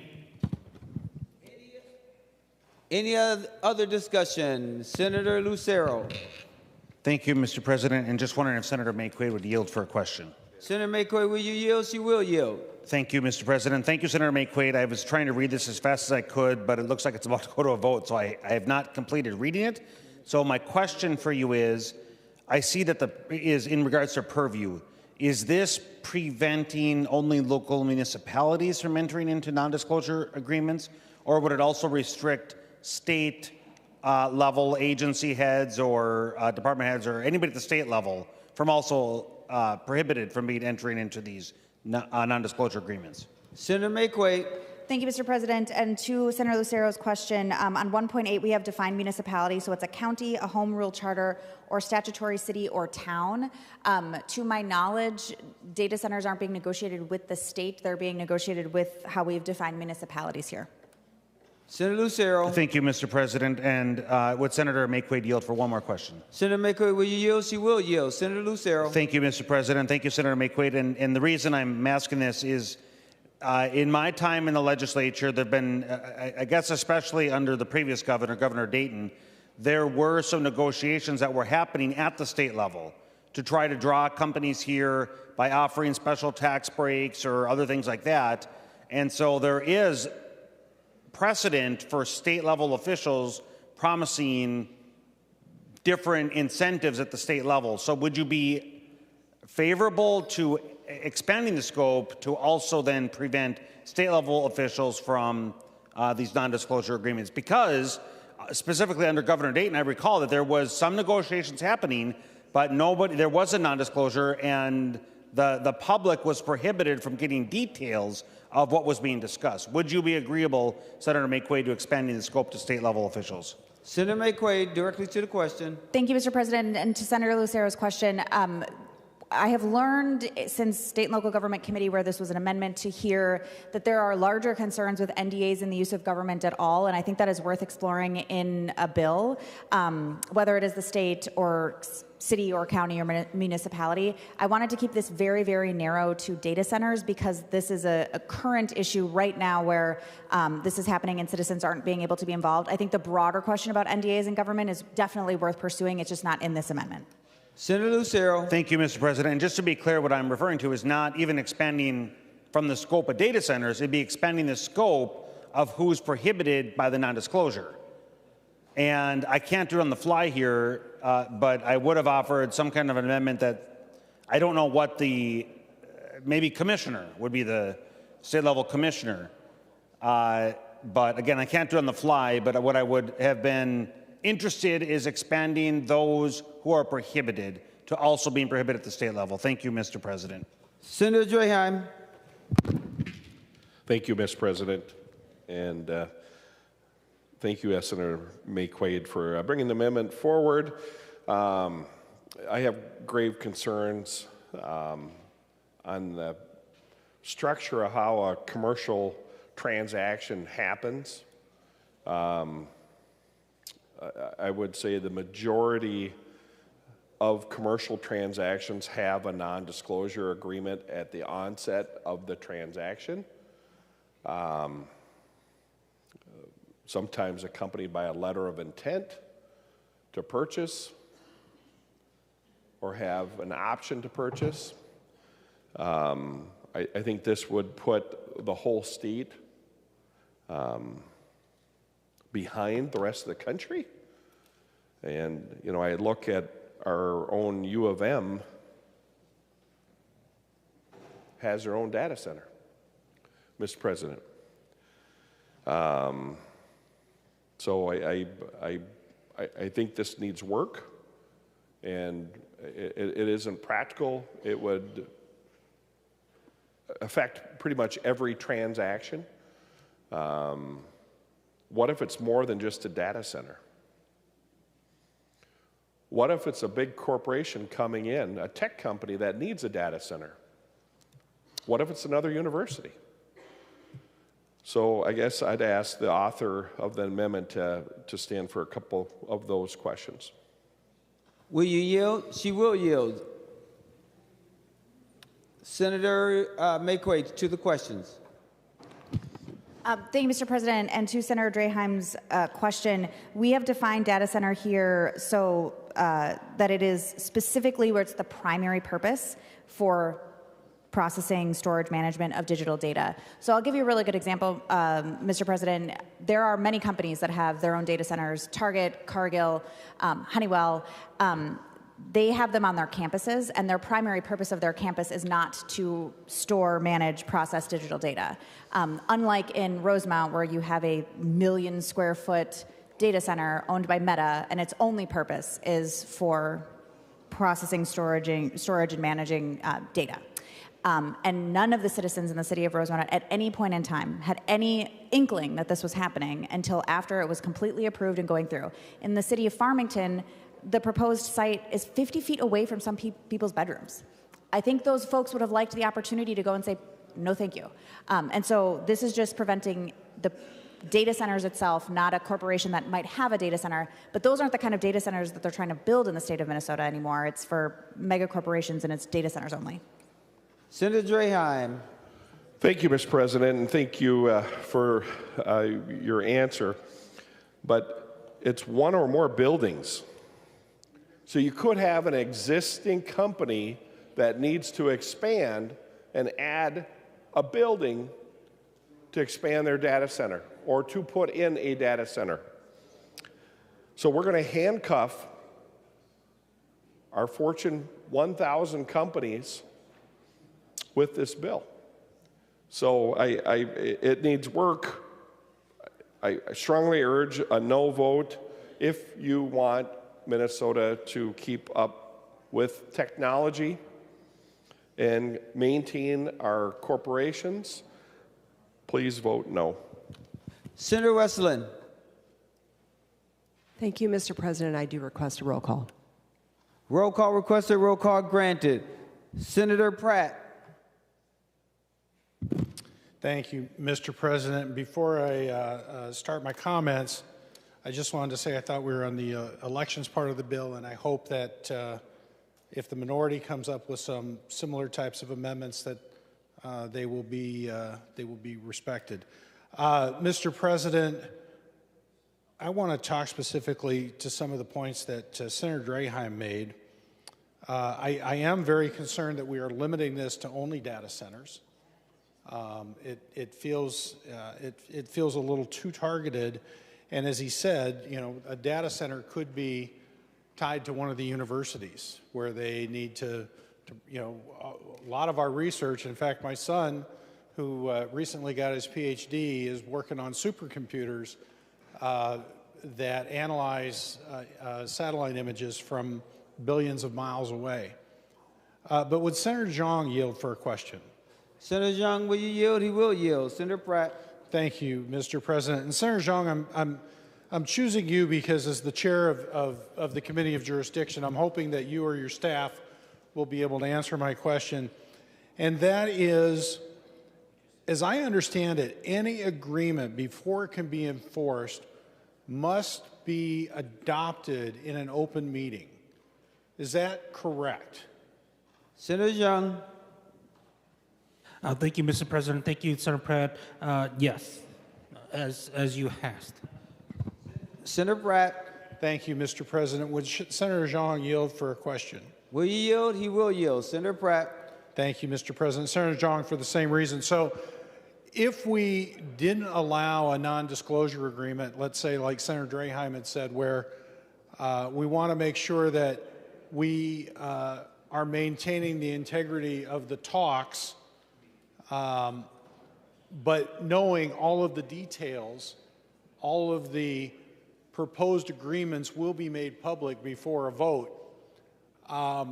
Wouldn't that be putting, as Senator Draheim said, our local governments at a distinct disadvantage as they're trying to do economic development? Senator Xiong. Could you elaborate on what the disadvantages might be, or maybe what the nature of it that you're describing? Senator Pratt. Thank you, Mr. President. Well, Senator Xiong, let's say somebody is looking at multiple properties, and they don't want one party to know what the bid or the offer is on a property. Or let's say that they have a question about a provision or a legal clause in a contract, and in order to get that resolved, it's better if if the final product is made public rather than the question. That's what I'm saying is if everything is eventually made public, wouldn't this prohibit economic development if, say, every offer on a piece of property had to be made public and they were competing offers, or let's say there were sealed bids that were being considered? I'm just, because one of the things I'm thinking of, as you said, every contract must be adopted in an open meeting. And all of this information will become available at some point in time. So why are we trying to put the restrictions on the negotiations? Senator Xiong. Thank you, President Champion. Thank you, Senator Pratt. I think some of the concerns that you're referring to, the open concerns about bidding and information. I think there are other existing state laws and maybe even federal laws that are preempting those, the concern that addresses the concerns that you have, like trade practices. Those are protected, and there are data privacy laws that are in place that should provide some of the parameters of what this would entail. Thank you. Senator Pratt. Thank you, Mr. President. Well, Mr. President, I'm concerned.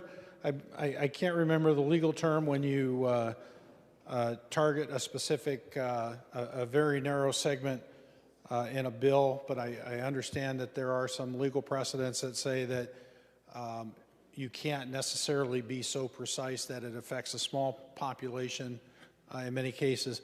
Second of all, every one of these agreements has to be discussed and voted on in an open meeting. No municipality or county or anyone else, any local government can't adopt a contract without having that public disclosure. And so it seems unnecessary to me when all of those discussions, some which may become relevant, some which may not become relevant, are not allowed to be discussed. I guess, I've been part of mergers and acquisitions in my career, and I know that we've done non-disclosure agreements because we're looking at proprietary data. We're looking at sensitive data that we don't want disclosed. There may be issues around data practices, as Senator Xiong said, that this may or may not try to preempt. And I just believe that, you know, while the intent is good, I don't think that this is an amendment that's ready for us to adopt and move forward, Mr. President. Senator Matthews. Thank you, Mr. President. Will the author of the amendment yield to a question? Will you yield? She will yield. Senator Matthews. Thank you, Mr. President. Senator Mayquade, which local cities in Minnesota did you work on this amendment with? Senator Mayquade to the question. Thank you, Mr. President. I worked with residents of Rosemount, Farmington, and North Mankato. Senator Matthews. Thank you, Mr. President. Will she continue to yield? Will you yield? She will yield. Senator Matthews. Thank you, Mr. President. Did you work with any city officials of anyone in the state or just residents as you described? Senator Mayquade to the question. Thank you, Mr. President. I think it's really important for folks to understand there is a open records law and the Minnesota Government Data Practices Act. It protects trade secrets. So there are certain things that companies, organizations, corporations can give to a city or municipality in the course of doing a project. But when we're talking about, let's take the Rosemount Meta example, for example, the mere existence of the project was kept as a trade secret. This was not approved in a public open meeting. Even the commissioners who were on the Public Planning Commission had no idea what the project was. They said it was related to tech when it was approved. It was referred to entirely in every government document and every meeting as either Project Bigfoot or the project. At no point were residents able to go and say, hey, this Meta data center that is going in is going to be talked about at my city council meeting or by these commissioners or with our school district. So the mere existence of the project is what was put in the NDA. The law already protects trade secrets. That already happens. The law should not protect from citizens the existence of a project, which is what these NDAs are being used for. And we have no other type of industry that is trying to do this through our cities using these kinds of NDAs, the protection of the mere existence of a project until it is approved. And so I don't need to work with the city to know that this is wrong and that citizens are upset. They are very, very upset. And I'm not even passing judgment on data centers themselves. There might be some communities who would love to have a data center. What if their city council members don't like data centers and they deny a project for a data center because citizens weren't able to come and say, we would like this in our community. This is good for our tax base. This would provide jobs. People deserve to be involved in their government, and this should not happen under the shroud of an NDA. Senator Matthews. Thank you, Mr. President. Much of that had nothing to do with the question, but I take from it that no work was done with city officials. Let me ask one more question if she would continue to yield. She will yield. Senator Matthews. Thank you, Mr. President and Senator Mayquade. Were there any data center associations or companies that you worked with in creating this language? Senator Mayquade to the question. Thank you, Mr. President. No, I'm looking at what they have done and then responding to that. I'm not interested in working with the folks doing the NDAs. I'm interested in prohibiting the NDAs. Senator Matthews. Thank you, Mr. President. So I know from an example going on in my district, as Senator Draheim was talking about, my city was very open and transparent, but I do know a little bit about the process that one of the cities in my district had to take, and there are some early acquisition steps and so forth, as was mentioned, that require some NDAs for getting the process started. Now, I've never been on that business side of things, but the city came forward as soon as they were available to in the process, telling the local residents, here's the nature of the proposal, here's the parties that are interested, here's the land that's going on. I find it very interesting. We've seen this come up multiple times where we've got some municipalities that looks like there's some legitimate issues going on in a specific location, but the accountability should be made by those residents to those local officials that are in that city, instead of running to the state asking the legislature here to make new blanket regulations across everybody that's going to control the behavior of all entities for potential bad actions of just a few. And that's what's at issue here, because this is another one that's going far afield. I am right now working on a data center package. Senator Frentz has also been working with me on it, going through the Energy Committee. We've been working and trying to talk with stakeholders on this. I'm honestly very surprised to see language come up like this. We are trying to work on all of the entities that are going on, including some of the local municipalities that have had issues going on. This does appear to come out of left field. The language is not at all ready for prime time. And the final question that I will, or final comment I will make, Mr. President, is the term that Senator Pratt was looking for is equal protection. My first read of this language does raise serious equal protection issues where the government is trying to narrowly tailor a restriction or a regulation just to one small group or type of people, instead of making it equally applicable for everyone. As was said, if there's general issues with NDAs as a whole, how they should be handled, or whether they should even be allowed to begin with, that's a much broader issue and one that should be described and discussed on an equal footing for everybody, but highlighting one specific group and targeting them over any other type of business that wants to come in and move into a city. Why would we not do this for any type of new business that's coming in, new hotel coming in, new industry that's trying to build in?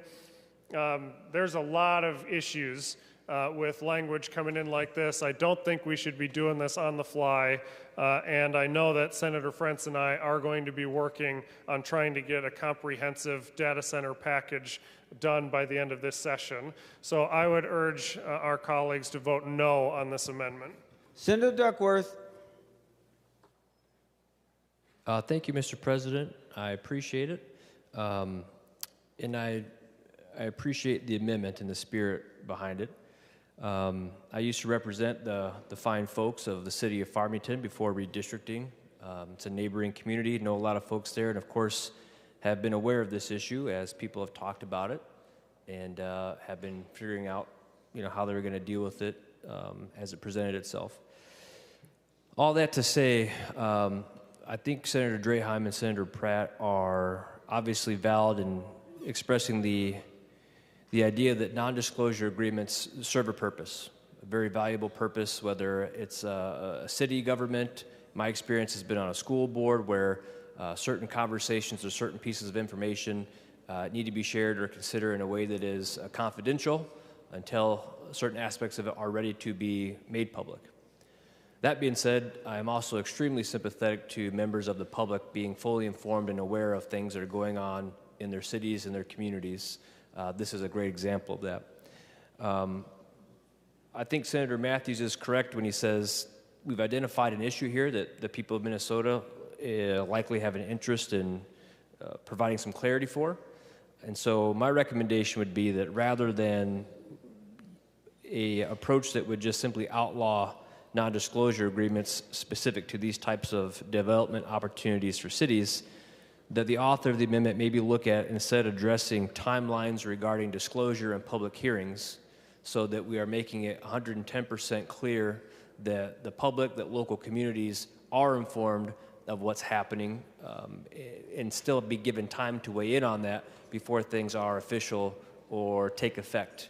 I think that the amendment as it is might end up being a quasi-ban on these types of facilities rather than a more reasonable approach that would strike a balance between confidentiality that municipalities need to respect when they're engaging in economic development on behalf of their communities and residents, while also preserving the very sacred duty and commitment we have to residents regarding proper and timely disclosure and the ability for them to weigh in on those decisions before they are official, Mr. President. So that's my recommendation to the author of the amendment. I highly doubt I will change her mind. However, there is still time for this maybe to be worked on some more and to become an even better product if it were to become law. Thank you.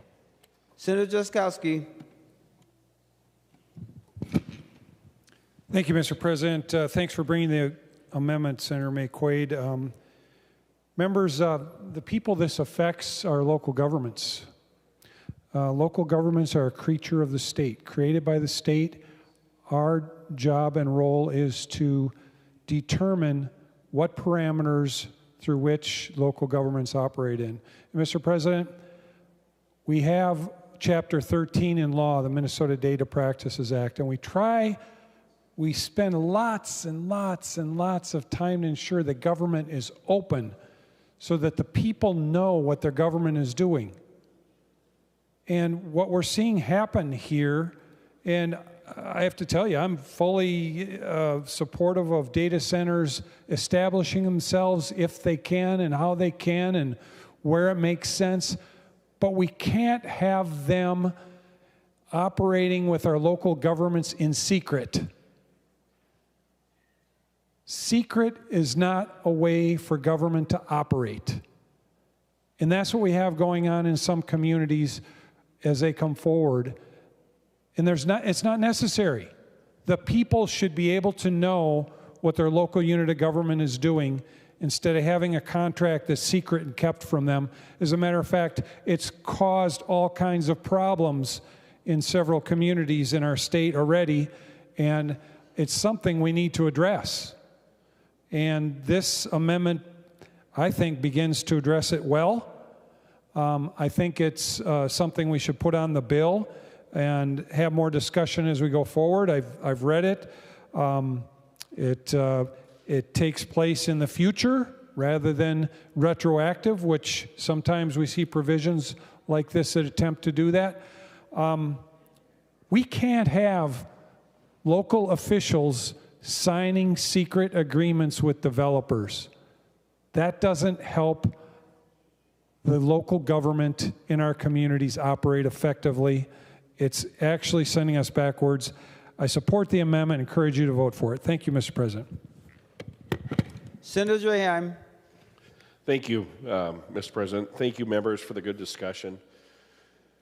Couple points. The non-disclosure agreement normally happens right away in a real estate transaction. And there are various reasons to sign a non-disclosure agreement. Most of the time, it's fiscal information. Do I agree with my colleagues on the disclosure from local communities? Of course I do. I have talked to North Mankato, along with a couple other communities in my district, who would love to get this off the ground. You know what the roadblock is, Mr. President? It's the state and the red tape. I have not heard of any complaints about non-disclosure agreement in my 7 counties that I represent or neighboring counties, except for maybe the one community in Dakota that it does neighbor my Rice County and Scott County. But the people would love to have that economic shot in the arm of a data center, especially in outstate Minnesota. My biggest community is only 20,000. My next largest community is a lot smaller than that. And I have a community of about 4,000 that is looking at putting a data center in. And they're working with the community on where to put it, how to do it, but the number one roadblock is the state. And my fear with this very broad, non-descriptive, non-disclosure portion of this bill is when. When is it okay to sign a non-disclosure? So it needs work. I would much rather have us work on zoning, which is the proper way to do development and economic development, and set some guidelines and recommendations for our communities, than have a one-size-fits-all. So please vote red. Senator Lucero, and then we're going to the author of the amendment. Thank you, Mr. President, and I sincerely appreciate the conversation that's taken place. The concern that I have, well, let me start by saying this. Good government is transparent government. 100%. But I bring back, and I think, Mr. President and Senator McQuaid, it may have been the time when you and I were serving in the other body together. That's when the negotiation was taking place. And if I can jog some memories, Mr. President, of members, there were headlines of a secret company that Governor Dayton was negotiating with. And there were some locations, Chaska, I think up in my area, Rogers area, and a few others. And what did that company turn out to be? It was Amazon. It was an Amazon distribution center, for those who can recall. And I am in favor of that transparency. But what's concerning me about this amendment is it's specific to one type of land use, and then it's specific to only the local level. So, Mr. President and Senator McQuaid, I think you and I are in agreement in spirit, but it should be all levels of government as the scope to ensure transparency, and the land use should not be just data centers. The local residents should be empowered with information on any negotiations that are taking place, whether the land use be solar farm, whether it be a distribution center for another form, whether it be 200-unit housing development, whether it be whatever. The land use should be transparent, is my point. It shouldn't be just narrow to the data center. And then I would also, so that's why I have reservation about this amendment. It's too narrow in scope. The last thing I would add is, Senator McQuaid, I would just draw your attention to line 1.7. And Mr. President, Senator McQuaid, this may be a flashback to conversations we had in the other body. But as a reminder, digital data can have three forms. It's like H2O. It can be in three forms: solid, liquid, and gas. Digital data can be in three forms. It's either being transmitted, it's being processed, or it's being stored. So I would draw your attention to line 1.7, where you have the purpose of providing for the storage, management, or processing of digital data. You have two of the three. Management should not be there. It should be transmission. So there are problems with this language as drafted. I have concerns, but Mr. President and Senator McQuaid, again, I'm with you in spirit on the transparency, but this amendment is not something that we should support. Thank you. The final word will be from the author of this amendment before we vote. Thank Senator you. McQuaid. Thank you, Mr. President. I mean, everyone should note the date. It is April 25th. Senator Drazkowski and I agree. Big day. I do appreciate the conversation, I really do, and I want to, Senator Draheim's story about his community, I'm glad that your community wants a data center, and I think that is something that your community should be able to advocate for and know that is happening. My sister-in-law sits on the Windham City Council, Senator Weber's district, and there was a rumor going around in that area that there was a proposed data center.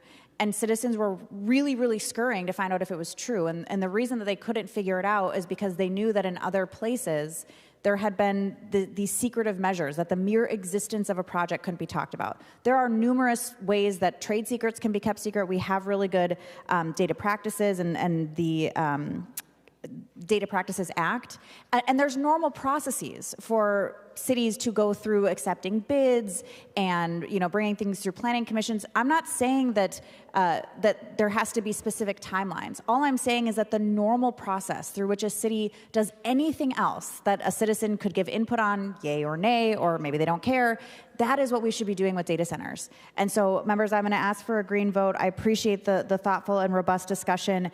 I do want to say again that I don't see a vote on this bill as your stance on data centers at all. I just see it as a stance on government transparency.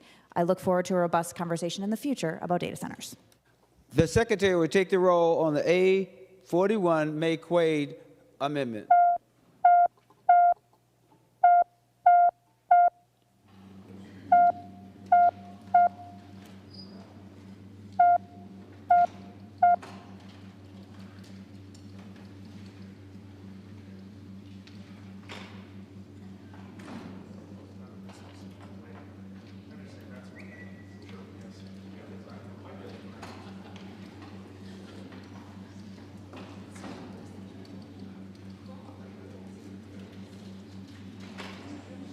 Senator Kunish, for those voting pursuant to Rule 40.7.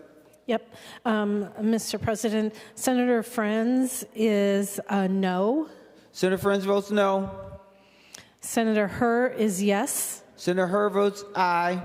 Senator Hauschild votes no. Senator Hauschild votes no. Senator McEwen votes aye. Senator McEwen votes aye. Senator Port votes aye. Senator Port votes aye. Senator Seeberger votes aye. Senator Seeberger votes aye. Senator Johnson Stewart votes aye. Senator Johnson Stewart votes aye. Senator Clark votes aye. Senator Clark votes aye. And Senator Latz votes aye. And Senator Latz votes aye. Senator Jasinski. Thank you, Mr. President. Senator Anderson votes no. Senator Anderson votes no. Senator Barr votes no. Senator Barr votes no. Senator Howe votes no. Senator Howe votes no. Senator Liskey votes no. Senator Liskey votes no. Senator Duckworth votes, Senator Miller votes no. Senator Miller votes no. Senator Utke votes no. Senator Utke votes no. Senator Weber votes no. Senator Weber votes no. Senator Lang votes no. Senator Lang votes no. And Senator Coleman votes no. And Senator Coleman votes no.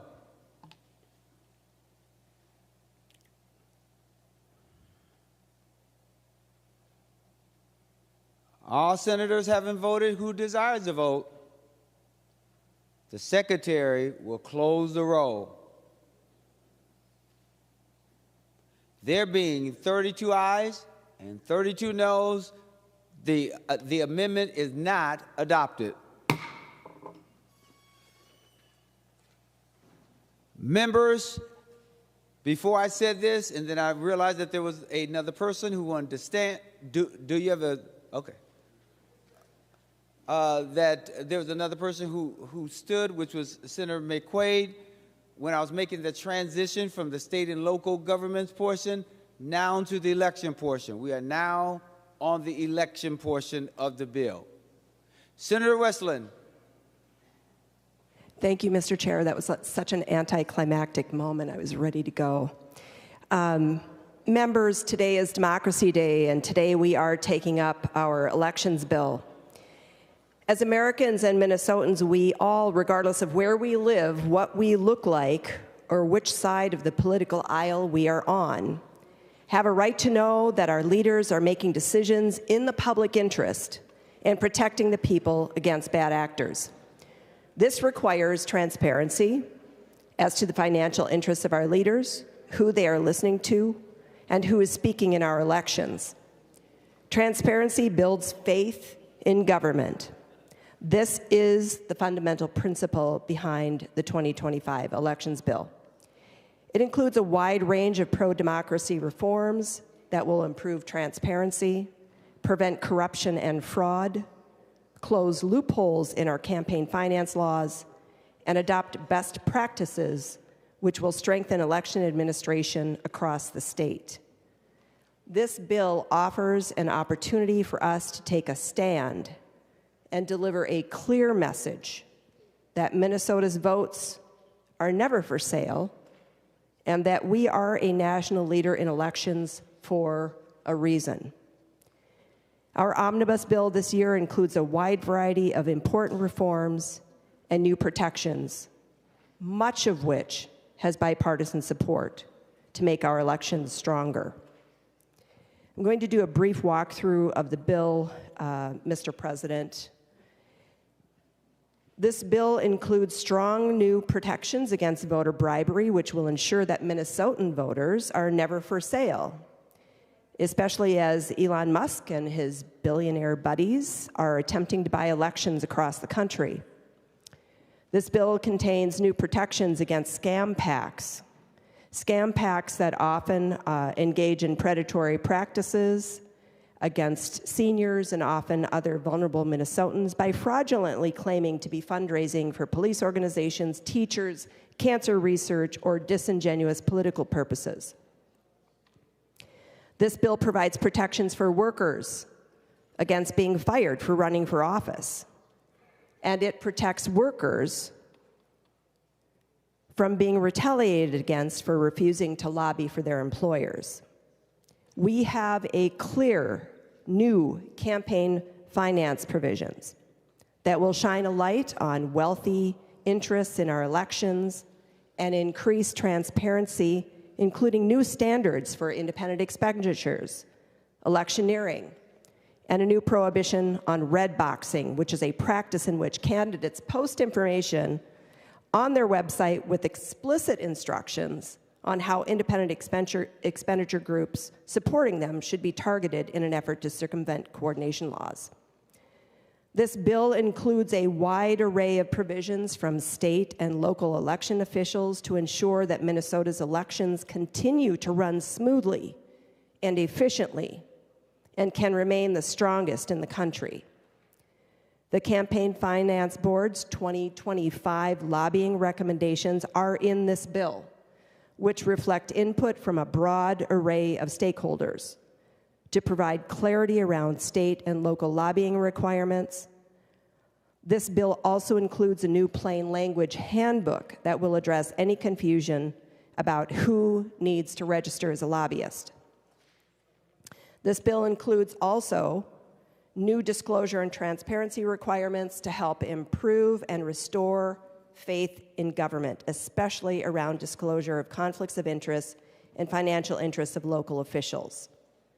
There are multiple provisions that will expand access to the ballot, including by providing more options for college students to register to vote, as well as for tribal nations to establish temporary polling places on tribal lands outside of a reservation.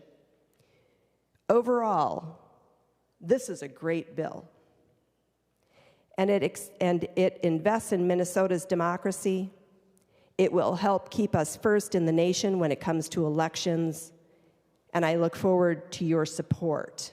Now, before we get moving here, Mr. President, I do have the A86 amendment. Senator Westlin offers the A86 amendment. The Secretary will report the A86 amendment.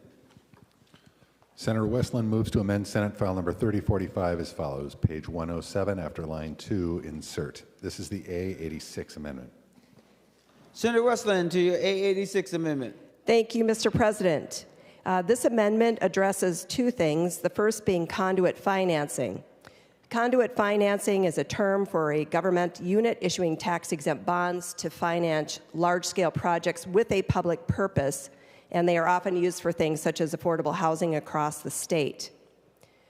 The financial professionals who work on this type of financing are subject to regulations that prohibit them from engaging in politics. They are regulated, pretty highly regulated by the SEC.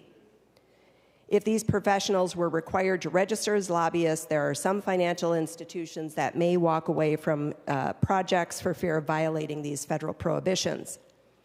This would be especially true in greater Minnesota and smaller jurisdictions where staff have less support to understand the requirements of conduit financing projects and may need more help from these finance professionals.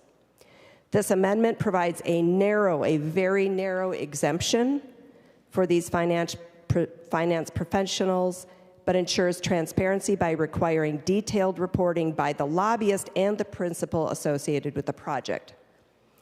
The amendment also extends an exemption made in 2023 on the prohibition on contingency fees for conduit financing, which is done at the local level and which is standard for that type of work. The second part of this amendment, Mr. President, deals with the definition of local officials. This provides some additional clarity. As we have discussed local lobbying and statements of economic interest at the local level, there have been questions about which staff are included. These questions have come up throughout our discussions. This amendment, Mr. President and members, reflects the Campaign Finance Board's longstanding interpretation, and it will provide more clarity and will codify that interpretation. It specifies that the only staff included in the definition of local official are those who make major decisions, who have responsibility to make recommendations to the governing body or the chief executive on major decisions, or who have a vote on the governing body on major decisions about spending or investing public funds. This same language change is made in 4 sections of the statute or of the bill. And again, this will provide clarity around who needs to file and ensure that individuals who have a real impact on major decisions about the use of public funds for whom disclosure is relevant are included. And Mr. President, I will ask for a roll call. Roll call requested, roll call granted. Any other discussion on the A86 amendment? Any other discussion? Seeing none, the Secretary will take the roll on the A86 amendment.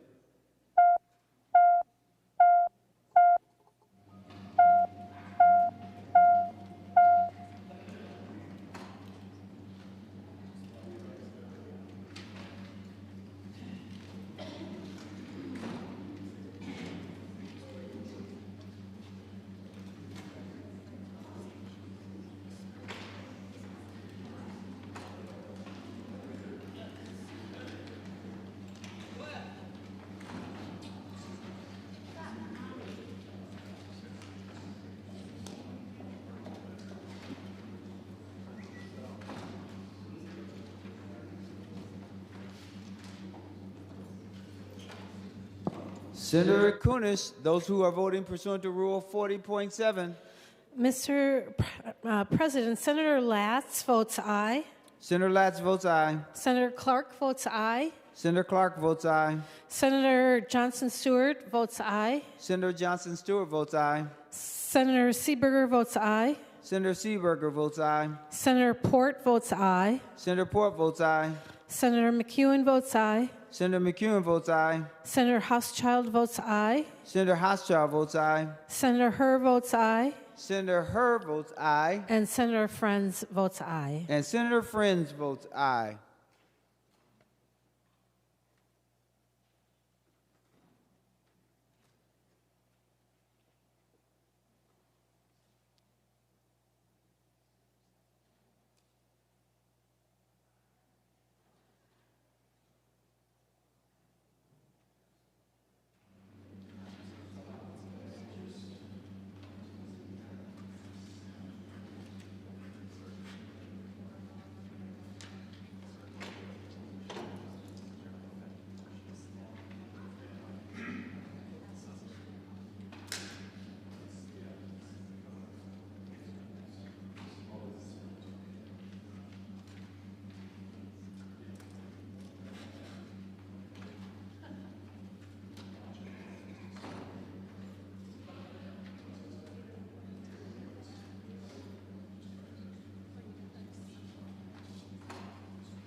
Senator Jasinski, Thank you, Mr. President. Senator Anderson votes no.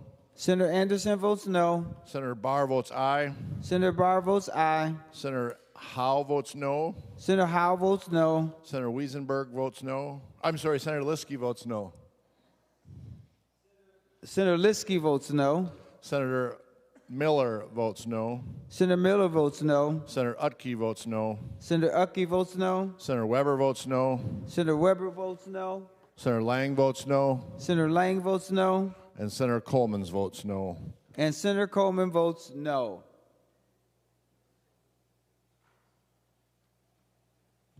Mr. President. Senator Jasinski. Senator Barr changes his vote from yes to no. Senator Barr changes from yes to no.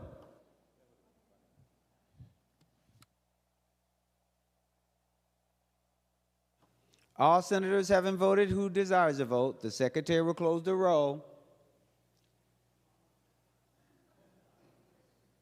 There being 34 ayes and 29 noes, the 86th Amendment is adopted. Senator Gustafson.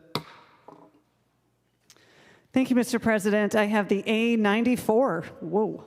Senator Gustafson offers the A94 amendment. The secretary will report the A94. Senator Gustafson moves to amend Senate File Number 3045 as follows. Page 162, line 31, strike 8 o'clock. This is the A94 amendment. Senator Gustafson, to your A94 amendment. Thank you, Mr. President. So the amendment comes at the request of Anoka County. It's one of the counties I represent. There should be a letter that's being passed out right now with a little bit more detail on why we need this change. But in 2023, we changed the language that approved absentee ballots to be submitted to city halls until 8 p.m. And while it was a good idea, it did cause a lot of confusion, workforce issues, and costs to our counties. The additional 5 hours added caused a delay in reporting by 5 to 6 hours. Anoka didn't report until almost 3 a.m., causing an incredible amount of confusion. Anoka usually posts by 9 or 10 in previous years. You're going to notice that letter on your desk that supports a legislative election law change to, at a minimum, restore the 3 p.m. deadline that we've had for many, many years in returning absentee ballots, ensuring faster and more accurate election results reporting. The process for processing absentee ballots is rightfully extensive, but because of this delay, it put an unnecessary burden that can easily be avoided with changing the deadline back to 3 p.m. The amendment also requires cities to post information after they stop collecting absentee ballots so that voters know where they can go to vote until 8 p.m. This ensures people are still supported on Election Day, they still have access to vote till 8 p.m., and their vote will still be counted. Thank you. Senator Westlin, to the A94 amendment. Thank you, Mr. President. Thank you, Senator Gustafson, and especially thank you for talking to me about this ahead of time. We have had an opportunity to speak. And unfortunately, I do not view this as a friendly amendment. As we understand the reason that the 8 p.m. deadline delayed results in some counties, it was because ballots had to be transported from each of the cities to the counties, and only then could they start processing them. This particular bill includes a change that gives counties the option to avoid the issue altogether by having cities just serve as early voting locations. And then on Election Day, absentee ballots would have to be brought to the county seat if the voter wasn't able to vote in person at the polling place. And just to clarify, voters have never been able to deliver absentee ballots to a polling place. By moving the deadline to 3 p.m., would likely also disenfranchise voters who perhaps planned to vote in person and weren't able to do so at the last minute due to an illness, hospitalization, perhaps due to some disability. They would be able to designate someone to pick up an absentee ballot for them and deliver it back to the county. And so by decreasing the opportunity to do this by 5 hours, we may be disenfranchising voters. The other thing that I would say is the Secretary of State is opposed to this, and I would say there is not unanimity amongst the counties regarding this particular change. For all of those reasons, I respectfully request a no vote. Senator Corran. Thank you, Mr. President. I rise in support of the A94 amendment. Thank you, Senator Gustafson, for bringing it forward. The Minnesota Association of Counties gathered and solicited all of their members And of the 12, I think there was 12 suggested changes based on all of the changes, the hundreds of those changed in 23-24 election law, the session, is their top was moving the deadline back from 8 p.m. to 3 p.m. It doesn't disenfranchise anybody. We have a 46-day election season. This is a practical opportunity to move it back so everybody can get their job done in a timely manner and results can be disclosed in a manner that people, in a time frame that they also believe and trust in. So I encourage a green vote. Thank you. Senator Westlin. I apologize, Mr. President. I did mean to ask for a roll call vote. Roll call requested, roll call granted. Senator Duckworth. Thank you, Mr. President. Would the author of the amendment yield for a question? Senator Gustafson, will you yield? She will yield. Senator Duckworth. Thank you, Mr. President. Thank you, Senator Gustafson. So I just want to make sure I understand this correctly. This is an attempt to fix the current law. Is that right? Senator Gustafson. Mr. President, yes, it is. Senator Duckworth. Will she yield for another question, Mr. President? Will you yield? She will yield. Senator Duckworth. Thank you, Mr. President. And when was that law passed, if you know? Senator Gustafson. Thank you, Mr. President. 2023. Senator Duckworth. Thank you, Mr. President. Will she yield for one more question? Will you yield? She will yield for one more question. Senator Duckworth. Thank you, Mr. President. And who's asking for this fix to the law? Senator Gustafson, to the question.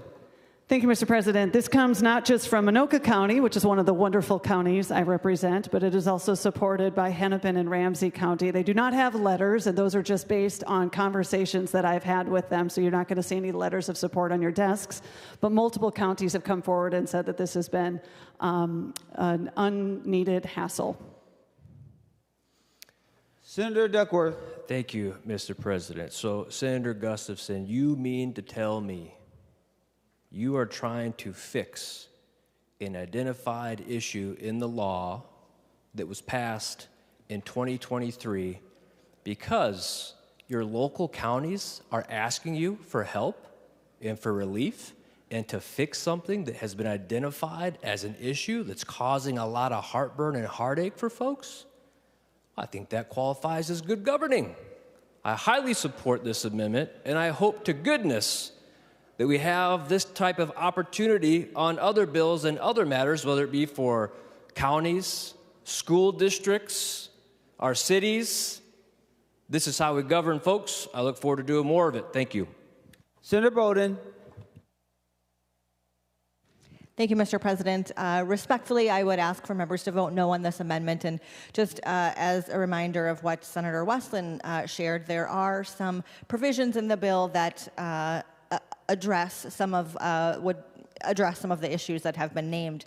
I also would just remind members that while certainly there is at least one county who is asking for this, there is not agreement amongst counties about this. It did not come in the request from MACO, and there's not agreement on this. I also would just reiterate my concern about limiting time for voters, especially in cases where people may have planned to vote in person on election day, and for whatever reason, they have a health emergency, their babysitter doesn't show up, etc.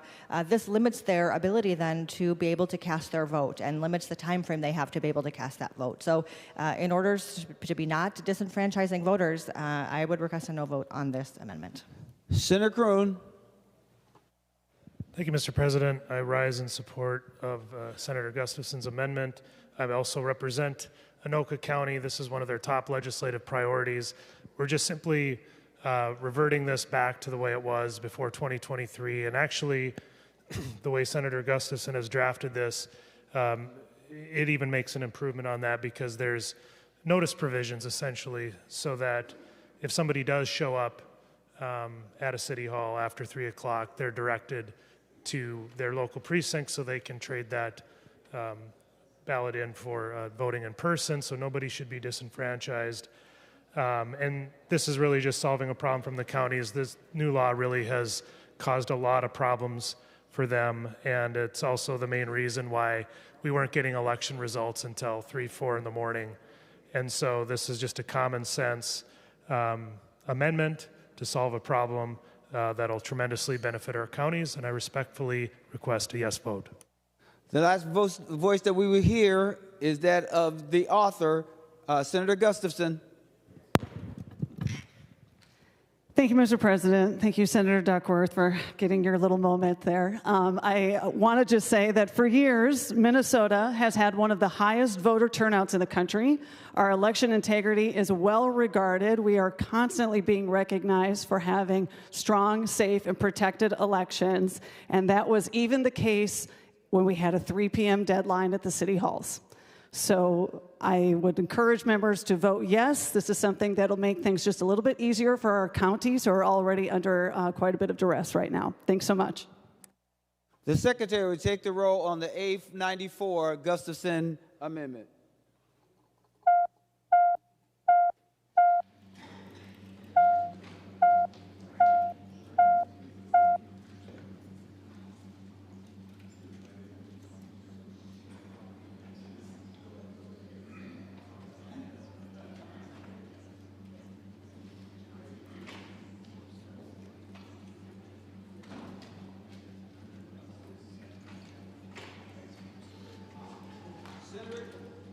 Senator Kunis, for those voting pursuant to Rule 40.7.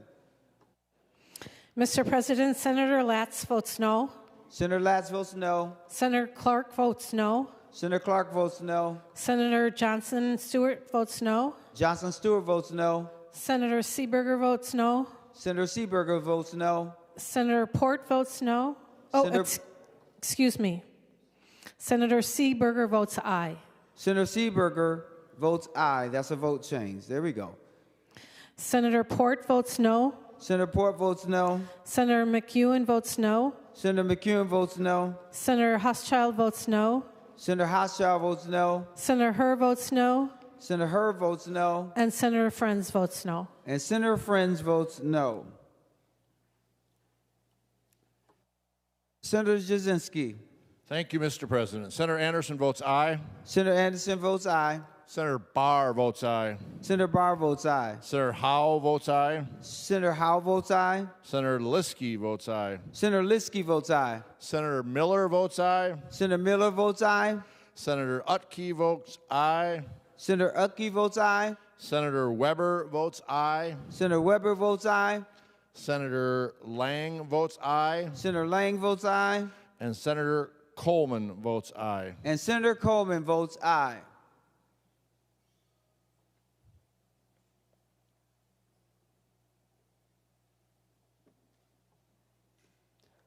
All senators having voted who desires to vote, the Secretary will close the roll. There being 36 ayes and 28 noes, the A94 amendment is adopted. Senator Coran. Thank you, Mr. President. I'd like to move the A71 amendment. Senator Coran offers the A71 amendment. The Secretary will report the A71 amendment.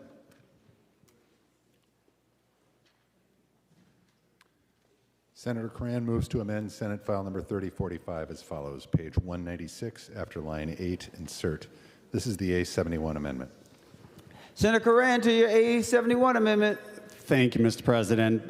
This marries in well to the amendment that we just accepted. Is what this bill does, it prohibits a public disclosure of election results without absentee ballots being counted. And so when reporting on elections, we've frequently seen precincts listing as reporting, but without any clear understanding of where the election actually is.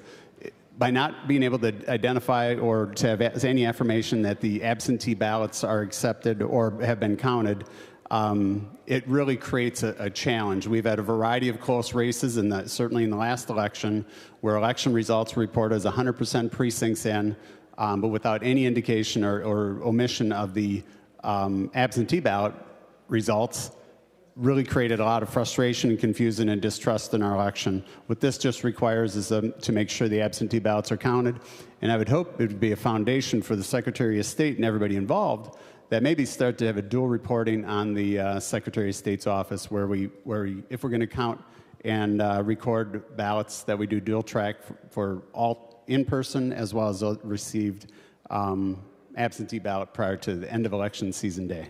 So thank you. I would agree and vote and request a roll call. Roll call requested, roll call granted. Senator Westlin. Thank you, Mr. Chair. Just one moment, please. Okay.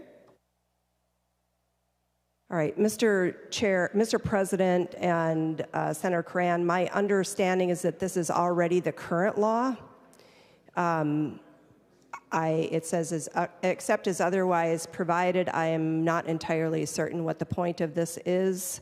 I guess for those reasons, Mr. President, I would request a no vote on this and request a roll call. Roll call has been requested. A roll call has been granted. Any other discussion? Senator Pratt. Thank you, Mr. President. Mr. President, I want to speak in favor of the amendment. Let me just give you a little story here. Election night 2024, the county uploaded its results as 100% reporting, only to discover that they had not reported the absentee ballots.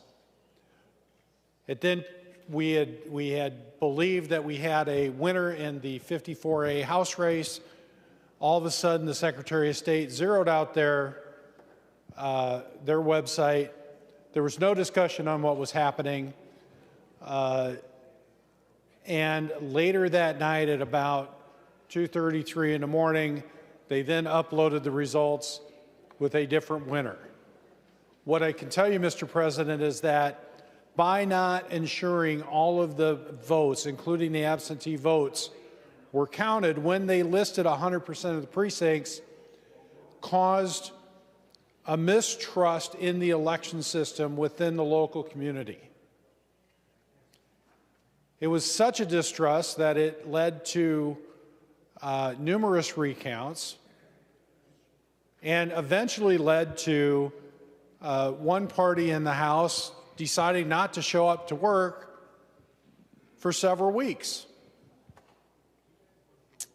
And so this could have all been avoided had Senator Curran's amendment been in place. Had we decided that, had we set that parameter that you can only say it's 100%, a precinct can only report when they have 100% of their votes, including their absentee votes, ready and counted. Because it's not just whether or not our votes are being counted correctly, but it's also about how the perception as we communicate those votes out. And I can tell you, Mr. President, one of my communities, this is still a major issue. And there are still bad feelings going on both sides. We need to make sure that not only are our elections fair, safe, and secure, but we need to make sure that they maintain the trust and integrity of our local residents. And therefore, I encourage members to vote yes. Senator Matthews. Thank you, Mr. President. I also rise in favor of this amendment. I shared this story in the Elections Committee as we were discussing this topic or a similar topic earlier this year. But in one of the larger counties that I am representing, this has been an occasion that's happened at least 4 or 5 times in the last 4 years, where when the dust settled and the results were reported as 100% in, one person was determined to be the winner. And after some hours and further updates happened and more results got counted, the results switched and a different person would end up being the winner. And if you have just a one-off, that's unfortunate, but we can all know there could be, there's errors sometimes that happens, but this is becoming such a consistent issue that it's time we get this solved at the state level. This has happened in school board races. This has happened in county commissioner races. This has happened in some state legislative races. And it's becoming such a persistent issue that we need to have a change where if either this has to be reported where we don't show 100% until the absentee ballots are reported, or we make sure that they are all reported with all the rest of the votes so that the public knows that 100% means 100%. It starts to create a lot of distrust and questions, and rumors start spreading about why we had someone who was the winner late at night with 100% in on Tuesday night on Election Day, but a new person is the winner on Wednesday morning after some adjustments are made to the count. So this has been happening enough times, even in just the recent election cycles that we've had, that we have to have a broader and larger response to take care of this issue so that the public can have a greater amount of trust in the reporting of our election results. So I urge a green vote on this amendment. Any other discussion before we go to the author of the bill or the amendment? Senator Westlin. Just very briefly, again, Mr. President, the discussion that we're having here is this is already in law. This is current law. And I would direct members' attention to line 186.18 of the bill, which actually provides now that counties and so forth are going to have to do testing at least 7 days prior to any primary, general, or special election. And this provision in the bill already addresses the problem. This amendment is unnecessary. I ask for a no vote. The Secretary would take the roll on the A71 Corinne amendment.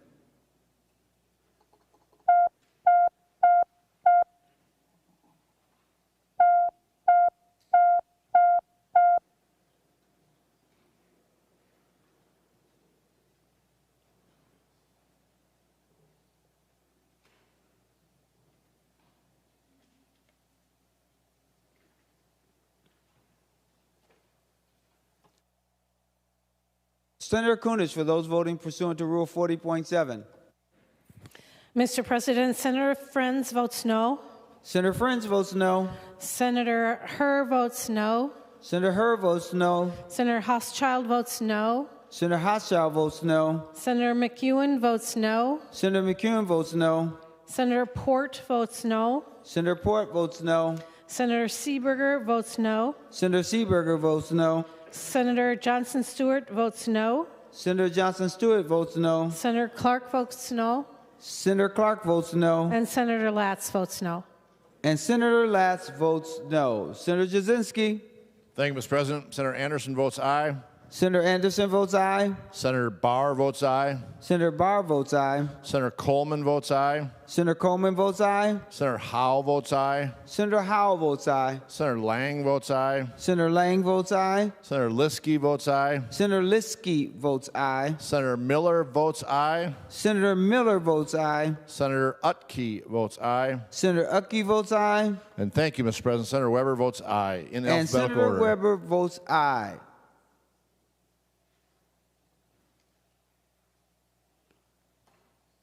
All senators having voted who desires to vote, the secretary will close the roll. There being 30 ayes and 34 nays, the A71 amendment is not adopted.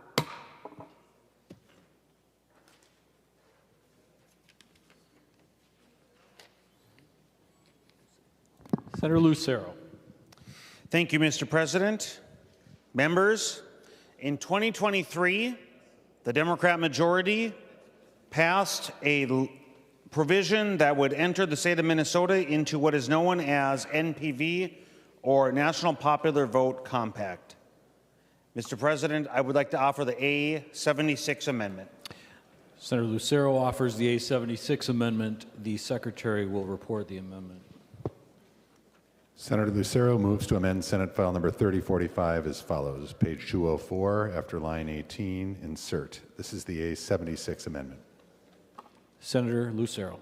Thank you, Mr. President. The A76 amendment would pull Minnesota out of the compact to designate presidential electors by national popular vote and replace with designating our presidential electors by the winner of each congressional district in the state, and then 2 of the presidential electors for the statewide winner.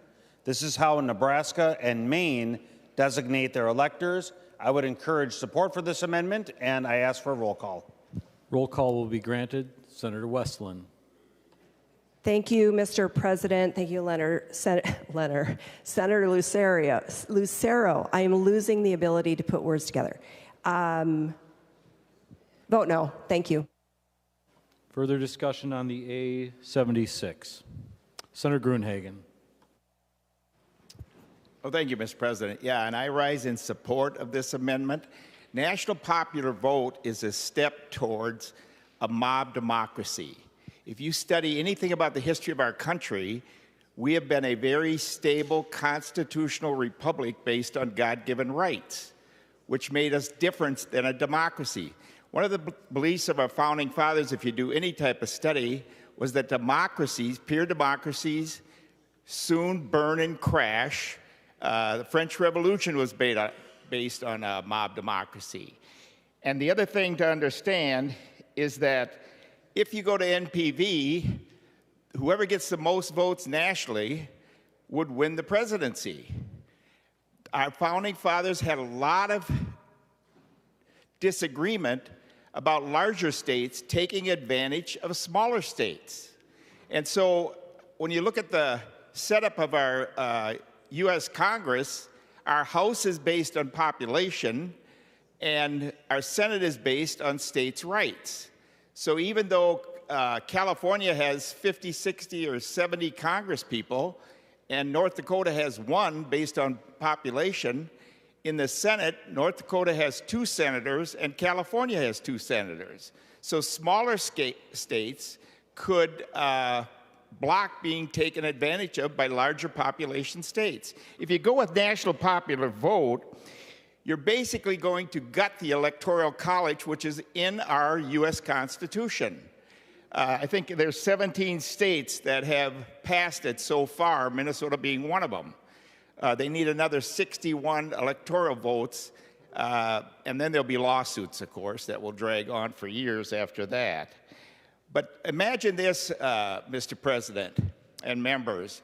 What if 2 or 3 states under national popular vote had discrepancies in their elections? You wouldn't have just a statewide recount. You'd have to have a national recount. So the chaos and the problems that would develop out of that would be enormous. And it would undermine the stability of our constitutional republic.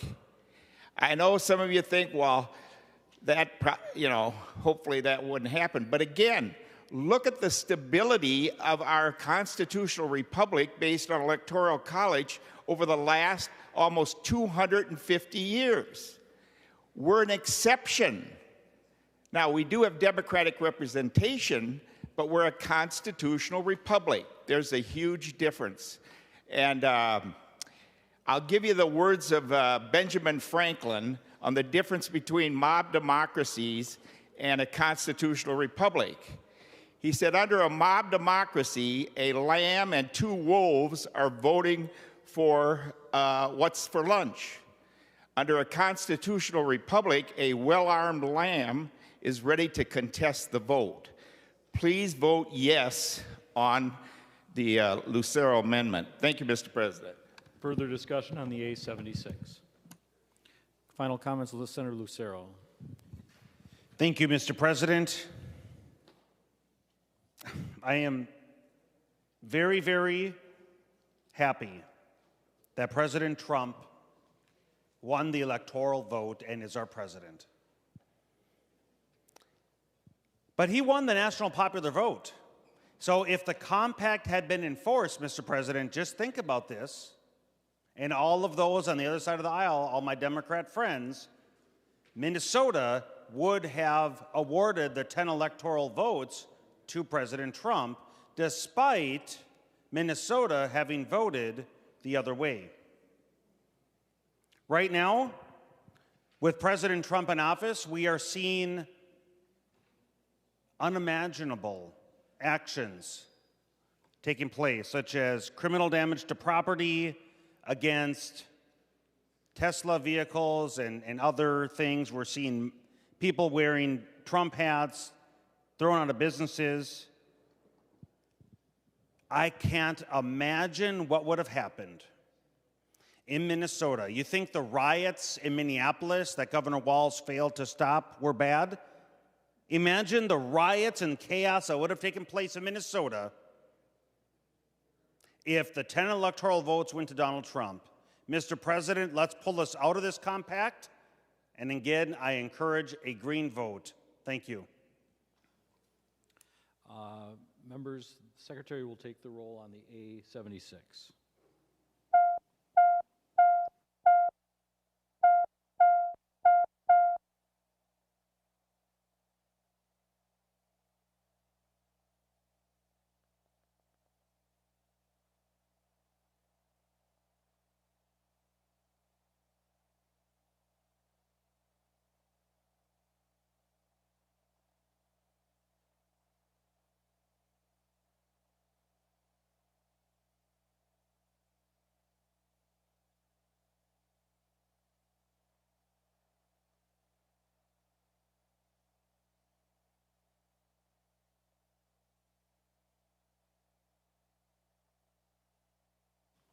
Senator Kunish.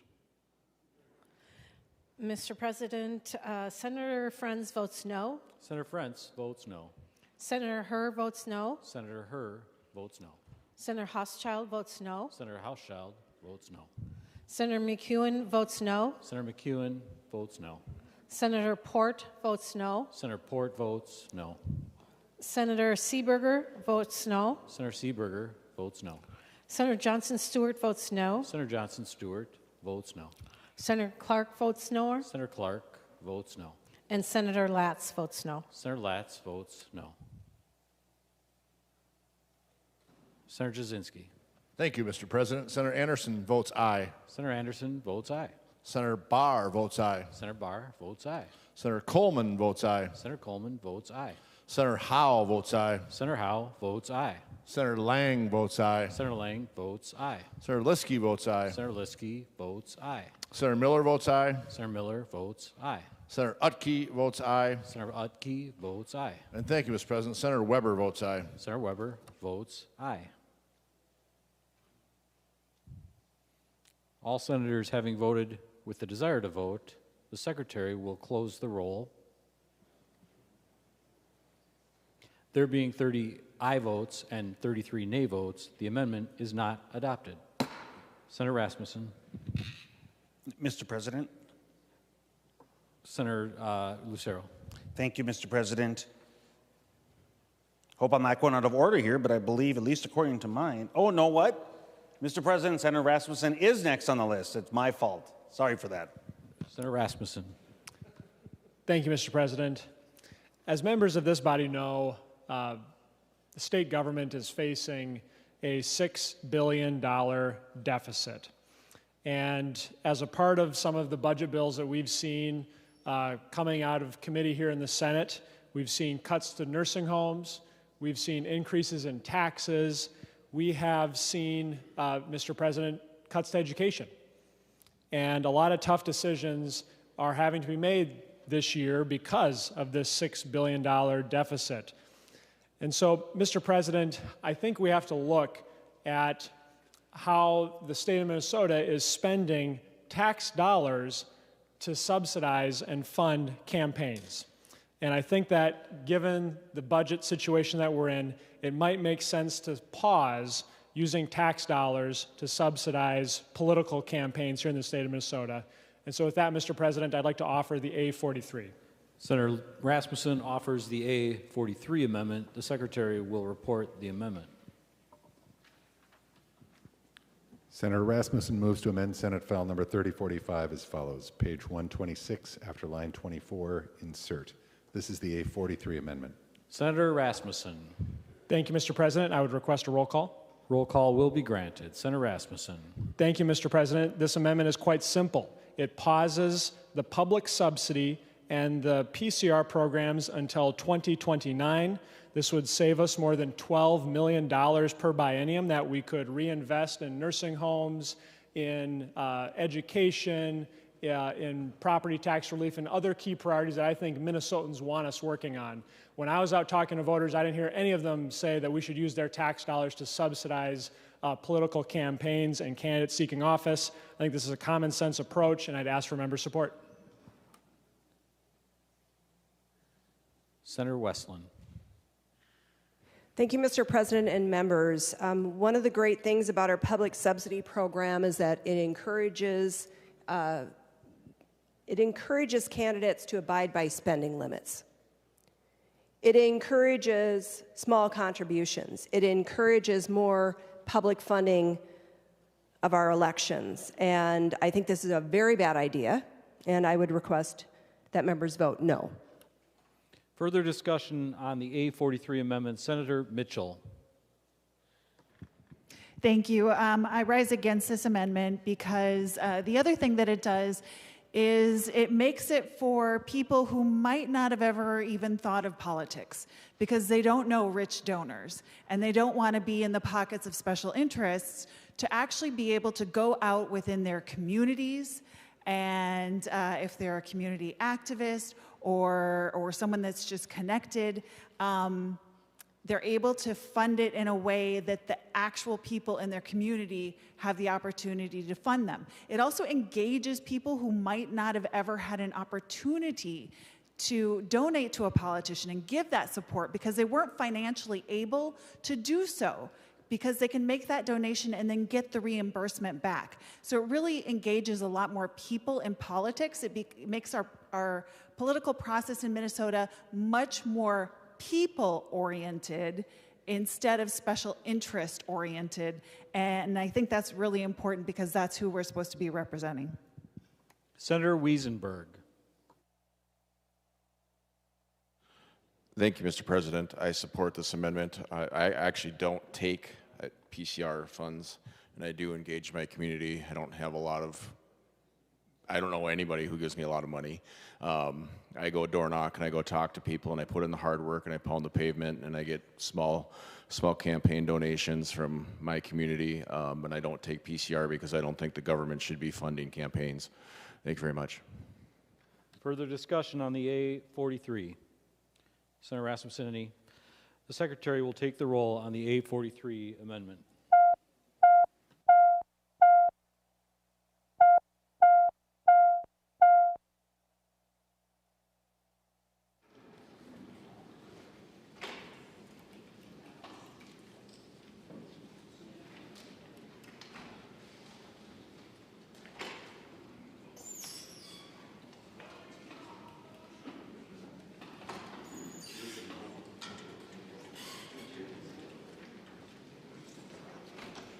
Senator Kunish. Mr. President, Senator Latz votes no. Senator Latz votes no. Senator Clark votes no. Senator Clark votes no. Senator Johnson Stewart votes no. Senator Johnson Stewart votes no. Senator Seeberger votes no. Senator Seeberger votes no. Senator Port votes no. Senator Port votes no. Senator McEwen votes no. Senator McEwen votes no. Senator Hochschild votes no. Senator Hochschild votes no. Senator Herr votes no. Senator Herr votes no. And then Senator Friends votes no. Senator Friends votes no. Senator Jasinski. Thank you, Mr. President. Senator Anderson votes aye. Senator Anderson votes aye. Senator Barr votes aye. Senator Barr votes aye. Senator Coleman votes aye. Senator Coleman votes aye. Senator Howe votes aye. Senator Howe votes aye. Senator Lang votes aye. Senator Lang votes aye. Senator Liskey votes aye. Senator Liskey votes aye. Senator Miller votes aye. Senator Miller votes aye. Senator Utke votes aye. Senator Utke votes aye. And thank you, Mr. President. Senator Weber votes aye. Senator Weber votes aye. All senators having voted with the desire to vote, the Secretary will close the roll. There being 29 aye votes, 35 nay votes, the amendment is not adopted. Senator Lucero. Thank you, Mr. President. I apologize for earlier. I was so anxious and chomping at the bit for the next amendment. In 2023, the Democrat majority began to issue driver's license to illegal foreign nationals. Driver's licenses are among the identification documents to register to vote, Mr. President, I would like to offer the A81 amendment. Senator Lucero offers the A81 amendment. The Secretary will report the amendment. Senator Lucero moves to amend Senate File number 3045 as follows. Page 140, after line 4, insert. This is the A81 amendment. Senator Lucero. Thank you, Mr. President. This amendment would require proof of U.S. citizenship to vote. I encourage a green vote. Let's stand for the integrity of our elections to ensure that only United States citizens are voting, and I ask for a roll call. Roll call will be granted. Senator Westlin. Thank you, Mr. President and members. It is already illegal for non-citizens to vote. When you sign your voter registration and when you actually vote, you are affirming that you are in fact a citizen. This is just one more shot, I guess, at immigrants in this country. I encourage everyone to vote no. Further discussion on the A81. Final comments from Senator Lucero. Thank you, Mr. President. Well, it's pretty simple. Only people who are U.S. citizens should be voting in United States elections. This amendment will protect U.S. elections, Minnesota elections, and ensure citizens are the only individuals voting in our elections. It's pretty common sense. If you support, Mr. President, if you support only United States citizens voting, then one must vote green on this amendment. Thank you. The Secretary will take the roll on the A81.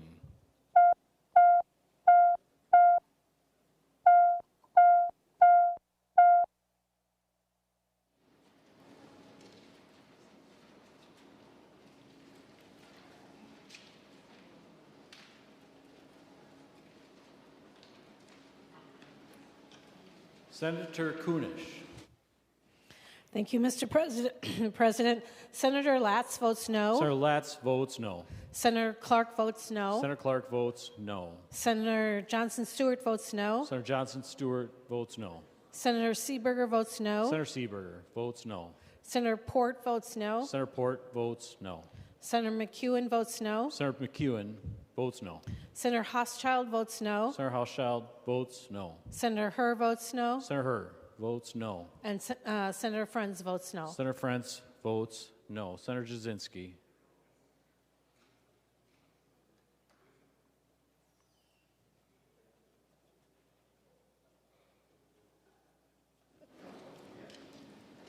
Senator Jasinski. Thank you, Mr. President. Senator Anderson votes aye. Senator Anderson votes aye. Senator Barr votes aye. Senator Barr votes aye. Senator Coleman votes aye. Senator Coleman votes aye. Senator Rarick votes aye. Senator Rarick votes aye. I'm sorry, Senator Farnsworth votes aye. Senator Farnsworth votes aye. Senator Howe votes aye. Senator Howe votes aye. Senator Lang votes aye. Senator Lang votes aye. Senator Liskey votes aye. Senator Liskey votes aye. Senator Miller votes aye. Senator Miller votes aye. Senator Utke votes aye. Senator Utke votes aye. Senator Weber votes aye. Senator Weber votes aye. I apologize, Senator Rarick. You don't look like Senator Farnsworth. I just got confused, so thank you.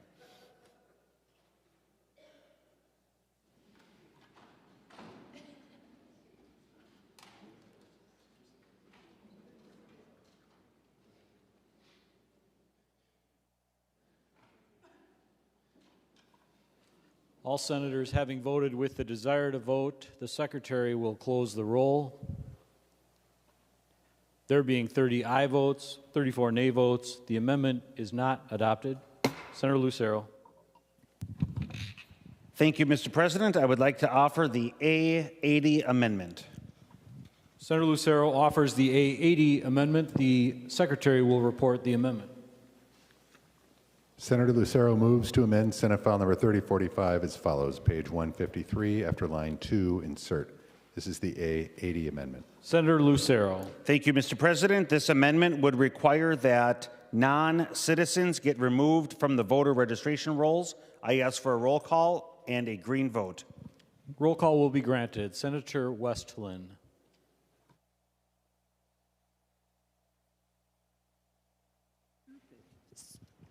Thank you, Mr. President. Thank you, Senator Rest, for the commentary. They aren't on the registration, Mr. President and members. Again, this is just another amendment that makes a lot of insinuations. There's not much to it. I'm going to encourage a no vote. I will say this also, just as a commentary. It's always nice when people bring amendments to me ahead of time so I can take a look at them and consider them. But in event I've looked at this, it's a no vote for me, and I encourage the same. Further discussion on the A80 amendment. Senator Mitchell. Thank you, Mr. President. First of all, I would like to clarify that human beings are human beings. A human being cannot be illegal. Now then, for people that are not eligible to vote, I've been an election judge for many years. The amount of cases of fraud in Minnesota are minuscule. 2020, about 3.6 million people voted and 16 cases. So what some of these things do is actually intend to disenfranchise real voters and make people suspect their neighbors. And I would also like to say you already cannot vote if you are not a citizen. Both when you register, you have to provide the adequate evidence, and then each time you get a ballot, you have to recertify that you're a citizen, that you're 18, that you're eligible to vote in Minnesota, all the things.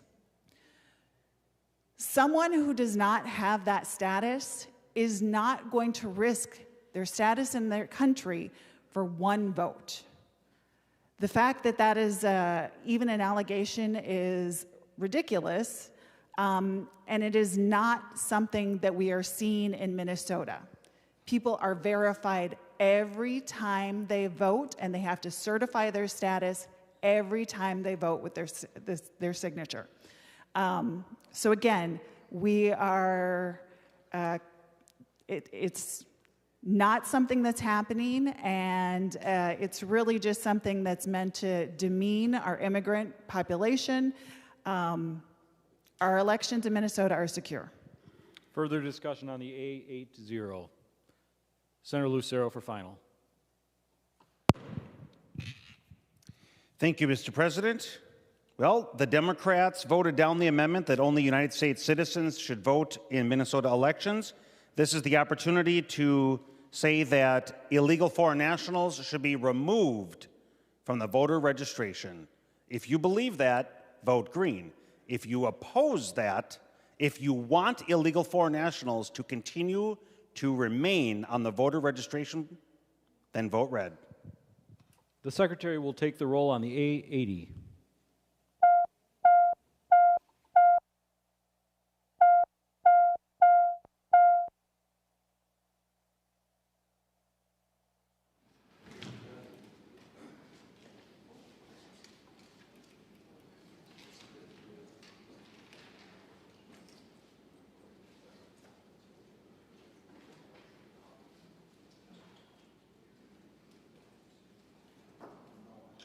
Senator Kunish for those voting under Rule 40.7.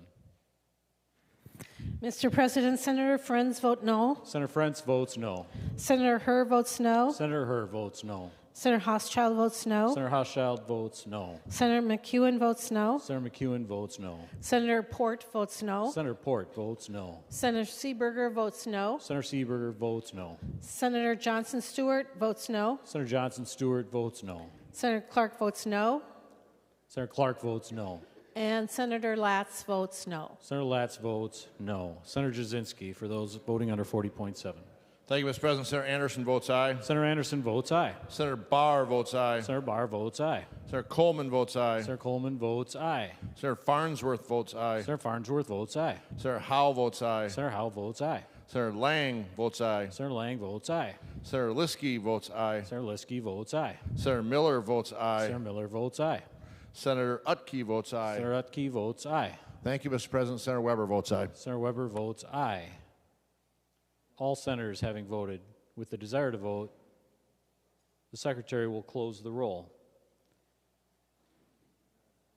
There being 30 aye votes and 34 nay votes, the amendment is not adopted.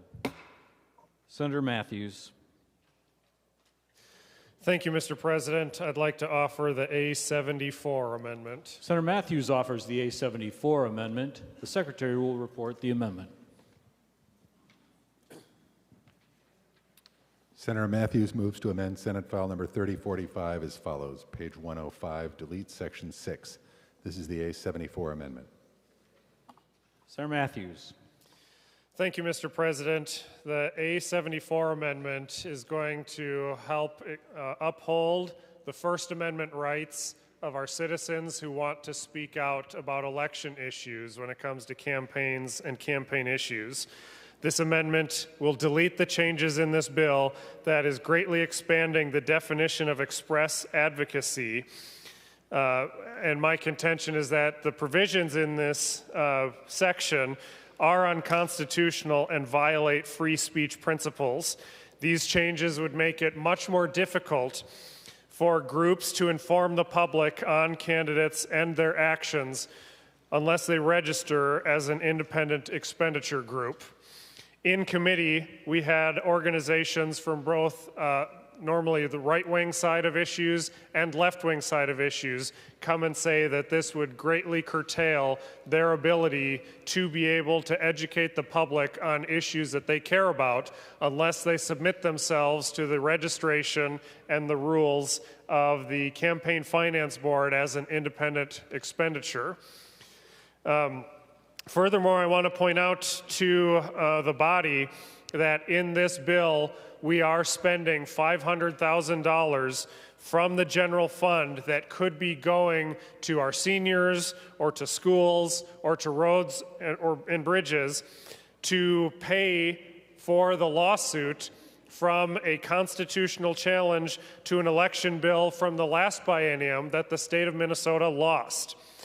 When we had that debate on the floor, many members from my side of the issue warned the majority that there is an unconstitutional provision in there that was curtailing the free speech rights of groups and organizations that wanted to speak on election issues, and they were likely going to lose if that piece was litigated in court.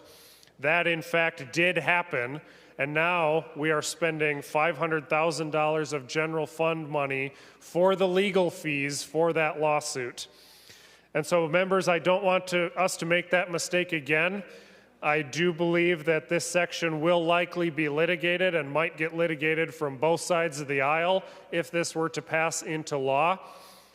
And I also believe that, as we saw before, it is likely that Minnesota would lose once again because I believe this would likely be found an unconstitutional violation of individuals and groups' free speech rights. Members, people, and organizations have the constitutional right to educate the public and tell you that you're not doing a good job as a legislator, or that you as a legislator are standing for an issue that they don't agree with. That's part of the process that we all have signed up for, being in elected office and holding these positions as legislators. Sometimes people agree with us, and sometimes they don't.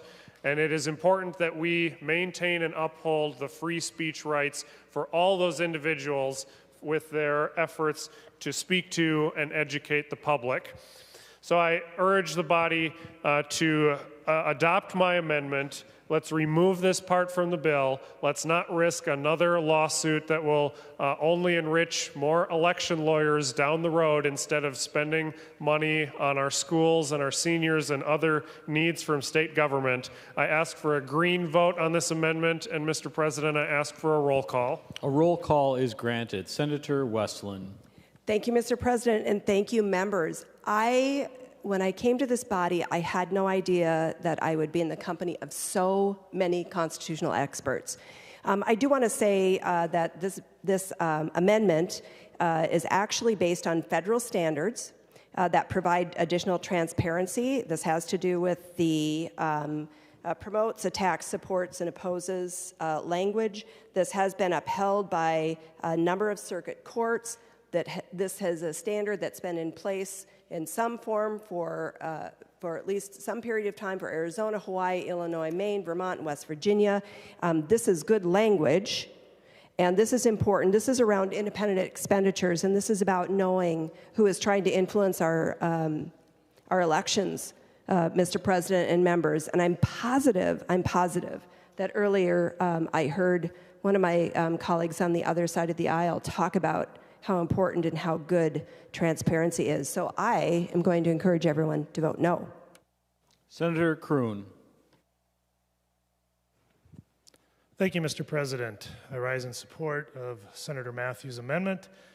And I don't know if I'm a constitutional expert, but since that was brought up, I will say it was very nice to see this bill when I first read it, to see one of my own bills made it into the elections omnibus bill. I was pretty surprised to see that because I introduced the bill, didn't get a hearing on the bill, Senate File 3109.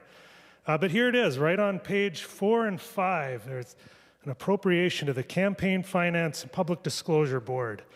And of that appropriation, $500,000 is going to pay attorney's fees in the lawsuit of the Minnesota Chamber of Commerce versus Choi. Boy, I was excited to get my bill into this omnibus bill. But it's very unfortunate that that had to happen, Mr. President, because if the senators in this chamber would be listening to some of the constitutional concerns that I and other members have been raising, this $500,000 appropriation wouldn't be here. And we could spend that $500,000 that's in this bill on the pressing needs of our states right now. We could spend that money on education. We could spend that money on disability services. We could spend that money on nursing home and long-care term facilities. We could do all of those things with that money, but instead, it's going to lawyers who had to start a lawsuit because this body passed a law infringing on their constitutional rights that I and other members consistently and repeatedly said was unconstitutional. So yes, it is serious, and we should listen to these constitutional concerns. This is taxpayer money. This is money that people get up and go to work every day to pay taxes on so that we can what? Use it for attorney's fees, to pay other people's attorney's fees, and that have to, spend it on money and attorney's fees that we have no business doing. There's no reason for it. It doesn't do anything for the people of Minnesota. And so I remember in committee repeated the so-called Democracy for the Peoples Act, saying it was unconstitutional. And you don't even need to be a constitutional expert. It was clearly and blatantly unconstitutional. Yet we did it anyway. We need lawmaking here that isn't run by activists, that we take control of lawmaking and we make rational, constitutional decisions. And if we'd done that, we wouldn't be wasting this $500,000. So I'm glad my bill got into the omnibus bill, even though it didn't get a hearing. But I would warn this body not to make the same mistake again. And the way to do that is to vote yes on this amendment. Thank you. Further discussion on the A74. Final comments from the author, Senator Matthews. Thank you, Mr. President. I'll just close with the statement hearing my colleague, the author of the bill, trying to rebut this, is that if you're going to take that position, then you believe that people have the right to speak and educate on elections only as long as they register with the government and comply with its regulations. And yes, there is a balance between where we have transparency and all of that. That's why we have campaign committees and their regulations and all of this. But this language is going to be much more broad and much more sweeping in catching up groups that are just existing to try to educate the public on issues that they care about. And the free speech rights of those individuals and those organizations trump the government's right to require registration and compliance with government regulations as a contingency for being allowed to exercise your free speech. We made this mistake before. Minnesota's now on the hook for the recourse for the failures of that mistake. And I believe that we will likely be headed again if we do it with this provision. So I urge the body to adopt this amendment and remove these restrictions out of the bill that we had both right-wing and left-wing organizations urging us to not adopt this section because it would be an infringement on their right to speech. Thank you, Mr. President. The Secretary will take the roll on the A74 amendment.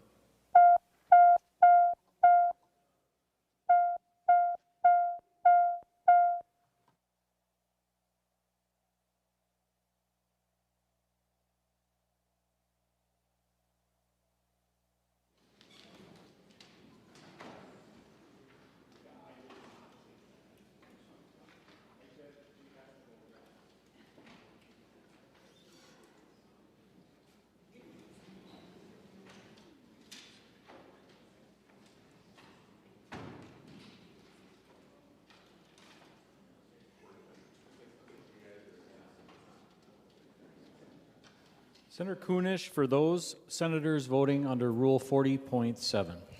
Thank you, Mr. President. Senator Friends votes no. Senator Friends votes no. Senator Herr votes no. Senator Herr votes no. Senator Hauschild votes no. Senator Hauschild votes no. Senator McEwen votes no. Senator McEwen votes no. Senator Port votes no. Senator Port votes no. Senator Seeberger votes no. Senator Seeberger votes no. Senator Johnson Stewart votes no. Senator Johnson Stewart votes no. And Senator Latz votes no. Senator Latz votes no. Senator Jasinski. Thank you, Mr. President. Senator Anderson votes aye. Senator Anderson votes aye.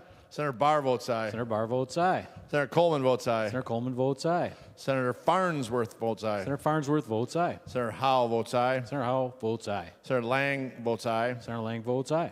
Senator Liskey votes aye. Senator Liskey votes aye. Senator Miller votes aye. Senator Miller votes aye. Senator Utke votes aye. Senator Utke votes aye. And thank you, Mr. President. Senator Weber votes aye. Senator Weber votes aye.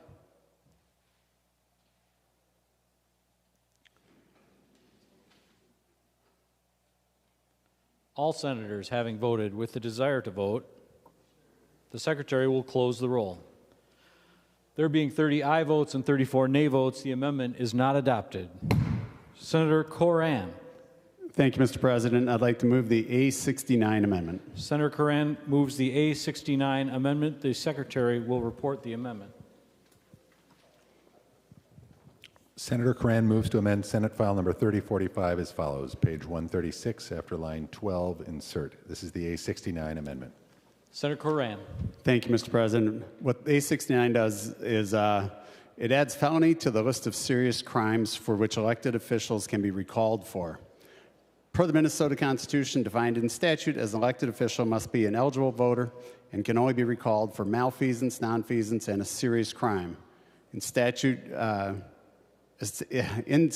felony doesn't fall under the definition of serious crime, only certain gross misdemeanors and misdemeanors prior to 2023. Someone convicted of a felony and serving a sentence, whether in prison or on probation, would be an ineligible voter and therefore unable to serve as an elected office, so the court would have removed them from office upon conviction and sentencing. However, based on the 2023 election law changes, the changes around felon voting, change it so that that they can vote as long as they're not incarcerated. But our recall statute didn't get updated to reflect this change. So in a scenario where an elected official is found guilty of a felony but not sentenced to prison time, they would remain an eligible voter and able to serve, but their constituents would have no ability to recall them even if they wish to. Mr. President, this would in many cases be just deemed as a technical update to involve or to add felony to serious crime to give our voters that choice based on the change in the felon voting. And so with that, Mr. President, I recommend a green vote and request a roll call. Thank you. A roll call will be granted. Senator Westlin.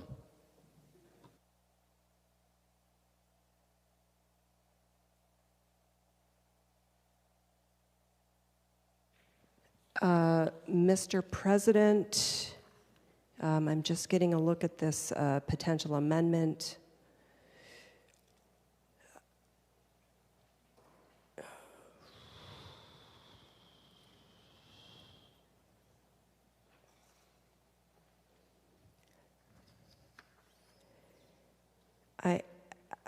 I'm not sure. Well, first of all, Mr. President, I'm not sure that this is actually germane to the bill. Because I have not seen this before, and because I don't like doing things on the fly, which my colleague knows, I'm actually going to request a no vote on this, but I would be happy to have some further discussions with Senator Curran, but I'm not comfortable taking this amendment at this time. Further discussion on the A69. Final comments. The Secretary will take the roll on the A69.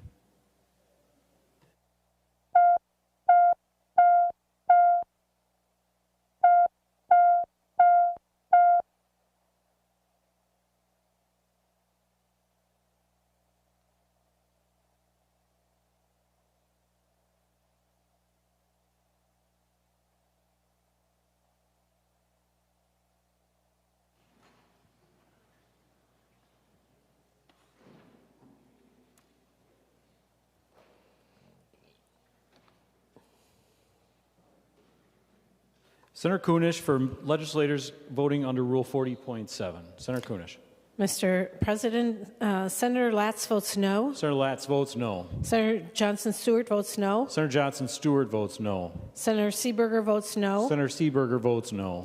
Senator Port votes no. Senator Port votes no. Senator McEwen votes no. Senator McEwen votes no. Senator Hochschild votes no. Senator Hochschild votes no. Senator Herr votes no. Senator Herr votes no. And Senator Friends votes no. Senator Friends votes no. Senator Jasinski. Thank you, Mr. President. Senator Anderson votes aye. Senator Anderson votes aye. Senator Barr votes aye. Senator Barr votes aye. Senator Coleman votes aye. Senator Coleman votes aye. Senator Farnsworth votes aye. Senator Farnsworth votes aye. Senator Howe votes aye. Senator Howe votes aye. Senator Lang votes aye. Senator Lang votes aye. Senator Liskey votes aye. Senator Liskey votes aye. Senator Miller votes aye. Senator Miller votes aye. Senator Utke votes aye. Senator Utke votes aye. Thank you, Mr. President. Senator Weber votes aye. Senator Weber votes aye. All senators having voted with the desire to vote, the Secretary will close the roll. There being 30 aye votes and 34 nay votes, the amendment is not adopted. Senator Drazkowski. Thank you, Mr. Chair. I'd like to offer the A77 amendment. Senator Drazkowski offers the A77 amendment. The Secretary will report the amendment. Senator Drazkowski moves to amend Senate File Number 3045 as follows. Page 102, after line 6, insert. This is the A77 amendment. Senator Drazkowski. Thank you, Mr. President. Mr. President, members, I am the author of the legislative lobbyist language that we put in the statute 4 years ago. We recently took some of the language from that and placed it in our rules because the legislative lobbyist language says that it shall be enforced by the Senate and the House through their rules. So we have done that. When a group of us members were looking at the language, and members, the legislative lobbyist language appeared both here in the amendment. It is comprised of section 3.084 subdivision 2. And so that is the language that you see, the current law and the amended language in the amendment. And it also appears in Chapter 10A, Subdivision 21, paragraph 1, 2, under the definition of lobbyist. And so when some of us members were looking at that language and deciding which language to bring into our rules, we noticed that there were differences between the two of them. This amendment will conform the language in paragraph 3 on 3.084 very closely with the language under the lobbyist language that I mentioned under 10A subdivision 21, paragraph 1, 2. So it skinnies it up a little bit and brings it not exactly the same language, but much, much closer than it was. And that's what we wanted to accomplish with it, Mr. President. I encourage your support. Senator Westlin. Thank you, Mr. President. First of all, Senator Drazkowski, I want you to know I appreciate the fact that you did bring this amendment to me ahead of time a few minutes ago and gave me an opportunity to take a look at it. I guess the first thing that I would raise here is that the section of statute that is being amended here is actually in the jurisdiction for state and local government, not elections.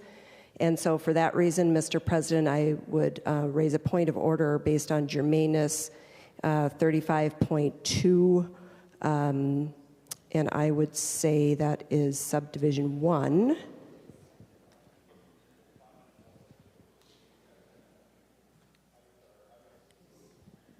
Advice, Mr. President.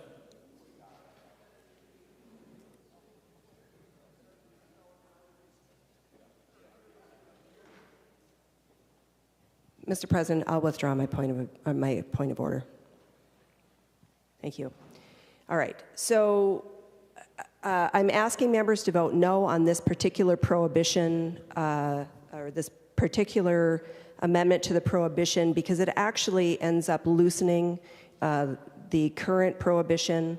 It actually undermines the intent here, and I am opposed to this amendment and request a no vote.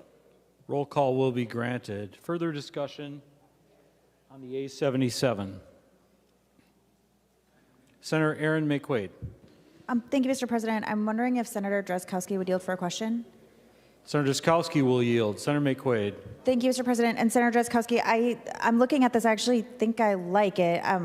We did not serve in the other body together when you wrote this, but I remember when it passed, I looked at it and I was like, oh, it's so broad, and I don't think it's only targeting the behavior we were talking about. And I'm looking at this and I'm thinking maybe it does. Could you just walk through what the current law does and what your amendment does that the current law, just explain the differences between the two. That would be great. Senator Drazkowski. Thank you, Mr. President. Senator McQuaid, thank you. The part that we found to be too broad appeared on 1.12. At the end of 1.12, it says, or administrative support for that work. And as we looked at the definition of lobbyist that was placed, that is in law in 10A, subdivision 21, paragraph 1, number 2, we found that language, if you would drop off the or administrative support work and try to emulate that language in this place in 3.084, it would make the language very similar, and as I mentioned, skinny it up so that it didn't catch people who were in administrative support work for a particular organization. It didn't seem that seems too broad and may prohibit people from working in an organization simply because they do administrative support type stuff and never are involved in any other part of lobbying. So we wanted to narrow it up. It makes sense. There's no agenda here. Simply want the law to work better and have consistency between the two of them. Thank you, Senator McQuaid, Mr. President. Senator McQuaid. Thank you, Mr. President. And I would just say to our Capitol Board, we might need to put a statue up for the second time Senator Drazkowski and I have agreed in a day. Further discussion on the A77. Final comments from Senator Drazkowski. The Secretary will take the roll on the A77 amendment.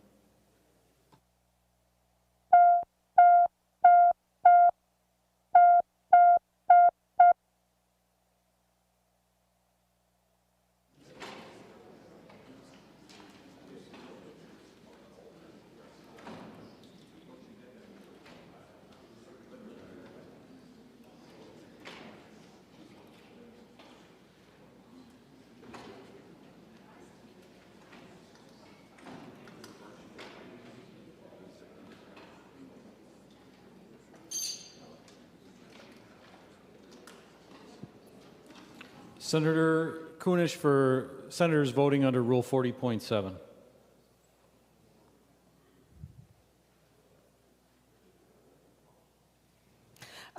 Senator Friends votes no. Senator Friends votes no. Senator Herr votes no. Senator Herr votes no. Senator Huschild votes no. Senator Huschild votes no. Senator McEwen votes no. Senator McEwen votes no. Senator Port votes no. Senator Port votes no. Senator Seeberger votes no. Senator Seeberger votes no. Senator Johnson Stewart votes no. Senator Johnson Stewart votes no. And Senator Latz votes yes. Senator Latz votes yes. I'm sorry, Port is a yes. I'm sorry. Senator Port votes yes.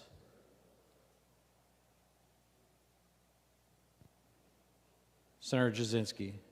Thank you, Mr. President. Senator Anderson votes aye. Senator Anderson votes aye. Senator Barr votes aye. Senator Barr votes aye. Senator Coleman votes aye. Senator Coleman votes aye. Senator Farnsworth votes aye. Senator Farnsworth votes aye. Senator Howe votes aye. Senator Howe votes aye. Senator Lang votes aye. Senator Lang votes aye. Senator Liskey votes aye. Senator Liskey votes aye.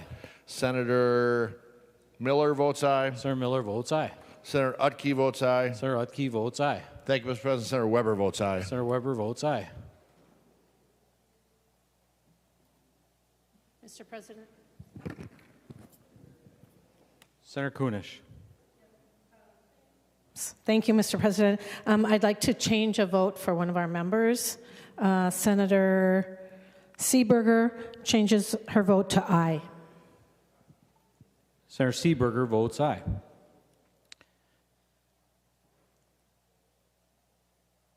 All senators having voted with the desire to vote, the Secretary will close the roll. There being 41 aye votes and 23 nay votes, the amendment is adopted. Are there any further amendments to the bill? The Secretary will give the bill its third reading. Senate File Number 3045, a bill for an act relating to state government operations, establishing a biennial budget, etc. Third reading. Final discussion on the bill. Senator Coran. Thank you, Mr. Chair. Or I'm sorry, Mr. President. We appreciate the process and time we've had on the floor to talk about the elections bill. There are a few bipartisan provisions. Most of those are from the Minnesota Association of Counties, trying to round off the edges of bad legislation that was passed in 2023 and 2024 around election laws. But this bill, it does contain a few of those small provisions. It improves elections a little bit, updates process for selecting partisan election judges, improves access to some voter lists, absentee ballot improvements.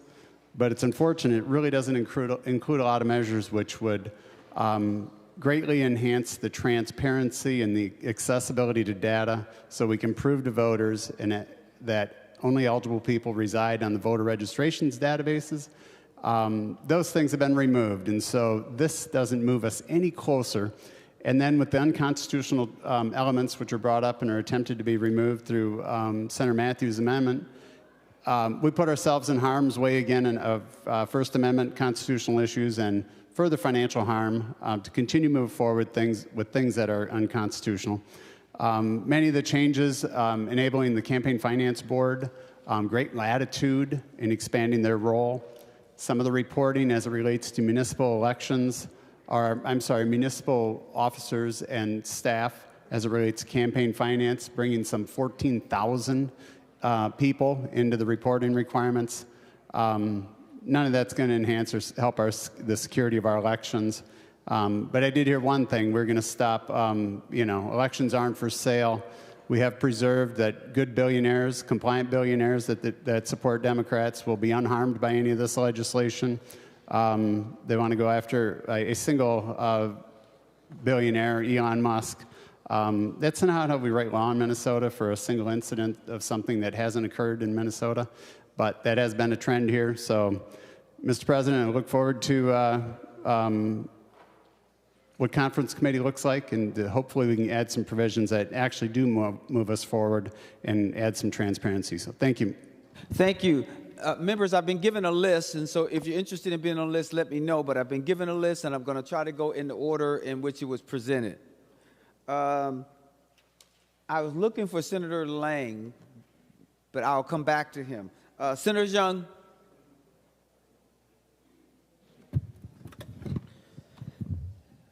Thank you, Mr. President, and thank you, members of the Senate. Thank you for the robust discussion. We will look forward to heading into conference committee to defending the Senate positions. I'm proud of the work that we've put into this, the bipartisan input that has gone into this, and the discussions that we've had. I've had a wonderful time in our state and local government committee. We made some investments that are vital here in the state government budget.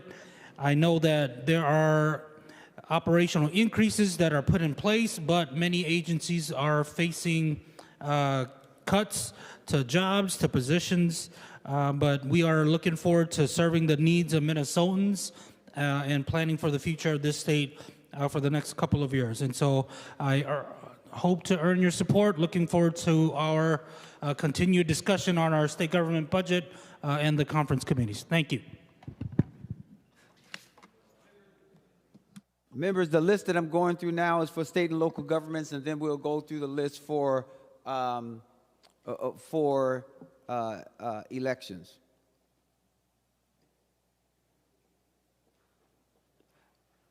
Senator Bowden. Thank you, Mr. President. My comments are related to the elections portions. Do you still want me to continue now? Let's do this. Let's wait. And now the list that I have is a little confusing, so I'm going to start this way. Those who want to speak on the state and local governments portion, will you please let me know? Senator Aaron May Quaid. Thank you, Mr. President. I want to thank the entire State and Local Government Committee for all of our hard and diligent work. There are fun friends and allies in unlikely places on that committee often. No matter which side of the table I'm sitting on, I often sit next to Senator Coran, and we find ourselves agreeing with each other more often than I think either of us are comfortable with. Same with Senator Drazkowski and I, Senator Barr. It's a good committee, but I'm just really proud of the work that we were able to do this year. I want to give a shout out to our state employees and our executive branch agencies and our constitutional officers. It is a lot of work to make sure that a government works and works for people, that people can vote in safe, secure elections and can do it early. It is a lot of work to defend our constitutional rights and our freedoms. It is a lot of work to help our cities and our townships audit. It is a lot of work to make sure that people can file their business applications. It is a lot of work to keep a state running. And in the State and Local Government Committee and in this budget, we make sure that the good work of Minnesota and on behalf of Minnesotans continues. There's a lot of invisible work that happens on a committee, so I want to thank the staff, both partisan and nonpartisan. I want to thank all of the committee members for their work and for the diligent folks who show up every day or watch online, for the quirks and the oddities, and to provide the expertise for us to get things done.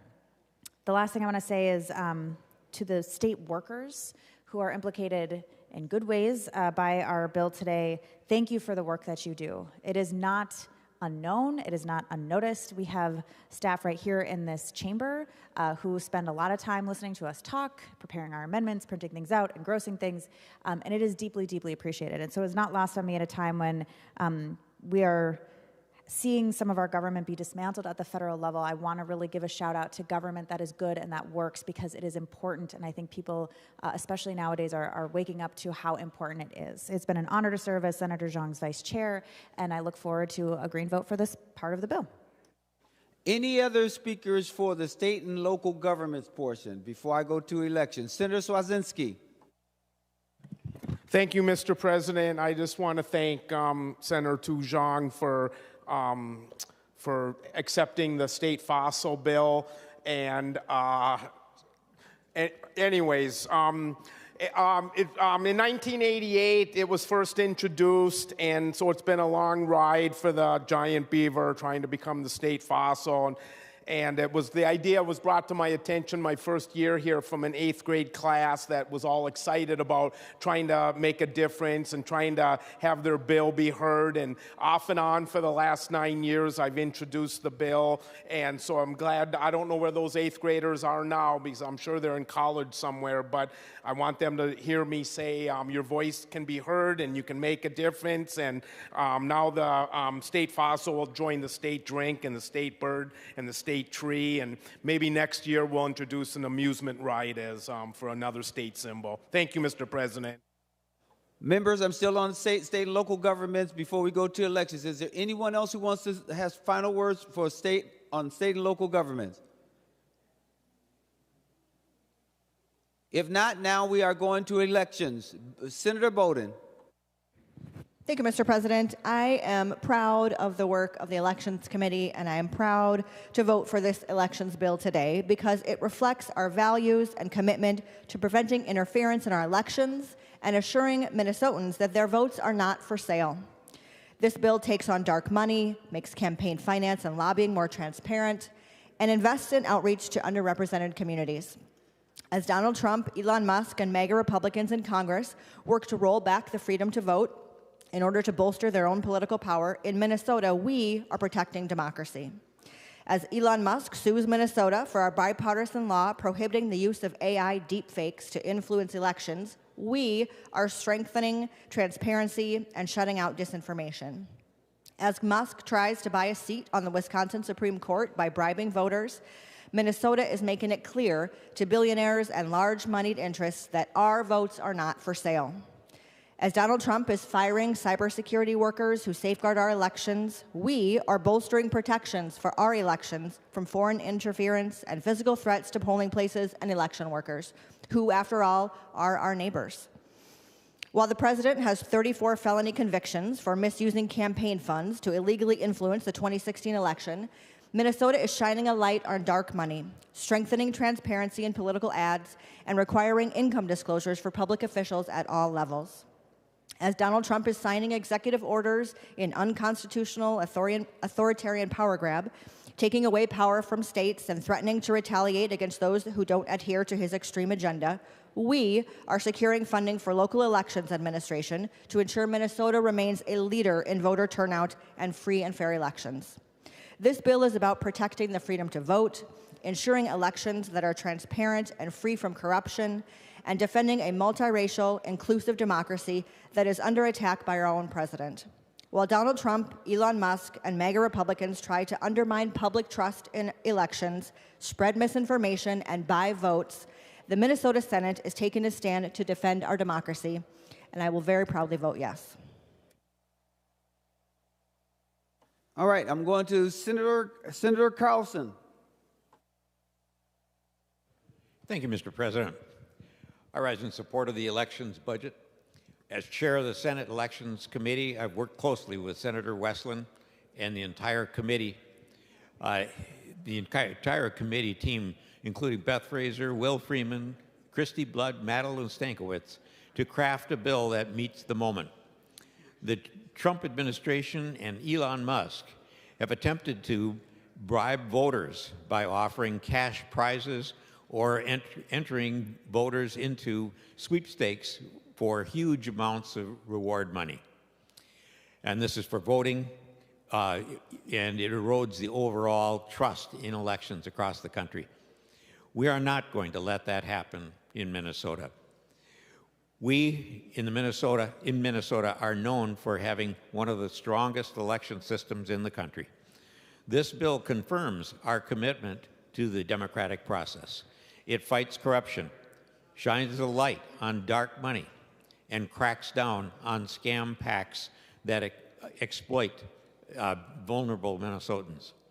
We're standing up for our free and fair elections, for transparency, and for the best interests of the people of Minnesota.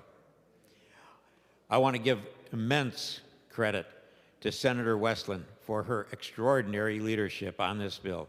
Her commitment, expertise, and persistence were essential in crafting this budget. She has navigated every step of the process with grace, and we are very fortunate to have her powerful voice on the Senate Elections Committee. Members, I urge a green vote. Thank you, Mr. President. Last voice that we'll hear before we vote will be that of Senator Westlin. Thank you, Mr. President, and thank you, members. I'm going to begin my closing remarks also with some thank yous. And I first wish to thank Chair Carlson. Chair Carlson has been an incredible mentor, and he entrusted me with carrying this bill this year. And I appreciate that trust, and I appreciate his belief in me. I wish to thank Beth Frazier, our committee administrator, Alexis Stengel, our Senate counsel, Andrew Erickson, fiscal analyst, Will Freeman, DFL researcher, Tom Cheetah, GOP researcher, Jess Yagane and Ryan Featherstone, DFL Media, my wonderful LA Madeline Stankiewicz, and also, of course, Christy Blood. We thank our pages as well, and I thank our interns. And with that, Mr. President, I'd like to turn to the substance of this bill. This is a very good bill, and this is a bill that builds on the work that we have done in the last 2 years. As families across this state are seeing open corruption and power grabs from Elon Musk and the Trump administration, this bill will help to restore public faith in government by prohibiting voter bribery and strengthening public disclosure. Our votes are not for sale in Minnesota, and this bill will prevent the billionaire bros from brazenly trying to buy power in our elections. This bill addresses predatory scam pacts that are targeting our seniors and other vulnerable Minnesotans. As spending by wealthy and corporate interests continue to rise in our elections, this bill expands transparency and disclosure around independent expenditures, electioneering, and efforts to skirt Minnesota's campaign finance protections. As large corporations seem to be forcing their workers to engage in lobbying on their behalf for corporate interests, this bill offers protections and new penalties against political reprisals across the state. And notably, Mr. President and members, this bill includes many bipartisan provisions that strengthen local elections administration, which will help support our friends and neighbors as they conduct the essential work of our democracy. I'm so deeply proud of the work that we are doing in order to ensure that voters have the right to express their opinions, that the people who live in our state have the ability to ensure that they elect their officials, that they choose their elected officials rather than the other way around. Mr. President, I will tell you that last night, anybody sitting in this room was incredibly moved by Senator Swedzinski's remarks about our democracy. And I'm going to close very briefly, Mr. President, with words from a poem, The Hill We Climb by Amanda Gorman. And this poem was read at the inaugural. If you haven't seen it or you haven't seen it in a while, I'm going to encourage you to do it, to go view her presentation of this beautiful poem. And what it says, Mr. President and members, it says that because being American is more than a pride we inherit, it's the past we step into and how we repair it. We've seen a forest that would shatter our nation rather than share it, would destroy our country if it meant delaying democracy. And this effort very nearly succeeded. But while democracy can be periodically delayed, it can never be permanently defeated. Democracy will not be defeated in this country. It will not be defeated in this state so long as good people of goodwill come together and support the right of citizens to exercise their right to vote. Thank you, Mr. President. The Secretary will take the roll on final passage as amended of Senate File Number 3045. Members, please vote.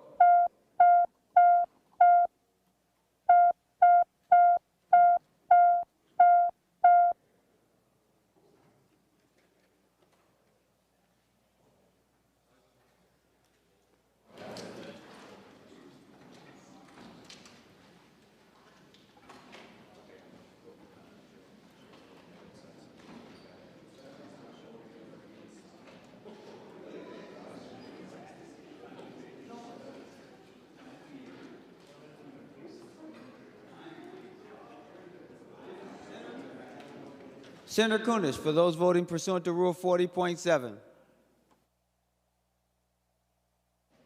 Mr. President, Senator Friends votes aye.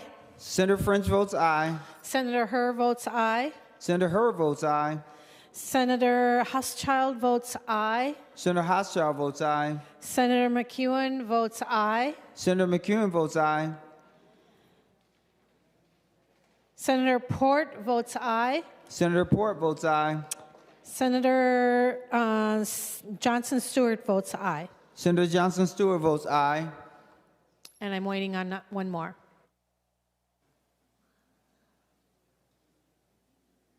Senator Jasinski.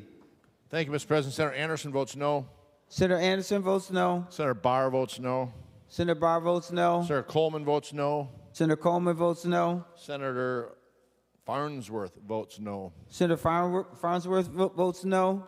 Senator Howe votes no. Senator Howe votes no. Senator Lang votes no. Senator Lang votes no. Senator Liskey votes no. Senator Liskey votes no. Senator Miller votes no. Senator Miller votes no. Senator Utke votes no. Senator Utke votes no. And thank you, Mr. President. Senator Weber votes no. And Senator Weber votes no. Senator Kunesh. Mr. President, Senator Seeberger votes aye. Senator Seeberger votes aye.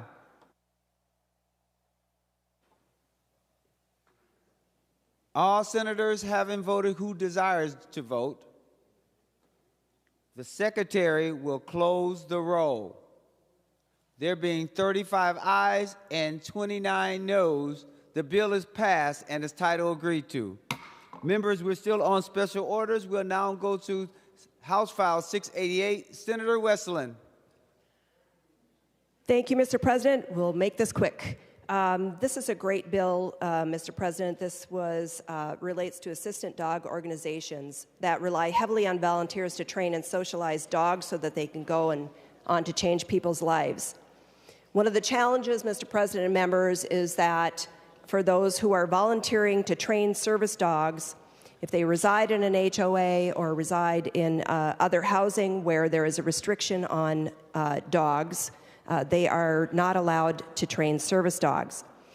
This bill does allow for service dog trainers to house service dogs in training without being prohibited from doing so or incurring fees by homeowners associations. This bill also provides that this applies only to established service dog and accredited service dog training organizations such as Can Do Canines. It establishes that a person training a service dog is entitled to full and equal access to all housing accommodations, cannot be charged an extra fee for housing the dog. Mr. President and members, this is a bipartisan bill, and I do want to thank Senators Hoffman, Housley, and Abler for joining me on this, and I encourage a yes vote. Any other discussion on House File number 688? Seeing none, the Secretary will give the bill its third reading. House File number 688, a bill for an act relating to human services modifying service dog provisions and housing accommodations for persons with disabilities. Third reading. Any other discussion? Seeing none, the Secretary will take the roll on final passage of House File 688.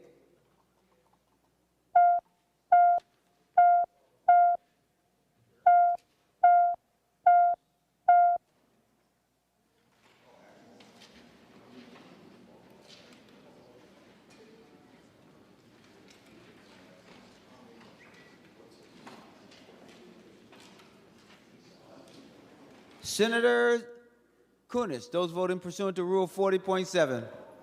Mr. President, Senator Johnson Stewart votes aye. Senator Johnson Stewart votes aye. Senator Seeberger votes aye. Senator Seeberger votes aye. Senator Port votes aye. Senator Port votes aye. Senator McEwen votes aye. Senator McEwen votes aye. Senator Housechild votes aye. Senator Housechild votes aye. Senator Herr votes aye. Senator Herr votes aye. And finally, Senator Friends votes aye. And Senator Friends votes aye.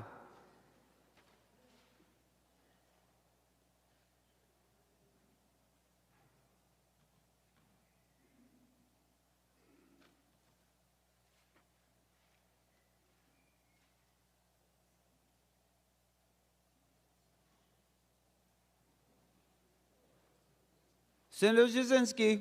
Thank you, Mr. President. Senator Anderson votes aye.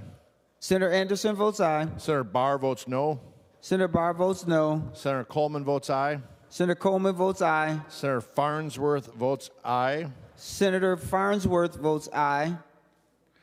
Senator Howe votes aye. Senator Howe votes aye. Senator Lang votes aye. Senator Lang votes aye. Senator Liskey votes aye. Senator Liskey votes aye. Senator Miller votes aye. Senator Miller votes aye. Senator Utke votes aye. Senator Utke votes aye. And thank you, Mr. President. Senator Weber votes aye. And Senator Weber votes aye.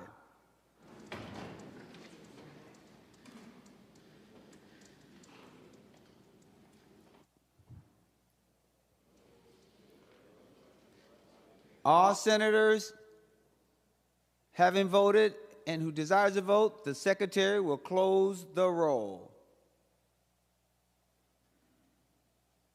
There being 60 ayes and 2 noes, the bill is passed and its title agreed to.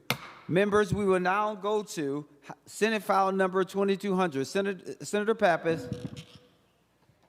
Thank you, Mr. President and members. It's my privilege to bring forward Senate File 2200, which states that information obtained from a restorative practice is inadmissible in court. And I really want to thank, this is a bipartisan bill, and I want to thank my Republican supporters, Senator Kroon, who will be offering an amendment in a minute, also Senator Anderson and Senator Limmer. The bill works similarly to the privilege we give therapists, mediators, and religious leaders by creating a space where people who are navigating the aftermath of a crime can engage with honesty and vulnerability. The bill is especially significant for victims of sexual violence. Only 3% of people who commit the act of rape are ever held accountable in the criminal legal system, leaving the vast majority of victims with no semblance of justice. This bill creates a separate option for victims to navigate the aftermath of sexual violence, which could be life-changing for some. For others, it might not be the right fit. Restorative justice practitioners are skilled in assessing if a restorative process is appropriate, and they often turn people away whose motivations and objectives are not conducive with a restorative practice. But even if this works 3% of the time, we will have doubled the number of victims who receive any form of validation and accountability. Victims of sexual violence want this bill because they want a chance to be heard and believed. Any other discussion? Senator Kroon. Thank you, Mr. President. I'd like to offer the A50. Senator Kroon offers the A50 amendment. The Secretary will report the A50 amendment. Senator Kroon moves to amend Senate File number 2200 as follows. Page 1, delete Section 2 and insert. This is the A50 amendment. Senator Kroon to your A50 amendment. Thank you, Mr. President. The A50 simply adds a reporting requirement to the bill.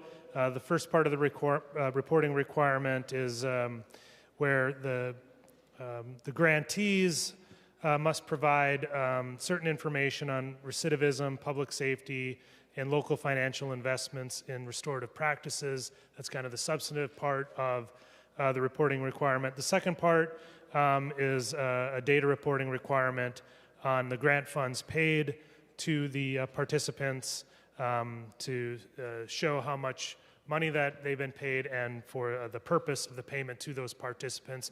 And Mr. President, this is really just an extension of a discussion that we had on this bill in Judiciary Committee, trying to find that right balance between making sure that this program works and that we are able to recruit volunteer participants into this program, but at the same time make sure that we have transparency measures so that the public has an idea on any public funds that are being used to, say, stipends for the volunteer participants and things of that nature. So this is, I appreciate Senator Pappas working with me on this, and I think we weren't able to quite find that right balance in Judiciary Committee. I think this makes the bill a lot better, and I appreciate her assistance on that, and I encourage members to vote yes. Senator Pappas. Thank you, Mr. President. I support the Kroon amendment, and thank you all for your support for the bill. Any other discussion? All in favor of the A50 say aye. All those opposed say no. The 850 is adopted. We are now on Senate File 2200 as amended. Any additional discussion? Seeing none, third reading. Senate File Number 2200, a bill for an act relating to evidence, making restorative practices, statements, and documents inadmissible in civil and criminal proceedings. Third reading. Any discussion before we vote? Seeing none, the Secretary will take the roll on Senate File 2200 as amended.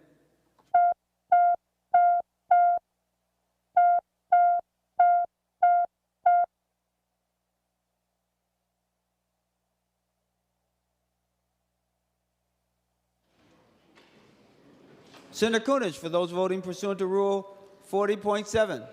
Mr. President, Senator Friends votes aye. Senator Friends votes aye. Senator Hur votes aye. Senator Hur votes aye. Senator Housechild votes aye. Senator Housechild votes aye. Senator McEwen votes aye. Senator McEwen votes aye. Senator Port votes aye. Senator Port votes aye. Senator Seeberger votes aye. Senator Seeberger votes aye. And Senator Johnson Stewart votes aye. And Senator Johnson Stewart votes aye.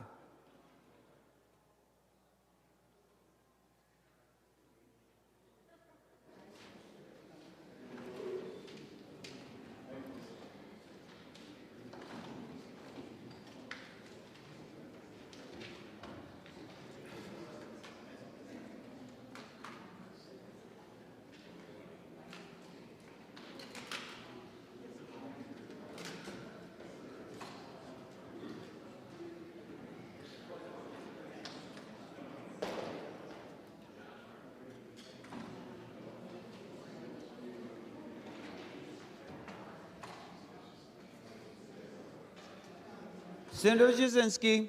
Thank you, Mr. President. Senator Anderson votes aye. Senator Anderson votes aye. Senator Barr votes aye. Senator Barr votes aye. Senator Coleman votes aye. Senator Coleman votes aye. Senator Farnsworth votes aye. Senator Farnsworth votes aye. Senator Howe votes aye. Senator Howe votes aye. Senator Lang votes aye. Senator Lang votes aye. Senator Liskey votes aye. Senator Liskey votes aye. Senator Miller votes aye.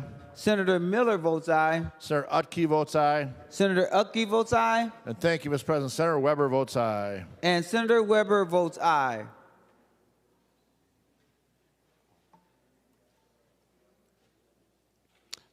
All senators having voted who desires to vote, the Secretary will close the roll. There being 64 ayes and 0 nays, the bill is passed and its title agreed to. Members remaining under the order of business and motions and resolutions, we will revert to the fifth order of business, reports of committees. Members, there's a committee report to be read at the desk. The Secretary will read the report.